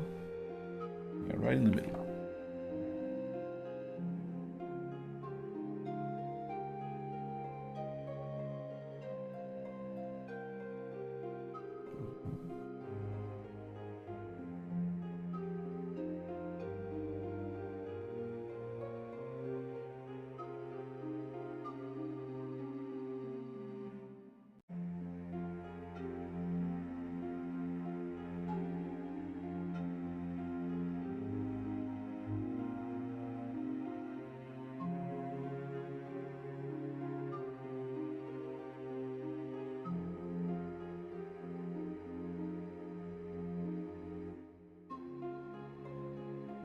Good enough. Very tiny number 5 on the back there. You can barely see it on the camera. It's there. All right, I think that's yep. Yellow lion completed. Weapon back.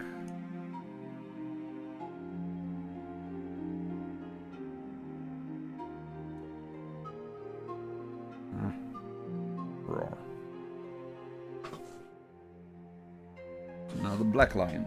Even though I think the black lion needs the least amount of stickers. Tiny one right in the middle of the forehead.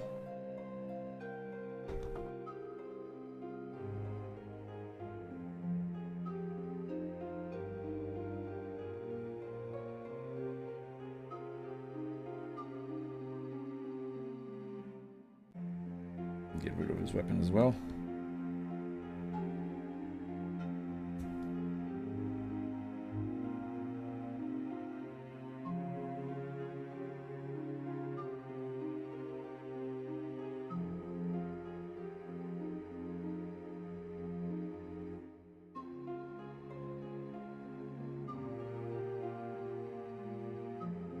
Come on. Ah.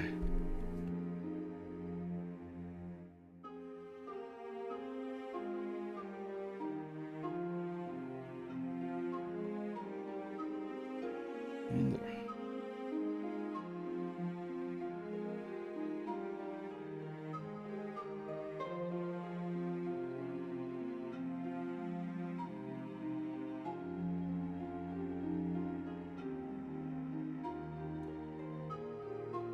No, stay there.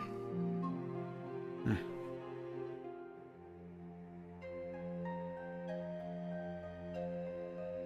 Okay.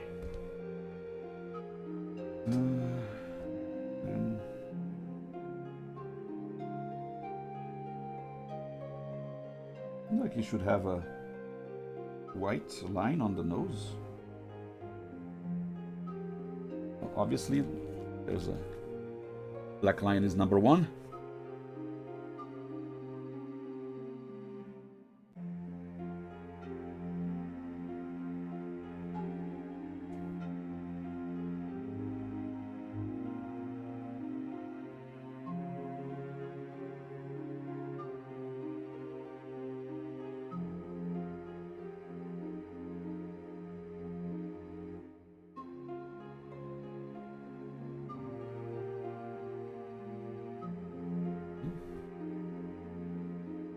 There we go.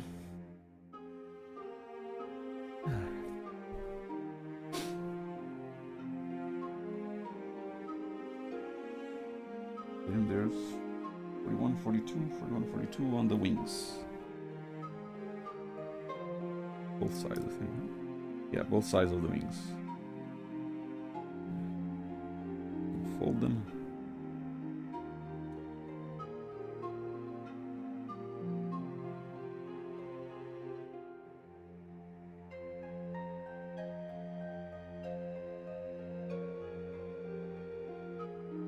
.142.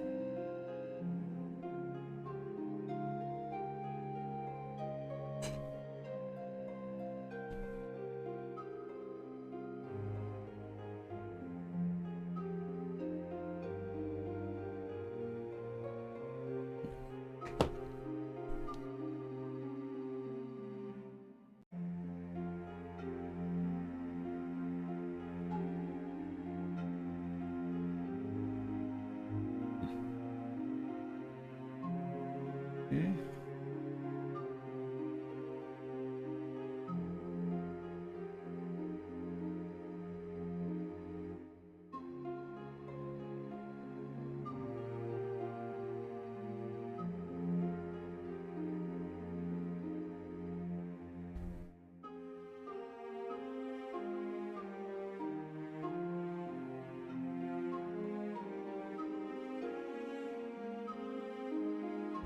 Two. On the other side. And then gotta put the same stickers on the larger versions of the heads.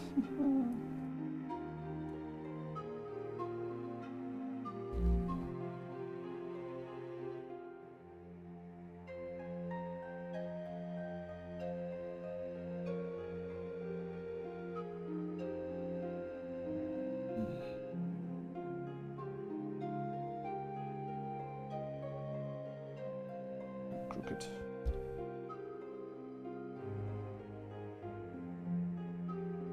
Not happy.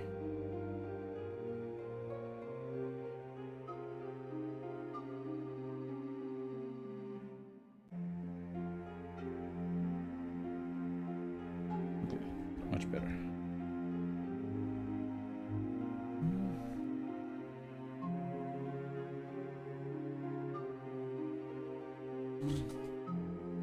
I feel like the big versions of the heads should be a little easier because, you know, they're bigger, so the stickers are also bigger.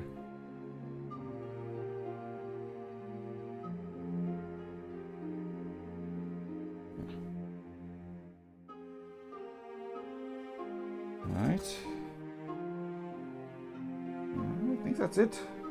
Yeah, the Black Lion has the fewest amount of stickers. Nice.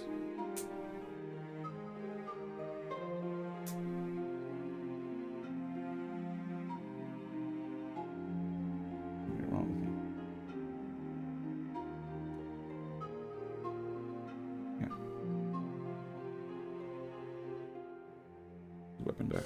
Yeah.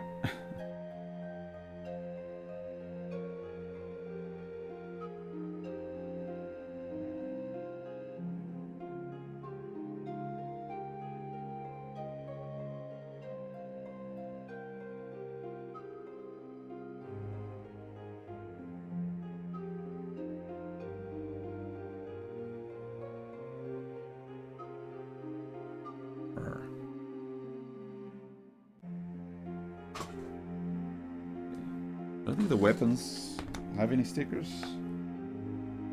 Should be good in that regard.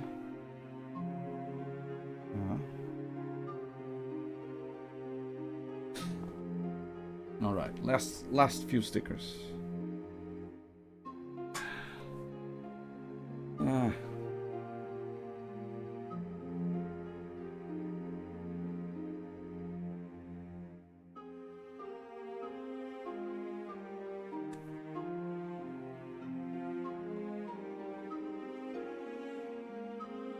Kind of have an idea now where they go because of the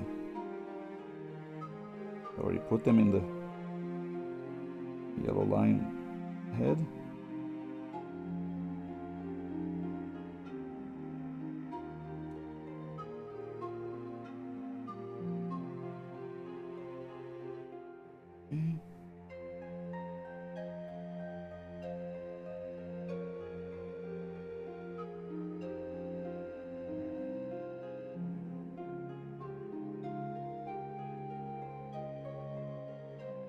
Nice.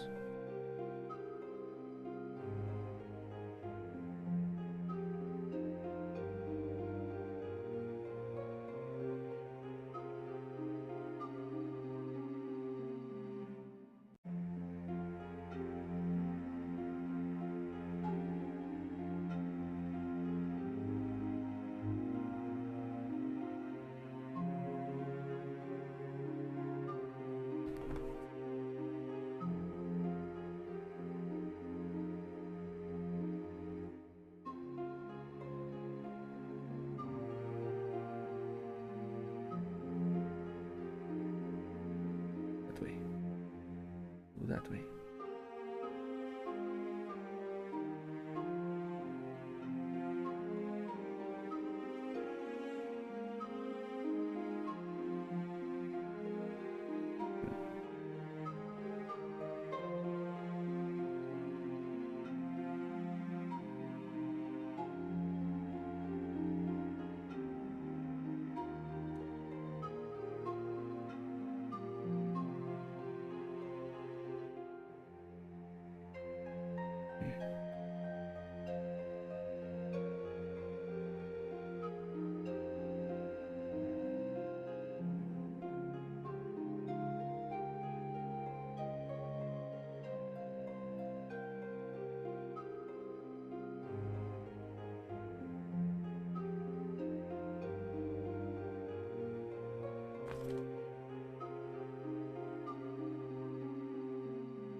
Right.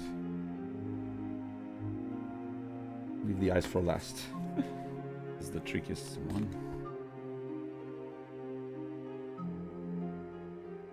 Oops. Where'd you go?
Okay.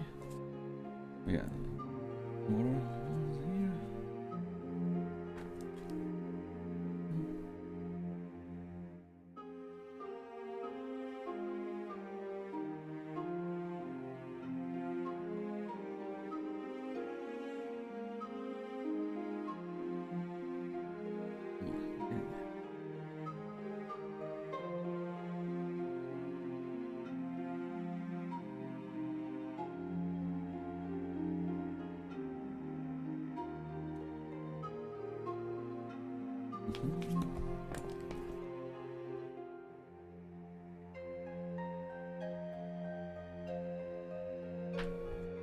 Look, I'm getting more hyped now that I'm so close to finishing.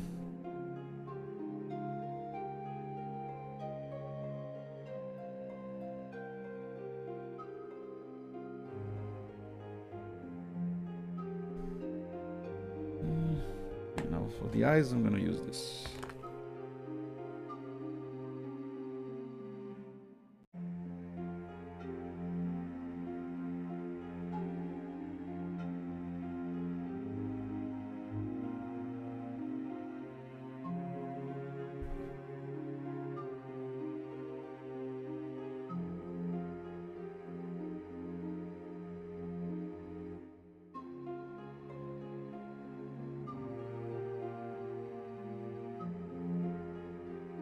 Okay.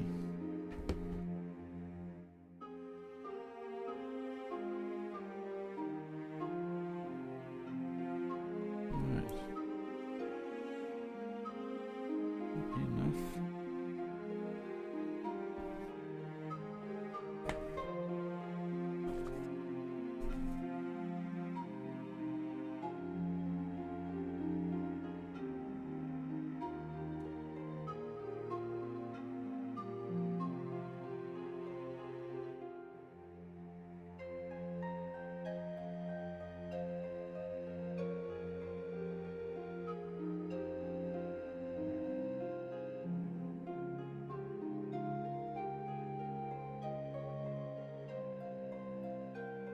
Good enough.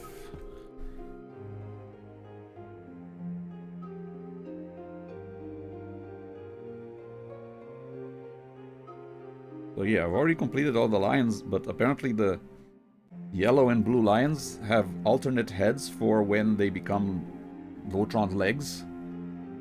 Because their regular heads are too small for the feet. Kinda weird. That's how it is. I guess in the cartoon they just made the legs look larger when in robot mode, but now that you translate it into toy form, what are you gonna do? Hey, Amber. Yeah, when this figure is trying to be cartoon accurate, so they are trying to make him look just like the lions did in the cartoon, but also just like the robot did in the cartoon. So the compromise is to make to have alternate heads for the leg lions.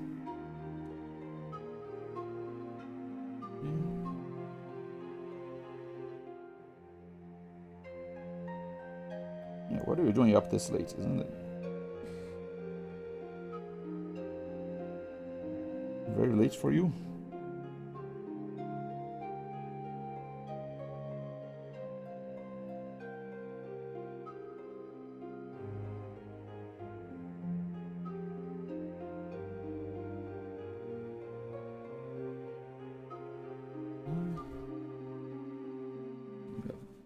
Squares on the side of the head.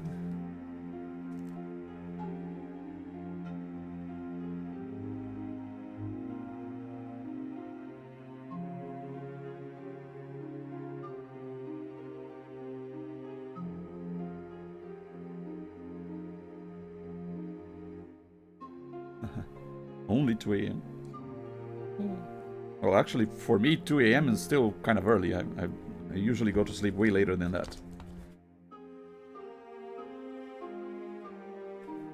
But on the bright side, if you stay up for 10 more minutes, you should see completed Voltron. Maybe even less, because I'm almost done here.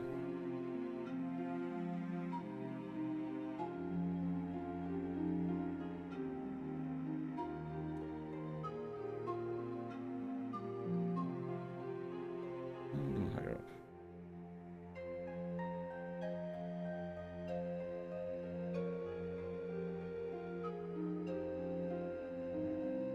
There we go. Nice. Looking good. I think that's the bolts on the cheeks. And then just the eyes left.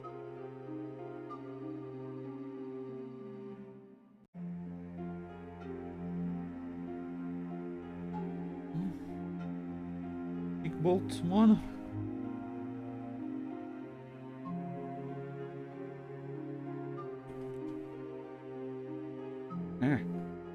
Ready to go.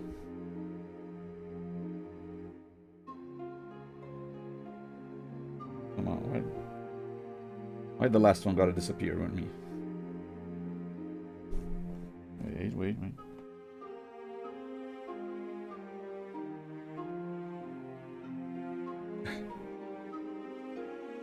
Seriously?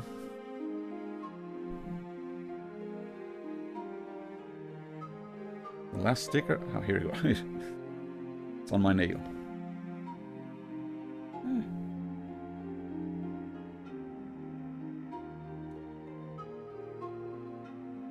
Very stressful part of any Gundam build is when you drop a piece and it's just gone.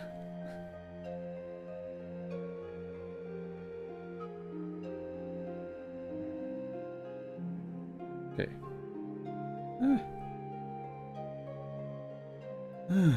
Okay, now for the eyes. I think, yeah, that's the last of the stickers.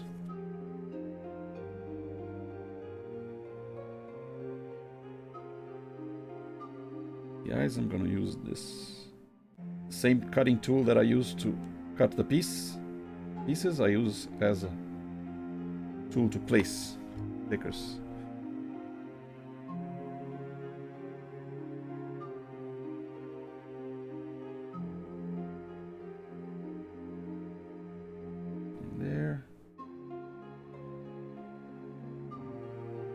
Get in there. Come on.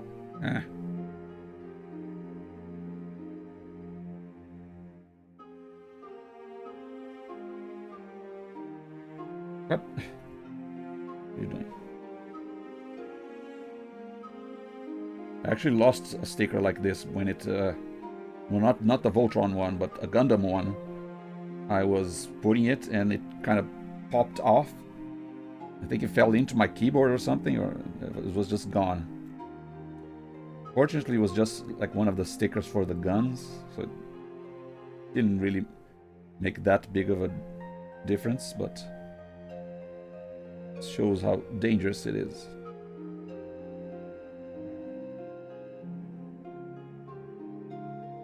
A little bit to the side.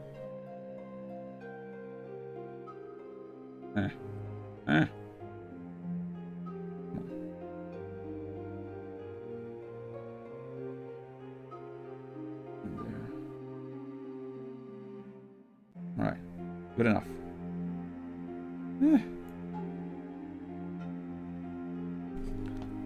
Last one.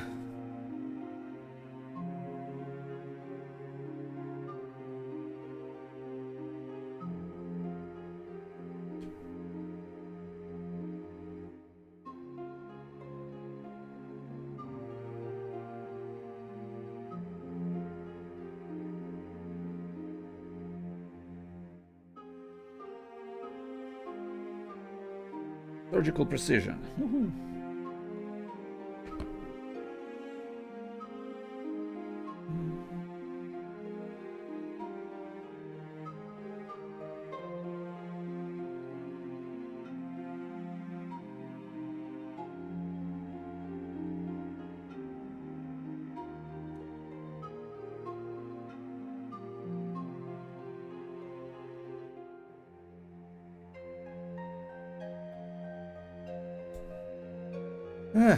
That's it. Every sticker placed. All the lines completed, all the weapons, everything. I'm gonna see the finished group before I assemble them. Okay, so put the weapons aside. You got in order. Number 1, Black Lion with its weapon.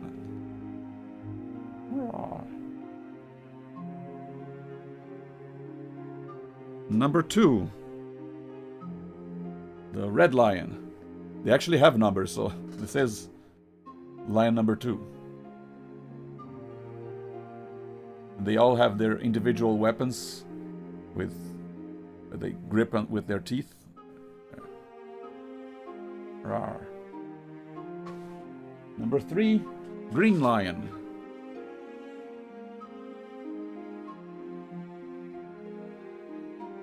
The number 3 on the top. Rawr.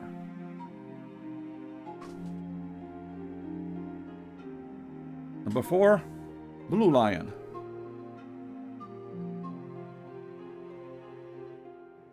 Rawr. You can see the difference between the size of the head. Look at that. The same head, but much bigger. And this head doesn't. This head doesn't open its mouth, so he can't grip his weapon.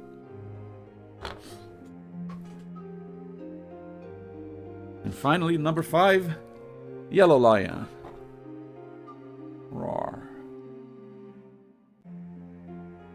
The head. The same.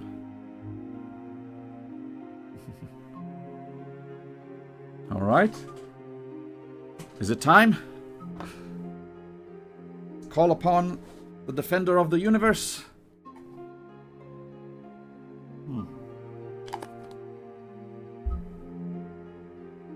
You actually got transformation instructions, just like a actual transformer.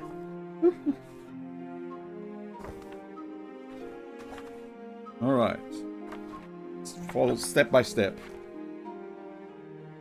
Get all the lions in their modes first. Get their weapons out. Actually, not a fan of them holding their weapons. I think they look better without them. All right, so first step: open this little back part, hold the tail in, hold the butt. And then,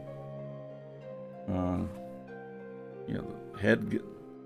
I mean, the head normally is out, but you push the head in.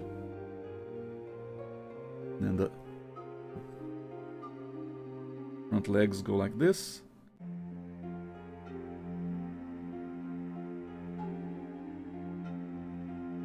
And the hind legs go like this.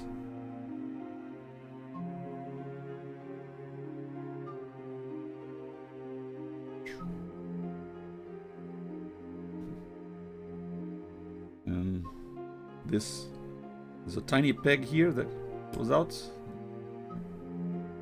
A little hard.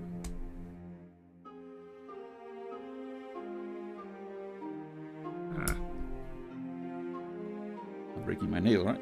Yep, I did break my nail. Use this tool here.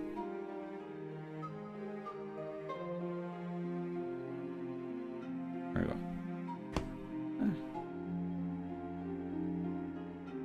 All right.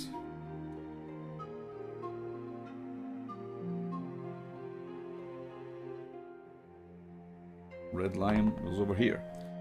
Now, lion number 3, green lion. Rid of the weapon.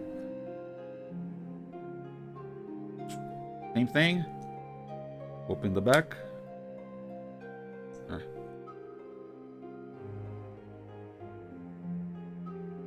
Yeah. Push the head in. Hold the arms in.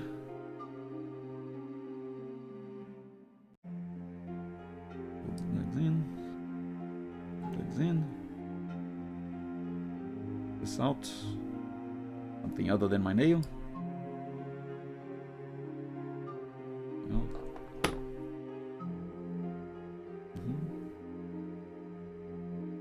All right. Now, Blue Lion. Where are you? No weapon. Might as well.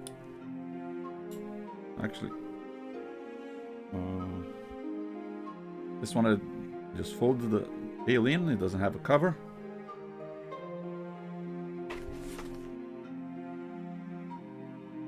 Then see this. The legs go like this, apparently. Not legs. Yeah. And then the hind legs like this.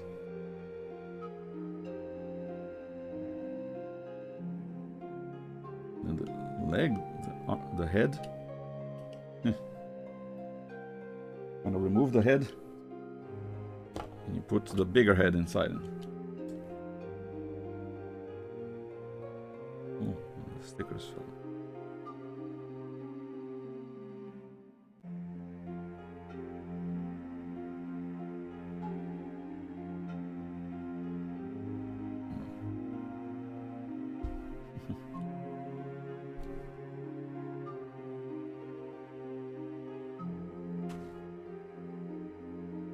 Yeah, I could have left the regular sized head, but yeah, the bigger head looks better as a foot.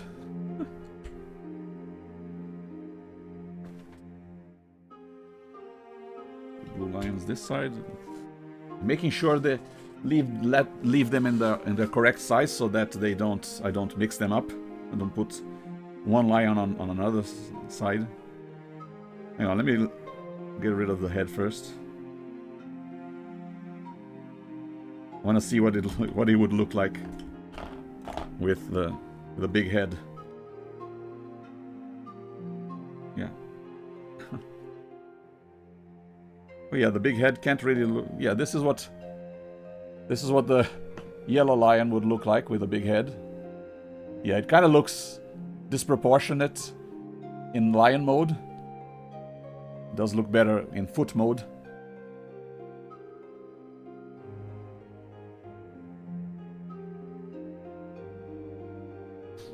Yeah, same thing, you just put this here. And this up.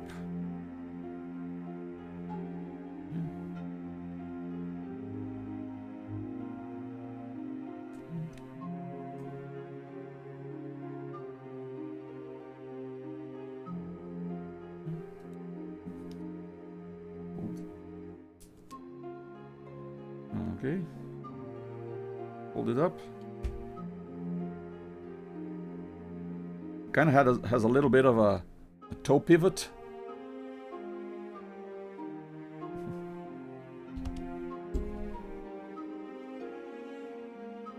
And now finally, Black Lion. Get rid of the weapon.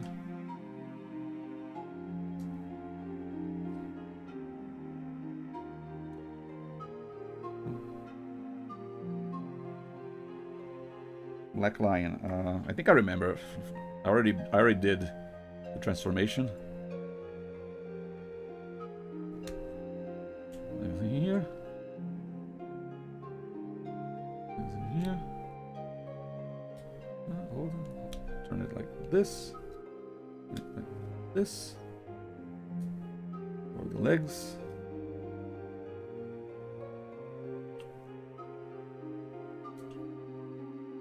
Tail also folds up. In.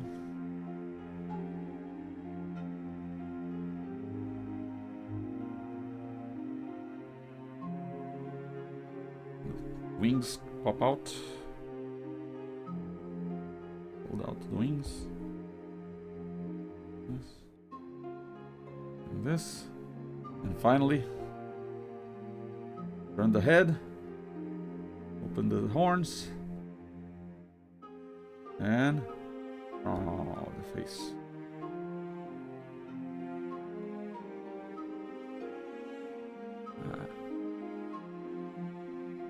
Look at that. Yeah, I think if I got everything.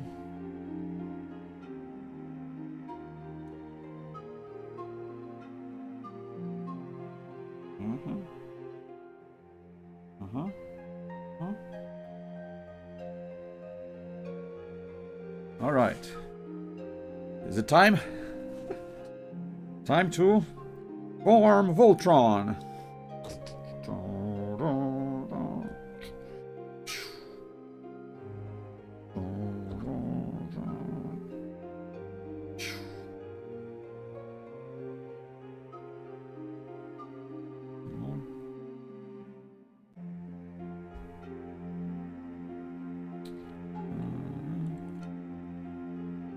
Legs go all the way in. First try and... Yep, go all the way in. Does it click?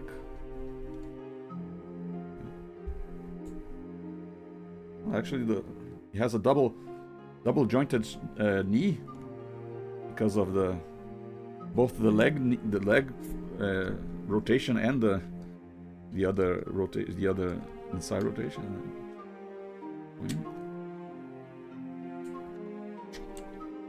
Ta-da! Look at that.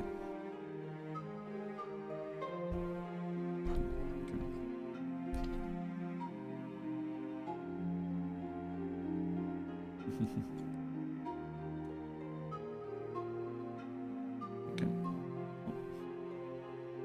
Open the claws of the hands. Roar. He has a elbow rotation, and a little bit of our elbow rotation. The wrist can do like this. Roar.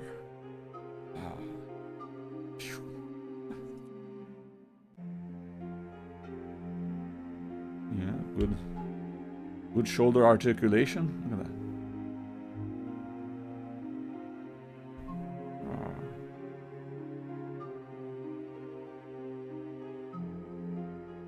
I feel like I'm doing a toy review now. Okay, he got a swivel head on a swivel, and look up and down. Got a waist swivel. Yeah.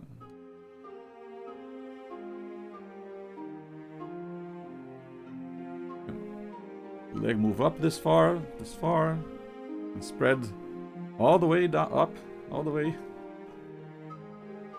Got a beautiful spread. And then double jointed knee. Yeah, look at that.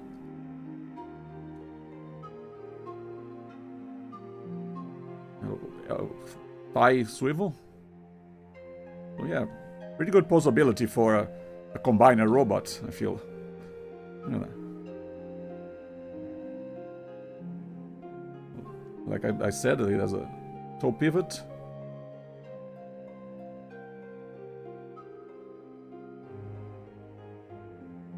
The weird part is this leg part that kind of folds out. Kind of weird that it does that. I feel like it should have plugged in. Although there is a piece that plugs in here that might solve this, because it is a part of a stand. Yeah. I put this extra piece that has a little peg in the bottom for a stand. So yeah, now the leg doesn't do that anymore. Well, now, and he feels pretty solid. The lines are not like separating very easily. Neither are the pieces of individual pieces. Like my Gundam, I feel like the wings could have clicked open, because the wings kind of are very easy to fold back on, but not a big deal. I feel like the wings could have clicked open. And yeah, I'm pretty happy with how it turned out. stand very easily.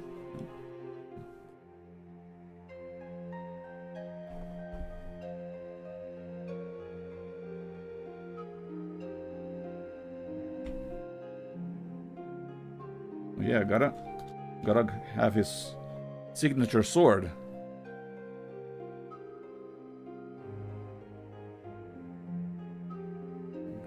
Plug it in.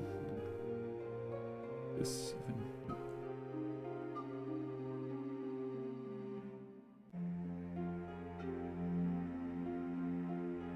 Sword plugs in.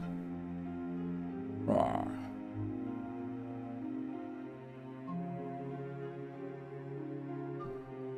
The pose of the box art. Alright, here you go.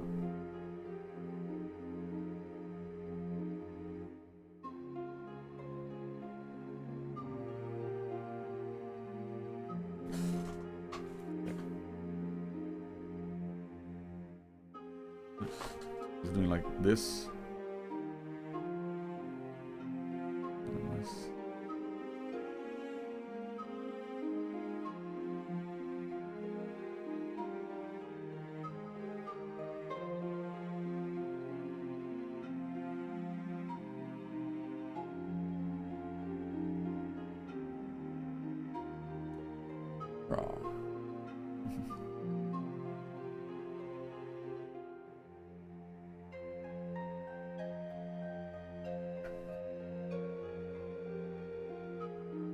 Yeah, pretty nice. He's got other weapons too, like there's this kind of saw blade looking thing. Let's see if I can... It's... The other lines.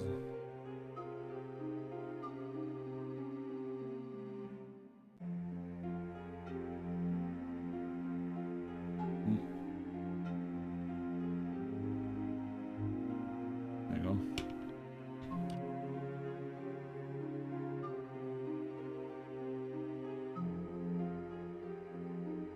Not sure how this works. Yeah, he has this. Oh yeah, I'm definitely gonna put him on the shelf.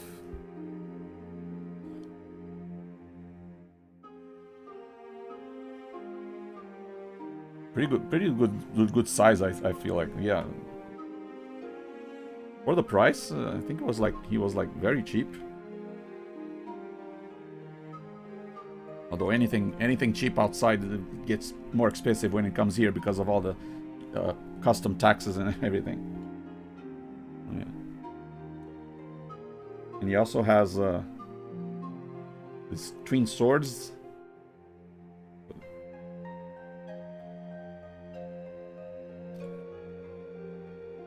If I can put them in.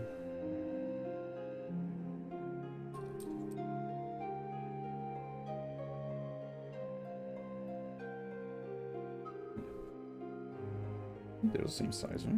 Yeah.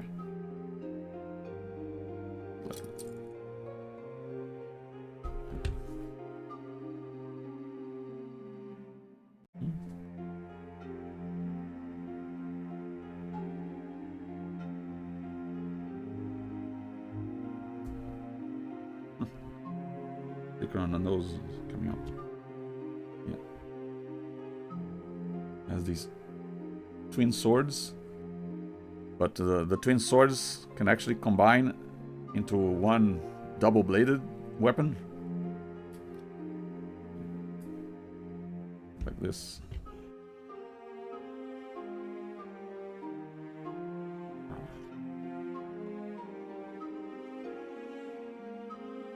Whoop. Okay, first time a part fell off. Yeah.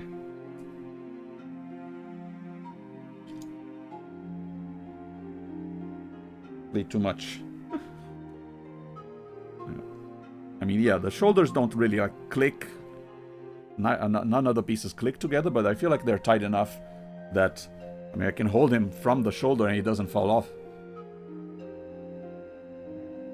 Well, yeah, it's pretty good enough. Oh yeah, and there's also another little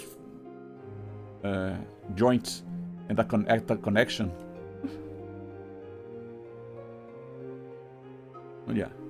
He has this double-bladed weapon as well. But of course, the main sword is the big sword is the main weapon. I'm like I said, I haven't really watched the original cartoon, so I don't know when those other weapons show up. But yeah, the big sword, gotta have it. Pretty cool. And I think yeah, the handle is big enough that he might be able to do a double hold it with both. No, I don't think he can. Wait, maybe. Can he hold it with both hands? I feel like I'm pushing it here. Yeah, it's not really. Yeah, see, now the other side came off. I don't think you're meant to hold him with hold the weapon with both hands, even though there is enough space on the handle for it. It's kind of a little too tricky. Unless maybe if he does overhead like this.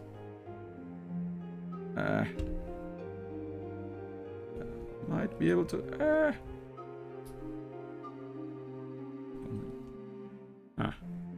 Yeah, like this. You can kind of hold his sword with two hands. But if I try to lower it, maybe can I lower? Okay, his chest piece kind of gets in the way. I can't lower any more than this.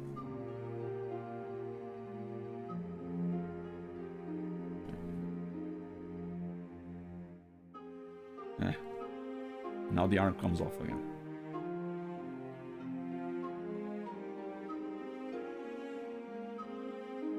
Yeah, can be a little. At least the arms can be a little finicky. They can come off from time to time, but the legs are pretty stable, and I feel like the legs are pretty important that they are stable. They are going to be holding him together, holding him up.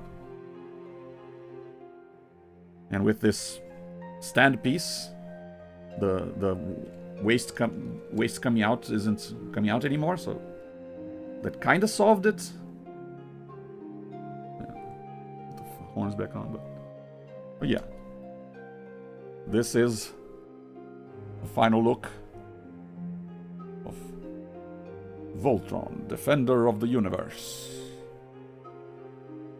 Pretty cool.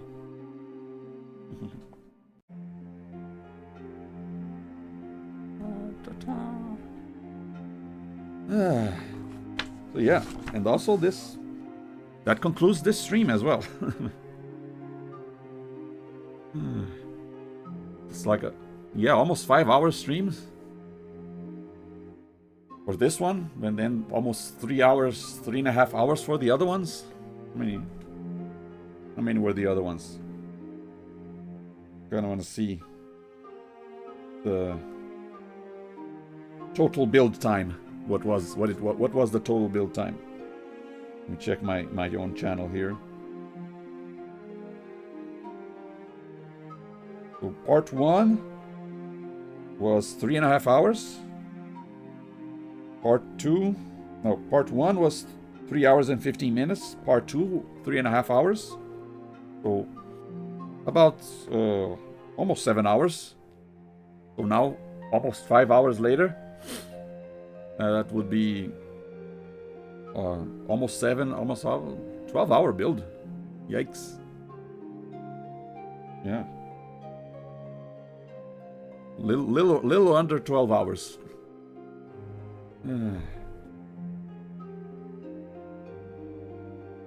Yeah, that's what makes these model kits be a little cheaper than the already built ones, I guess, the fully regular toys, because in order to get the toy, you gotta put in the work. So